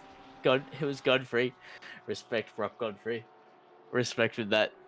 Tonkin picks up a 10-second penalty for a collision on lap 1 as well. So she was still working through some of those lap 1 penalties. And that's that incident we saw with Ellis earlier. Still, if that's been called in, then it's going to be another, dare I say, 10 or so minutes before we see the result on that one. And shout out to Brown and P3 as well, just running his own race. He's in a bit of a world of loneliness at the moment, which is not what you want at the 20-minute mark of an 80-minute race. I tend to sort of want a car around me to at least sort of base my pace off. But he's doing his own thing. He's a little bit off the pace of the front too, but sitting P3 is a very comfortable place to be. So hopefully I haven't just cursed the living shit out of him, and he'll be sitting there at the end of the race as well. It's just sometimes a boring race is the best one. You just really can get in that groove, that zen place that you can get to as a driver. And I'm sure we've all had it when it really starts to click and you just, every lap is within a tenth of each other and just you feel robotic. It's just over and over again, you're doing the same thing. And although it is, especially around here, having good someone in front of you to have that reference and even have that toe, and then, but at the same time, especially if we're, managing a lot, then it's most certainly good to just be in that rhythm, really look after your tires, look after your car, keep it nice and easy, and get this thing for the next 50 minutes to the end.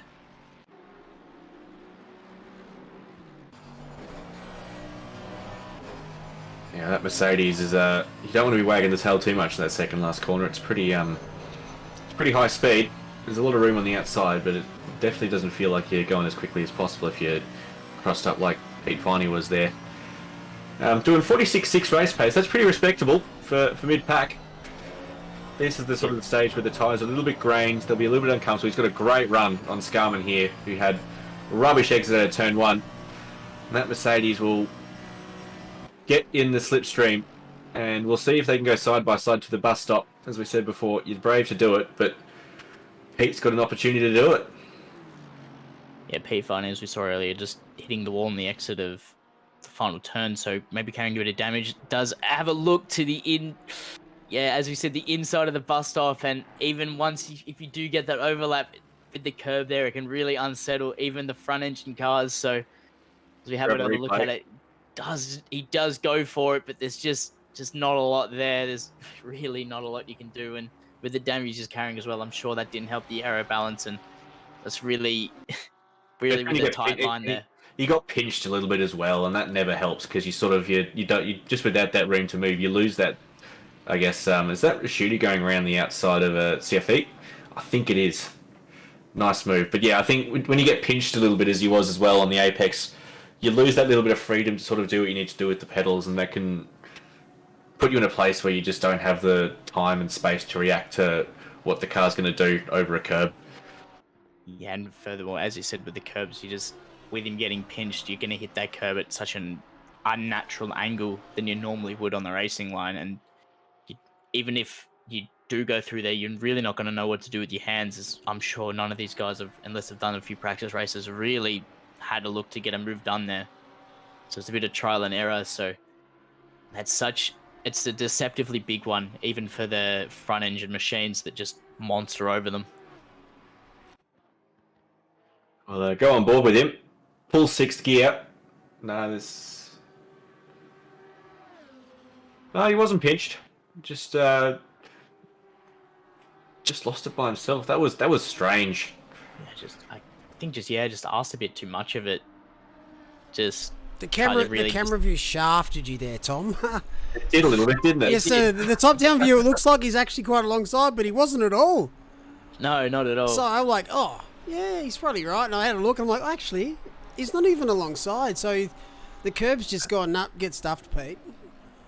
A little bit too much rear brake balance on that one. So he's only lost 1 spot. And we got car 14 around at turn 1, I think. That is Shazrin in what is now going to be a very, very sick Honda. Oh, it's a rubbish place to have to turn around. That is. Got some powers that. Unfortunately, not permitted to reverse into pit lane. Old Austin Powers, because I have to wait for it to run through. There we go.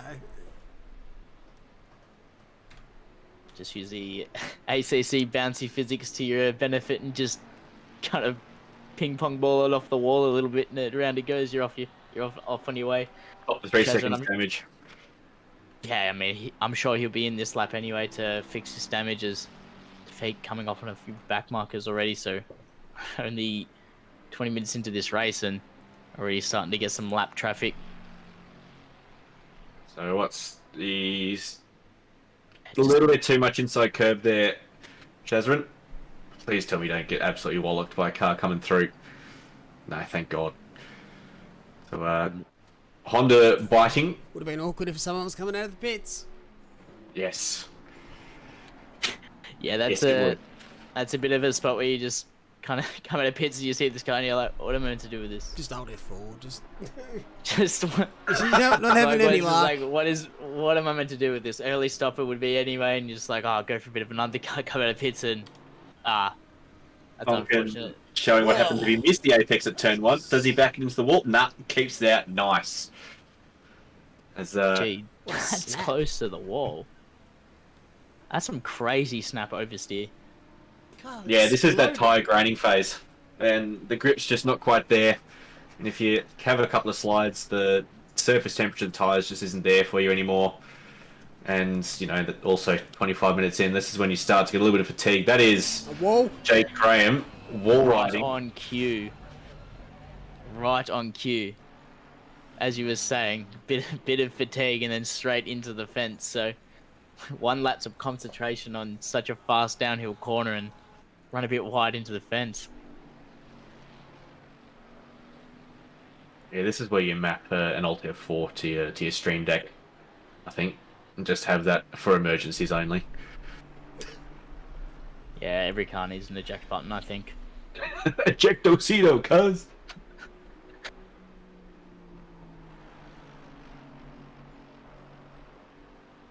This is the stage of the race where we'll definitely see those who are particularly good at taking care of their tires, and especially with the new 1.9 patch and how, I guess, upgraded the tire deck is, and it really rewards those who are very smooth on the inputs and can really tune in their setup to take tires into consideration, and with their driving style really maximize that long-term grip that you can get out of these tires.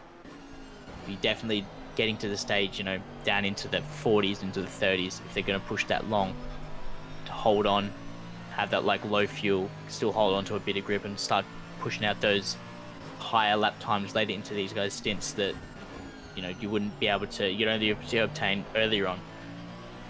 Definitely, and Brad Cook has made an early stop in his Porsche, so I wonder if he's sort of had a little bit team race car. Nice.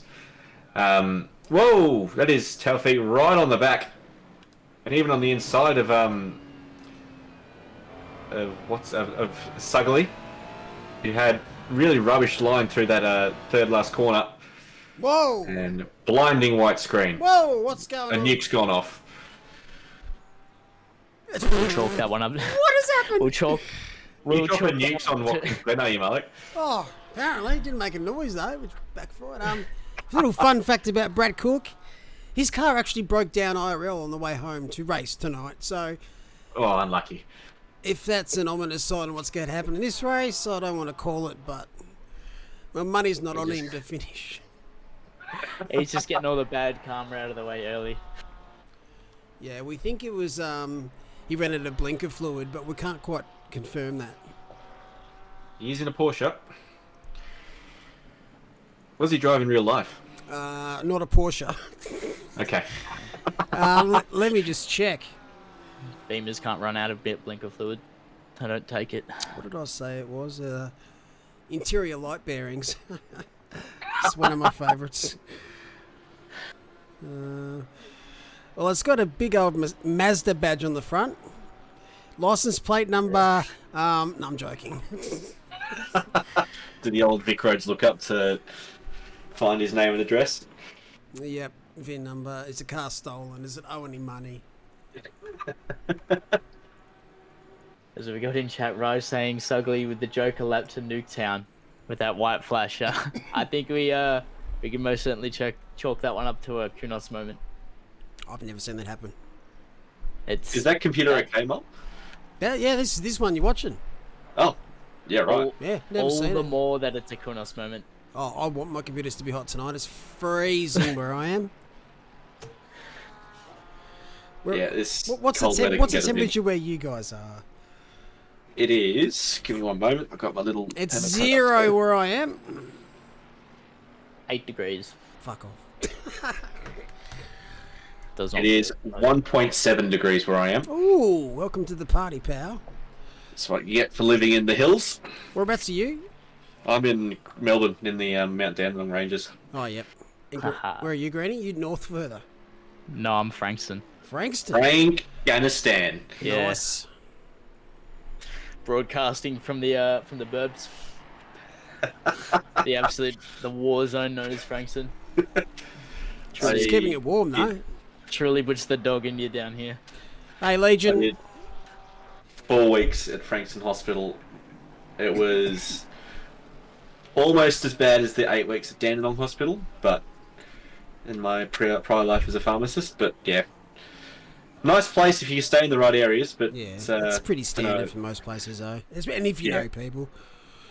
Yeah, it's pretty bad, Raj. I've never seen it hit -2 in May before, and it's done it twice in the last week. So we're getting an early winter, which is unusual. Summer wasn't very long either this year. It didn't feel warm. No, we didn't get any 40-degree gross days Ah. here in Melbourne. Melbourne gets similar weather to Tassie. We just get the little bits of the lows more. But your days change just as much as ours do. Yeah, I had a friend who works at the Bureau of Meteorology explain why that actually is a phenomenon for Melbourne and Tasmania, but my brain shut down It about was a too third of the way cold through at that the time, explanation. remember? No, I think it was actually changing weather and I had to go deal with the washing or something. So Standard. Who said 20 degrees? Get out of here, Merritt. 23 from Swampy. is that 23 degrees in your swampy bud, or what's the deal with that? I Is that reckon actually the it's- outdoor temperature? Those undies are sweet. Legion 2K, 55 degrees. Get out of here with your freedom units. Yeah, they don't count. We don't even know what that is. 55. Hey, Keith! Yeah.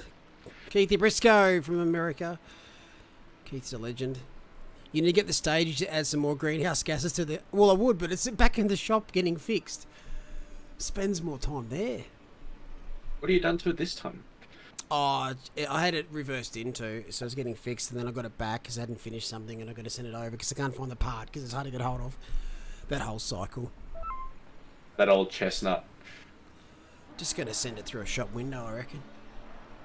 The old insurance job. Oh, come on, Stefano. Keep that on Over track. the curb. Lamborghini, yeah, not loving the grass on the outside there of laces. But these top three really in a world of their own. Just a 14-second gap back to the leader from Rashuti. So, you know, Brown.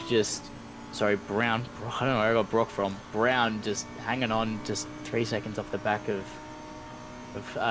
Sugly and Tafiq. So Oh, you got Brock from Godfrey. This man. I reckon I did. I You sure definitely did. I That got is Brock a from sad Godfrey. looking I Honda, wanna by the way. Look at know- that steering angle. I want to know what you think of this. Bin. No, I'm loving it. That steering come angle on the Honda was Not even his garbage. mum loves it. That's like, the Nuggets logo on the back. You gotta go find why his steering is 90 degrees to the left on a straight. He's been that. That's like wearing a Yeah. Bing Tank singlet out. Oh, That's what that's like. Yeah, I don't think you're wrong. no good. Who has had the livery last season that was just his face plastered repeatedly? Doug Wilson. Yeah, Doug Wilson. That was a little bit better than that, I think. A little bit more tasteful, but keep following Stefano, who's got his lat Parker there, which is and his Parker's pace is good. He's just, I think he had a rough first lap. He's just been in perpetual blue flag mode, which is Mason. Yeah, same car, name. same livery, It different is the name. same car. It was close. You got the livery memorized at least. And the I was car. I'm looking at the past 11. I've been up since 6 in the morning. This is. I'm looking at Pitwall Live. I'm like, Parker's sitting in 13th. It's like, I think. I'd love to know Yeah, what he is, my 13, rookie 13. space is. Who's that? Parkin? Yeah, I was looking at the timing tower. I'm like, 13th. I was like, having a pretty good one if you ask me. I swear there was more than two of them in this split. I reckon they've DQ'd or DC'd. We've lost a couple of cars, I think. Not the quickest around here, the McLaren, but that looked certainly planted through the bus stop. Then had a lot of good rotation. Thought it was going to come around on him, but it just stuck. Old mate Bilko. Lap time for best is 1:47 flat Raj. Marshall's doing a 46.7, so that's some AM pace. 47.8. Yeah. Bottom of Pro-Am, that is, I reckon. Yeah. 46, 47 lows. What's your pace, Raj? And why are you doing 45s? I also saw Raj kill someone in this rookie race. Not to name drop and call him out. Raj. Come on, man. He's also human. Yes. It's very important to remember we're all human here. And mistakes happen. And luckily, it costs you no money if you kill someone in this. Jeez. Unless you put a bet on, in which case it costs you lots of money.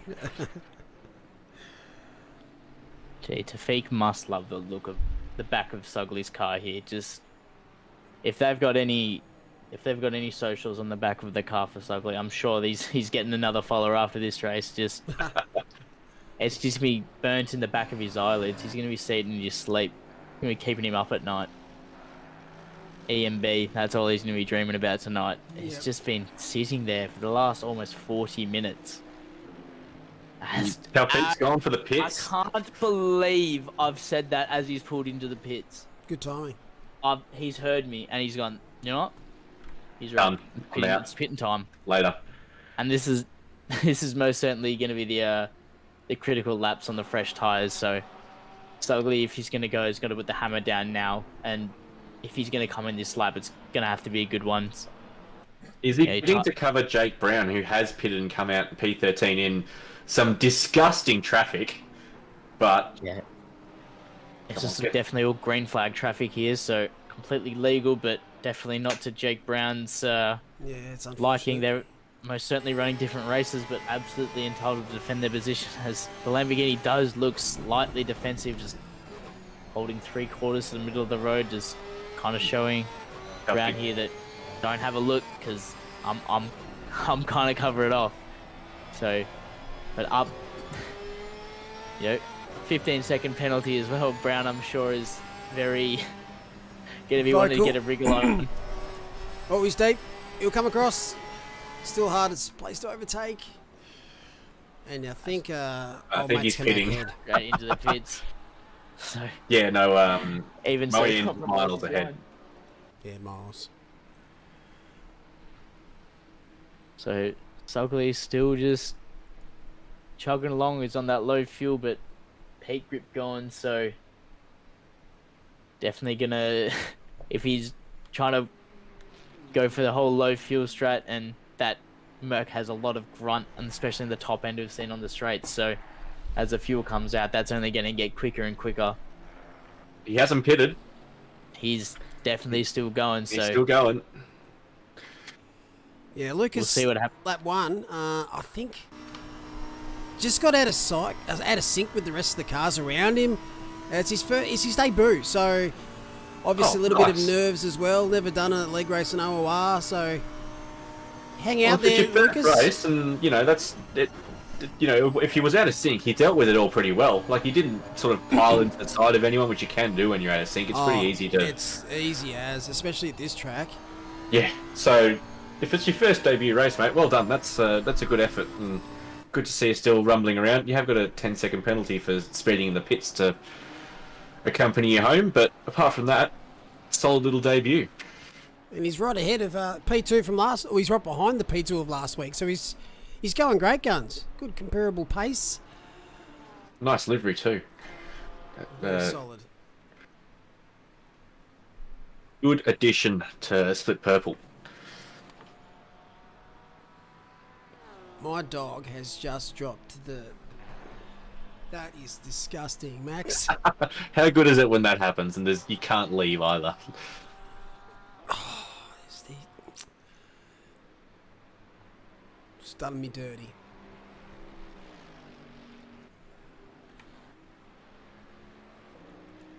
Gee, there's no way Stokely's on a 1 stop, is he?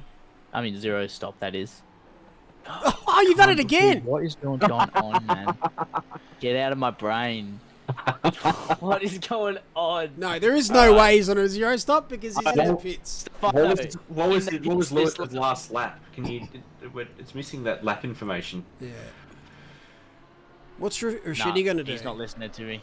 No, he's going to keep going. That Lambo is nasty on tyres, so I would assume that he will pit. Nasty. So, by the sounds of things, so from the Ferrari's, correct me if I'm wrong, the most fuel efficient car. Yes, by far. So Safik, not Tafiq, but Safik sitting in P3 could be looking at a 0 stopper. Yes. Yep. And at the stage he's looking at this state with the open track and be able to manage, I'm sure he'd love a toe to save a bit behind there, but if he is on that 0 stop, then that's a very tidy spot to be sitting. I just don't know how consistent he is with his his tyre handling, like Ashland Reynolds in Split Yellow, is just an absolute jet behind the wheel. Super consistent. That was a monumental effort. And yeah, it's you're pushing it uphill, but it's possible. And the other thing is that Ferrari doesn't have a fuel saving map. They haven't fixed that yet. It's all 10 maps are the same. So. Oh, is it really? Yeah. Well, there's like a change in like it's not engine braking. In the linearity of the throttle, there's no fuel change at all. Okay, so it's just the throttle, is it? Yeah. Okay. But it's meant to be a fuel. There's meant to be a fuel saving map, but there just isn't. So. There you go. Keys 45.4 is his fastest lap. Car ahead is Cook. 45.4 is his fastest lap. So, Keys showing some good pace. It looks like he's in the groove now. It's always daunting doing your first race. Tidy race for the most part. Just not really a lot of crashes. Everyone's been managing super well. We learnt from the first 2 races. I've also learnt to work out when to brake for the pit lane. I've never seen so many pit lane speeding penalties in my life. Has Taekwon braked yet? Oh, that was easy. He admitted himself he's made a boo-boo there, looking elsewhere. But it's a pretty standard Watkins Glen type of incident. Downhill braking, never good. Yeah, so look at that. Sugly has come out a good 2.5 seconds, if not more, in front of Tafiq. However, Tafiq's tyres will be now up into pressure, and Sugly getting a bit of blue flag traffic. You know, he's not. That is that is for position, but not on the same strategy. So that's even more bad news here for Sugly. He's under pressured tyres, and Tafiq's up to temp now, and we've seen how quick he is holding the fastest lap at this stage, albeit in the toes. So he'll be looking to move past Wiley here pretty fast. Wiley, I'd assume, in the pits in the next few laps. So that Aston is a bullet in a straight line, so he'll need pulling. He'll need to mind punt him. That thing is running. See you later. Why are you running? Oh, Justin, my dog wasn't looking at me. He's 14 next month, so he's probably confusing himself when he farts. It's like, who's that? And Siafik is pitted as well, so he was not going to do the no stopper.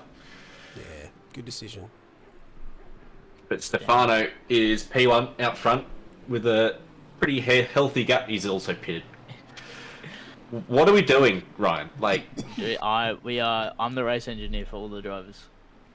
And Lewis is we are the race engineers behind Josh there in the Aston, and that's brought. Oh, geez, Tafiq's there already. Right on the back of him. Lewis had an absolute rubbish that uphill right-hander.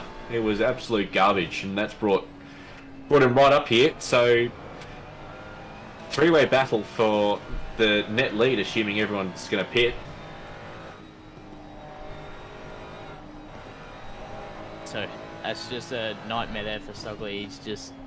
Oh, there's a bit of door banging. No. And this is given to Fake now an absolute nuke. Oh, they're dead. As they're both just get turned, and it has really gone from bad to worse here from Sugly. That is really unfortunate. As Ron Burgundy would say, that's really escalated quickly. That had absolutely escalated quickly. It's gone from pulling a nice gap after the pit stops, getting held up a little bit. Damage. That's the worst place to have a crash too, because you got to do a whole lap with that bonnet. Just shouldn't exist. It's not doing anything. That is an activated error. Mercedes logo has been forced about 2 inches upwards. So he would be absolutely spewing at this stage of the race. It was a really good overcut. It came out 3 seconds in the lead, and then it all unraveled. Just got stuck behind the Aston. Yeah, it's not even going to. Oh no! Yep, fair enough. That's a fair toe. That is a fair toe to pits, I would say. Unlucky, Lewis. That was a great race up until then, mate. What did we say about doing that, though? So just like that, it can really unravel. Just get one bit of traffic and then get a little bit antsy trying to get past it. You know, you want to put that car, especially because it's green, in between you and realistically the person that you're racing for the race lead. Although it was down in P, 6 or 7, it's, on track, the battle for the lead. Want to put that car in between, stretch that gap again, but yeah, just maybe got a little bit antsy, a little bit of a almost neck code, if you will. Just turned him around. Really wasn't that much contact, it seemed, that just completely turned him around and sent them both into the fence. Yeah, well, we might get a replay if we're lucky of that unfortunate incident. I'm sure Lewis won't want to see it. And here we go. The Aston runs a bit wide through that second last corner. It allows Lewis to have the outside in the last corner here. It almost looks like that Aston's going into the pit lane with how defensive it was. And then just Lewis sort of came back across on the Aston when there just wasn't really the room to do it. Yeah, that's a tough one. He was put out of position by that little bump on the last corner and never really recovered. Yeah, it was just, especially one of those ones where it's just so bouncy. Just like, realistically, if it was, in real life, these cars are just door scraping a bit. There's really not. Maybe they get a little bit squirrely, but as soon as they made contact, like as you saw it, they just completely collided, and both cars completely losing control. So, that's one of the ones where you risk the physics engine would be a bit more, I guess, lenient for instances like that. But unfortunately, those things are out of our control. Do you see Mode pick up? Unfortunately, another penalty there for out of position. Fair enough. It's a bit late. Unfortunate one to get. Yeah, I guess while the stewards have a break in the action, they're just going back through the race start procedure, just making sure everybody was in the right spot. So yeah, he didn't deliberately send it in the fence. The car just didn't want to do anything. Yeah, that's really unlucky. It just power slid into it. So those ones, that incident, it's one hand you're wondering why drivers are fighting so hard with different strategies, because those things happen. Like, they're entitled to be there, they're entitled to race, but what's the doesn't really gain? change anything, but it's just What's the gain? There's 35 minutes left. You're costing yourself more time. In the same breath, he may have just not been aware that they're on different strategies. Yeah, or he sees the green flag car behind him. He's like, I'm going to defend my position.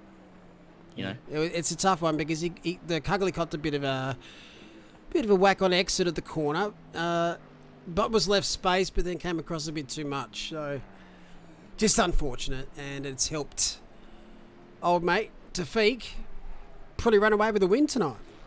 Unless Mohammed Zikri in the Bentley can make the entire race. Bentley, yes!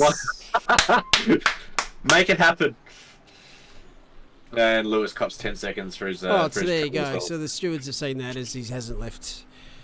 Yeah, he wasn't left. He had the space but shouldn't have moved over, I'm guessing. Yeah. That's going to add insult to injury, isn't it? No, I think he's packed up. He's just in chat as well, saying he was having some FPS troubles as well, which never... That can make you feel sick if it gets you at the wrong time. So, I disagree with you, Lewis, mate. I think you did have the pace to win, same. especially with how strong the Merc is in the straight line. It would have been very hard for Tafiq here to make a move, with really the only spot for him being into the bus stop. So it would have been great pace. I thought. Great pace and well. great car track combo, especially in race, for really defending your position. So it is unfortunate that it unfolded that way, but we live on. It's coming out of the boat lane, isn't it? It's all about the boat lane. I hope so. I really Team hope. A, a great team name there, Mohammed. Thanks for putting in the effort. But tyre wear with the pad. Oh, How does that work? Surely it just, I don't know if it's a bit lenient, more lenient. I don't know. They've changed it a lot since I was a gamepad merchant. That's for sure. has Mohammed led a race before? I think he has, hasn't he? Yeah, he's been in AM class though, so he's made a nice progress in his little racing career. Definitely, and Pete Viney as well, up in P2. Is Pete going for a no-stopper? Yeah, apparently the Merc can do it if you're in map 2 and the moon phase is growing, not shrinking. So and Mercury's in retrograde. So I'm actually getting goosebumps at the thought of a Bentley win here.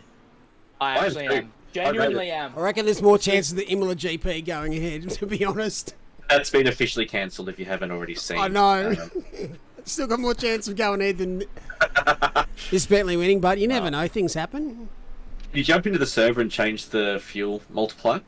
I wish you could change that. And the tyres. But yeah, they're not settings you can tinker with. Shame. I've never seen that dash for the Bentley either. Evans, I've not. Due to the fact that no one drives a Bentley. Apart from our boy here. Never seen that dash yet. He's just flicked it over one. Can we change that on our end? I think sure we can. Man, that's some interesting. You're pulling 6 gears so early. That thing's such a beast in a straight line. I don't know the key, but what's the keybind to change your dash? Anyone remember? I think it's off by default from when I set everything up. Someone give me a hand. Just commit to the interruption, I reckon. I wanna figure this out. No, don't jump in text chat. That's not going to help. I better DQ someone accidentally. Move on from that. Might have to just DQ Varney into fake here. Yeah, what's the keybind though, Cody? Without DQing someone on his race. This has really got midnight madness at this stage for 10 minutes from it. Last night I got someone at the old F4 trick. Oh, what's the keybind for this? And we're in a voice lobby. Oh, you got him. Yep, he left the voice lobby as soon as it's on. Nice. Oh, that's always a lot of understeer. Oh, Sacred, no! I hope some dreams! It's a tank. Don't. There's dreams are still alive. No, they're dead like my No, hope. it's fine. Look at him. It's fine. Oh, he's spinning! He's not fine. It's He's over! not fine. Ryan, you've done it again! Get out! That has steel plated armor. It's finished. How He's is that in fitted. the pit? Alright. Is that the end of the sprint series? That's the end of everything. Alright. Off to Imola GP now. We're talking to the Bentley pre-race, real life. The Pink 90's in the pits as well, so that's just ruined everything. Oh, it's... So, yeah, Tafiki is just gonna. If all he really has to do is drive at 80% pace at best, just keep it sparkly clean. Josh Wiley. Glen 20, if you will. I've got a Josh Wiley feeling... and Aston is just refusing to stop. Is he doing a no-stopper? Is he the last hope? I don't think the Aston can no-stopper. I reckon the Aston, from the feedback that I heard from Chris Cooley and John Sonicus about the Aston's behaviour around here, I'm genuinely surprised that he hasn't had to make 6 stops for damage. Yeah, John was telling me how much he loves the Aston around here. He was begging Glenn Germain to change it for rain, since they're both in the Aston. Gee, Jake Brown, though, is only 13 seconds away from Wiley, who is carrying that penalty of 10 seconds, so... No, he's right behind him. What am I talking about? Wiley's 13 seconds behind Mike I was Tuffy. reading Rashudi's. I'm so dumb. It's getting too late, dude. It's getting too Well, late. you've been Notre Dame all night, so you can't be too harsh on yourself. No, I have. I reckon we're gonna get some sponsored Adderall for these streams, Mullet. What are we having? That's No dose, not no dose. Adderall. Coffee. Adderall's the prescription amphetamines. Oh, Brownie. That's not. He's got the nose. He's mind punted Wiley out. He's going to get the inside for the second last corner. And I think Wiley, quite wisely, The wily old fox. Wiley old Fox has let that battle happen, and he's got Stefano Rasciuti in a bright green Lambo to keep him company for the next 25 minutes. Shift Control D. Matter anymore. It doesn't matter. We're not going on board with him because he's not in the It is lead. unfortunately too late. Can't I look at him now? He's in the top 10. No, let's just still do it anyway. Shift and then Control D. That is a key binding and a half. What a grotty keybind. Hey, it does. Oh, look at this. Go. So You it's can just use his Shift hands D. for him. Oh. Oh, there you go. There you go. Thank you very much, That is- Katie. That's a handy broadcast tool for you. Yeah. What are all the Bit of other your dashes P10. look like? Should we go and have a look at some other dashboards for Midnight Madness? This doesn't have one. No, this. From memory, what is it called? This dash? It has a name in iRacing. Disappointing. You can switch to the dashes. No, it's. Look, this may. I don't know if this is a hot take. I don't know if it's just. I know down the inside of the Aston. For me, the simpler the dash is just the better. I think the Ferrari dash is the worst dash I've ever seen. I like the old Porsche dash. All my information's in there. It's very. So you're saying the Jag's the best? I'm saying the Jag's the best. Yeah, that's fair. Alt D is the race logic box. Yep. There you go. I use that one a lot for the stint times. Yeah, that's a great one, even for drivers to see what cars in front are doing for, different stint lengths and whether that car's worth battling or not, how long they're going to stay out for if they've only got a few minutes left and, no point risking anything, especially at tracks like we were at Donington, There you go. There's a not that Porsche long one. ago. No, the old Porsche is a good one. You're making him hammer his fucking hand around. It does the hand animation when you change the dash. Does it? Yeah. Oh, yeah. Well, that's, I want a dash that that's looks like a pointless spreadsheet. one. Raj, the dash that looks like a spreadsheet is the Audi then. I'll tell you which dash I hate, the Nissans. That one sucks. Don't you dare. It's What so is that? small. So It is very small, small. the font is stupid. I don't know if it's this version of the Audi, but maybe the old version of the Audi where it's just like a grey box. Perfect. How are you meant to read that? I tell you, it's a lot easier in VR.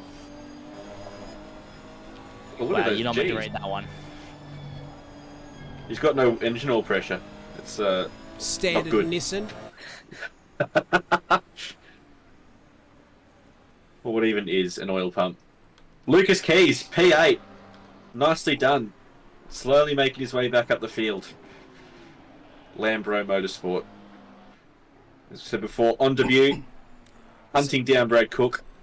These Very, gaps very... are slimming down a bit for P2, 1.3, 1.51. Oh, maybe the dream is a 4-horse race if you take away those penalties. And, you go. We've got a few debutants guy- tonight, actually. Wiley and Alexa Safik Leach. and all in all that. That's a joke I use a lot. Anytime someone says something is small, it's not, it's above average. Any scenario, any situation, use that. It's hilarious. Oil pumps are overrated, gravity fed is sufficient. How do you feel about dry sumps, Raj?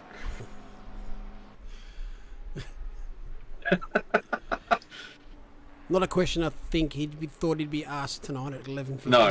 p.m. But But he's you've here. been asked Come for here. Raj, and you must answer it, otherwise you're banned. Now he's he said sump. Sump.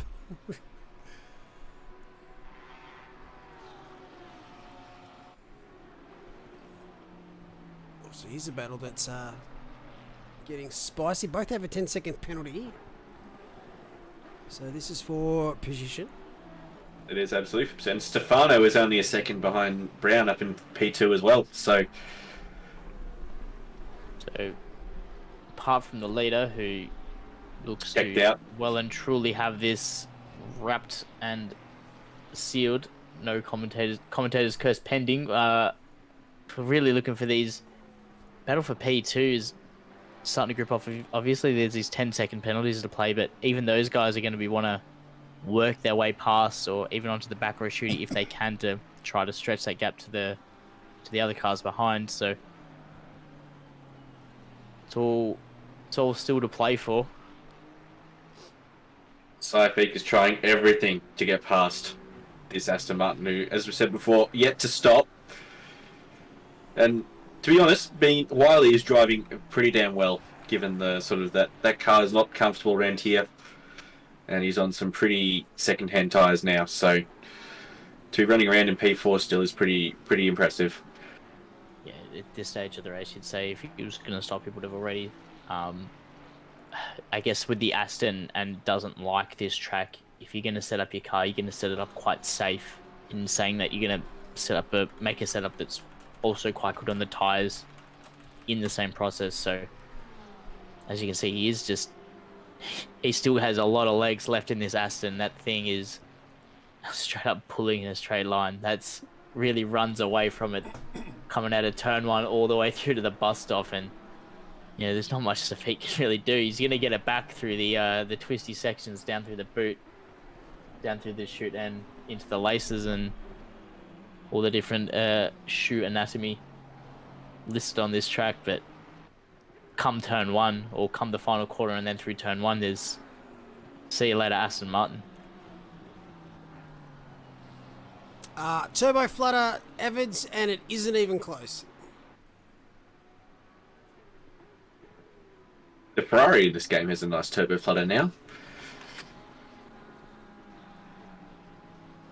I actually thought I had a squeaky brake pedal when I was first driving it, because as soon as you come off the throttle and onto the brakes, there's a little sort of squeaky noise. I thought it was my brake pedal, but it's just the car. Can you hear it on board? We have Right? Sorry? Can you hear it on board okay? Can we look at it? I'm not sure. The turbo is being modelled in a moving fashion. That's disgusting. Man.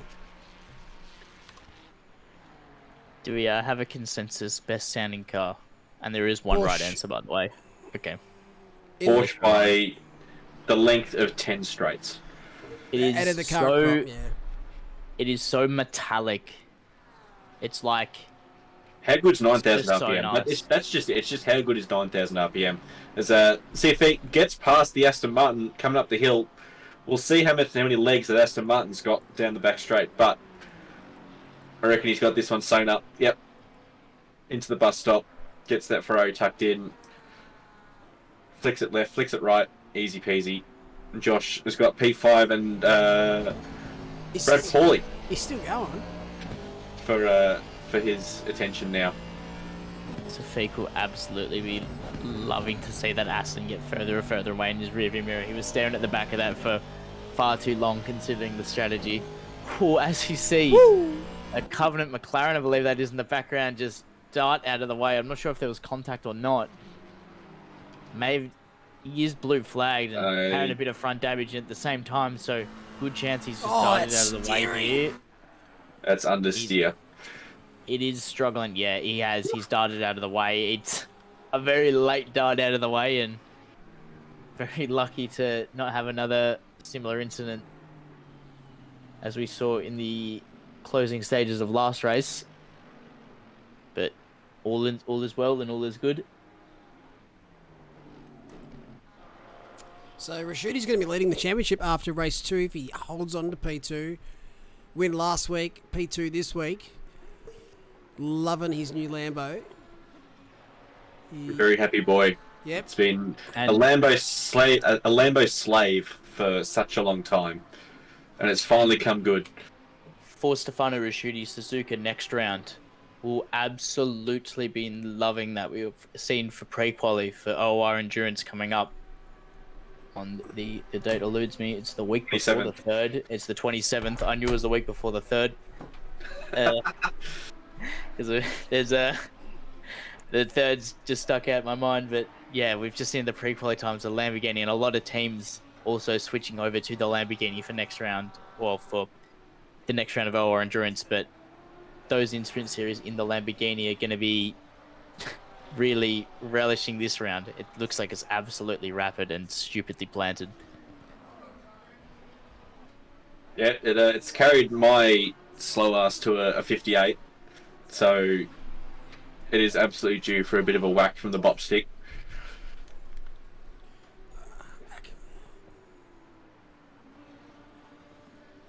Who's your driver of the day? How fair. You can't win by 21 seconds and not be driver of the day. I know Yes, you Lewis can, had Max an incident, Verstappen. but Can I wait?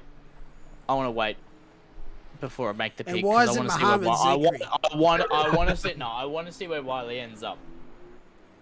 He is carrying the 10-second penalties. I don't know if that disqualifies him, but being out on the one stop in the Aston in a car that doesn't like the track, we know this. And if he can keep it top 5, or he's not going to keep it top 5, but That looks like he's hang on pitting. now, Cooks. He's pissing. Why? That's Come on. So now he's getting Did you rid ever of penalties. watch So it? he's Keep happening, man. eligible for driver of the day now because he's going to serve his penalty and not have it at the end of the race. not quite how it There's a works. loophole. There's a loophole. There's something sure that- fishy going on here. I'm sure that's in the fine print somewhere. Take everyone out. Pit. Driver of the day. I was just saying that. He just stayed out. I'm sure he wouldn't have made it. I'm sure that's why he's pitting for fuel. Driver of the day can but- get penalties. It's the sportsmanship award. It can't. So, in saying that, Tafik's looking pretty. Marshall. It's a pretty good choice for driver of the day. It's Marshall, very expensive lawn mower.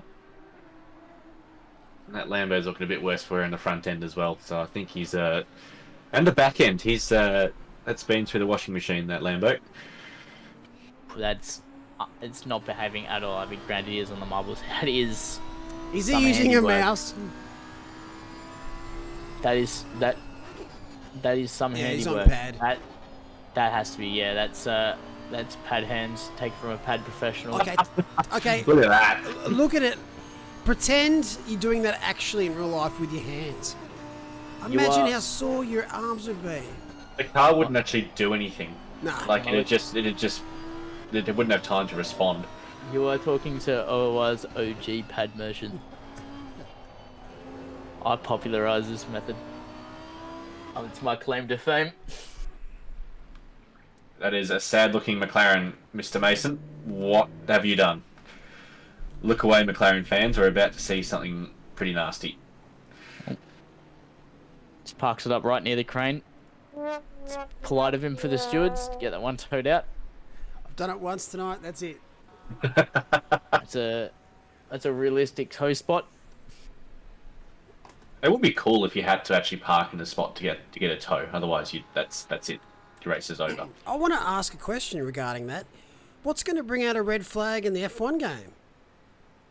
DNF cars. A front wing at the hairpin of Monaco But in a bad it spot. doesn't even know when to bring it out for safety cars. Exactly. It's going to be some really daft. Like there'll be a front wing just like on a corner, and they'll just go red flag. I just couldn't. That's just going to be carnage online with the organised races. And everyone knows how well the Delta worked Oh yeah. in a F122. So you do have to return to the pits manually when a red flag gets called in F123 apparently. So I'm expecting a red flag to be called and everyone's Delta to be negative 20 seconds and everyone to be disqualified, to be honest. Wait, you have to drive to the pits? That sounds You silly do. as well because You do. it doesn't change anything. I know, but you have to do it because it's realistic. Oh, can you imagine the bugs Yeah. when people like run into each other during that phase? Speaking of realistic, and I'm not sure this is something you've explored.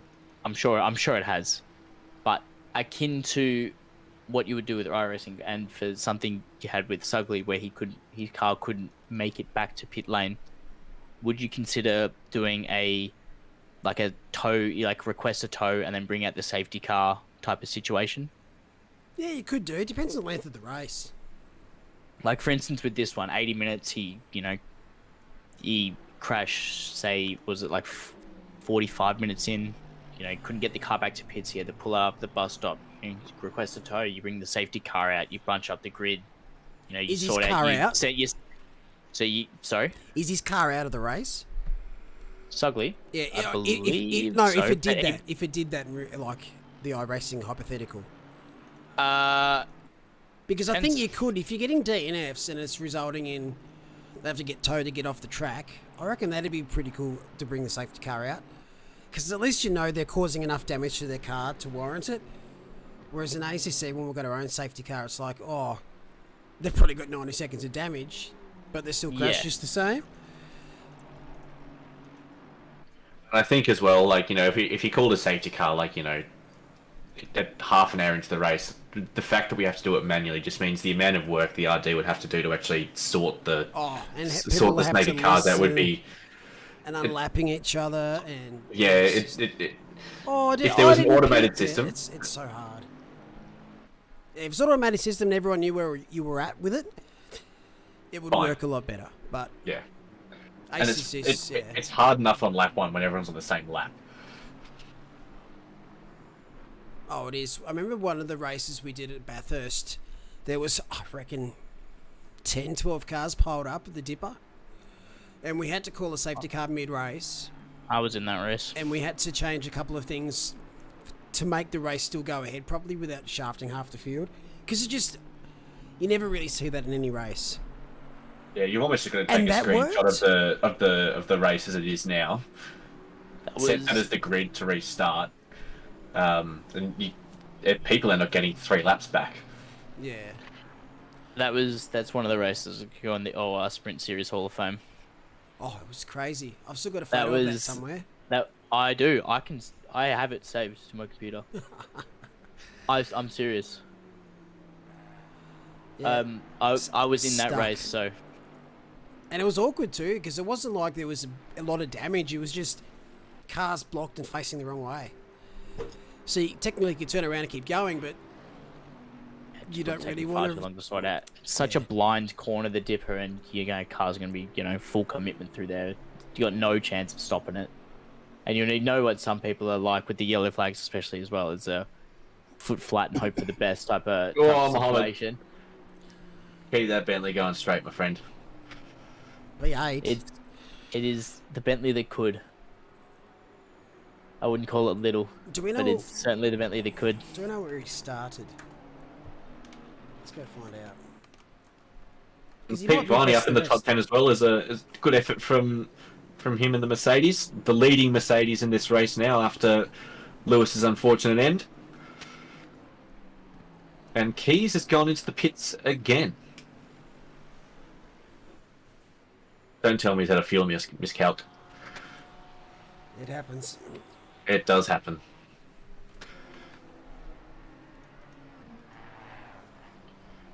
Yeah, no, pretty hard to go past Moyen for driver of the day in my eyes. He's hasn't been able to control the race.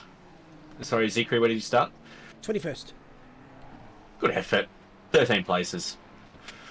Who else is in the top 10 that's done a bit of work? Scarman was 15th.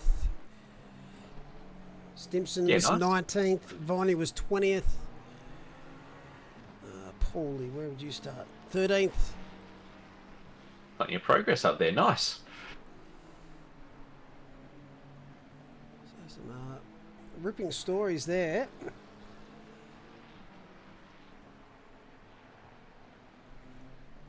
Yeah, best of the rest for me might be Zikri. Not because he's Bentley. Lucas Keys, big damage on there. What happened? You're doing so well, mate. Oh, I think we might have cursed you. It was Greeny. Greeny. Was me? It's been here all other nights. It was me. It was me. I just had it. I came back and brought the curses with me. It's no, it was me. It's not the Lambert things. So, Hard luck, from mate. the bottom of my heart. That was an excellent race from you, sir, up until then. Especially for a debut. There's bright things in your future here. Just like the white screen we had before. Very bright. Yes. So, Is this? bus stop. Too much curb. Oh. Spins the car around and then decides to kiss the wall perpendicular. That is a very sad place, and then teleports back to pits because fair toe, as in your dulcet tones, Ryan. Very, very bouncy there. Yeah, through the second curve of the bus stop, just all sorts of unsettled. That's definitely a mid-engine type of. That's a great move down the inside. Was that for position? No. Maybe. Oh, Jasmine goes back past Godfrey in this what little is blue happening? flag. There's a blue flag here for Taufeeq, and Shazza and Brock have just gotten all tangled up, and I think Shazran's been quite kind and realised he's sort of taken advantage. And if that happens, all power to you. Keep going. And decided to.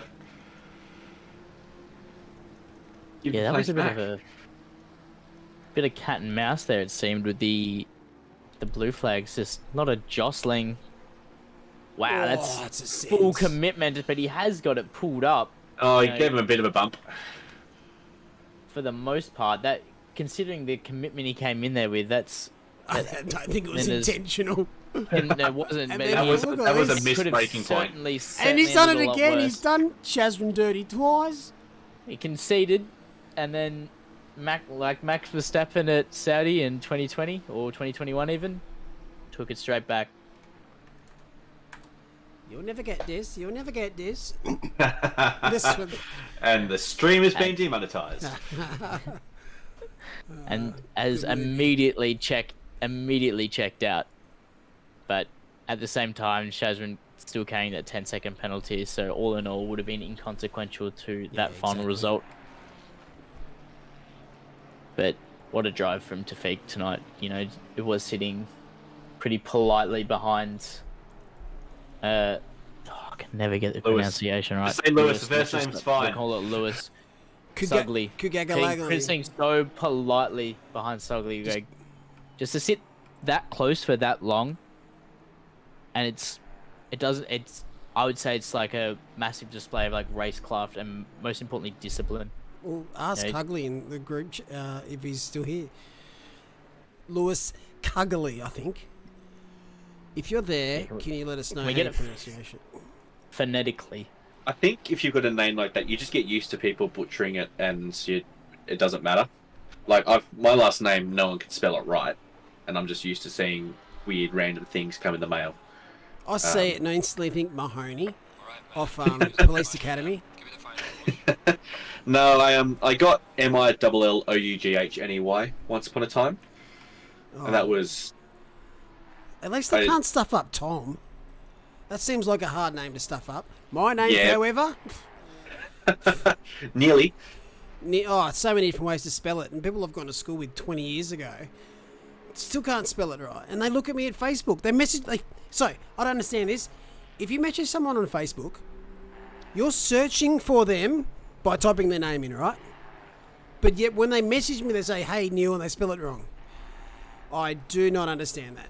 Is that autocorrect jumping in? Because it's, No, I doubt it. It's not the most common spelling of Neil. It's the best spelling, though. I'm not involved in that debate. Well, it is, and I'm the one that's back in that debate. And yes, Nick, your last name is very prone to being butchered. But again, your first name is very easy, so we just call you Nick. Nick Ike. Last name, how do you pronounce it? Is it Amon? I'm going with Amon. Stefano, P2, very nice drive from him, but Taufeeq's going to come across the line. He's just coming through the second last corner now, pending an absolute disaster, which you wouldn't think would happen here. He's coming across to lap the Aston of Josh Wiley. But very, very assured drive from you, Mr. Taufeeq. Is that his first race win with us as well? Yes, I believe so. Well done, sir. Congratulations. Fantastic effort from you. Stefano Rasciuti climbed his way up the field a little bit to take P2 in the bright green Lambo. Very good to see him having some success and leading the split purple. And Amon is the pronunciation there for you, Neil. Oh, there you go. And Jake Brown just follows Stefano across in P3. Again, very nice drive from the Porsche driver. We're going to get some penalty-affected results here. As Taufeeq comes across P4 with a 10-second penalty. Paulie will come across P5 again with a 10-second penalty. We'll wait to see if Brad Cook can jump Taufeeq. I reckon you'll get Paulie here, but I don't think you'll get Taufeeq. No, not quite. B. Rad Kook. we'll just muck everyone's name up. Die on Skarman. Oh, yes, that's a bit too close. Goated Goat, Muhammad Zikri. Well done, mate. P8, good job. Pete Viney, P9. No, it's Pieti. It's Pieti Vieni. Pedro. Rian Stomes on. Ah, Jesus, mate. Jesus, I've had a crack. Get the guy in P17's last name right. And Leonard. Leonard Scoot. P17, nice race from UJLS. And that is split purple. A nice clean race, no safety cars. Well, I'll let Ryan, with his immense name pronunciation capabilities, go back over the race results there. All right. So in P1 Here we we have go. Tafiq. Oh, you're in for a good show here. P2, Rashidi, 3 to Brown, Safiq in P4, Cook P5. We got Paulie in P6, Scarman in P7, Zikri in P8, Viney P9, followed by Simpson and Wiley P10 and 11, Park and Tonkin 12 and 13. This one's a good one. Well, you've already done more than you needed to, so you nailed Yeah, it. you only need to do the top 10. How So many have I meant? Keep Go going. ahead. No, Do you're top doing 10? the whole lot. Look at them all. Am I doing? I'm I was ready. All right, go Pro Am top 5. Pro Am top 5. Basically, top just 5 of the It's race. Tafiq Pro Am. I didn't even not even notice when we were racing. Yeah. Tafiq also taking out the Pro Am win. Brown in P2, Safiq P3, Paulie and Scarman rounding out the top 5 there. And we got Parkin, Marshall, JLS, Mason and Graham. There's only 5 of them, but boy, Boom. did they give it their all. Boom, boom, boom. Well, great call, gents. That was a Thank lot you, of fun. boys. Oh, it's a Pleasure to be pleasure. here. Nice for Midnight Madness. Yes, we need more drugs in this time slot. Coining it. Late split is Midnight Madness. We're coining that term. Yep. The next split coming up right now is... no, I'm joking. Not quite at the North American split It's time, you the know. 1 a.m. TV time, which you get some random shit on there. But yeah, thanks for love joining me Chris, tonight. yes. Thanks for joining in, Tom and Ryan. Thank you, mate. Pleasure, Pleasure to be here. I will talk to you guys next week, and thanks everyone for joining tonight. We See you, shall chap. see you again. Yep. Bentley goaded.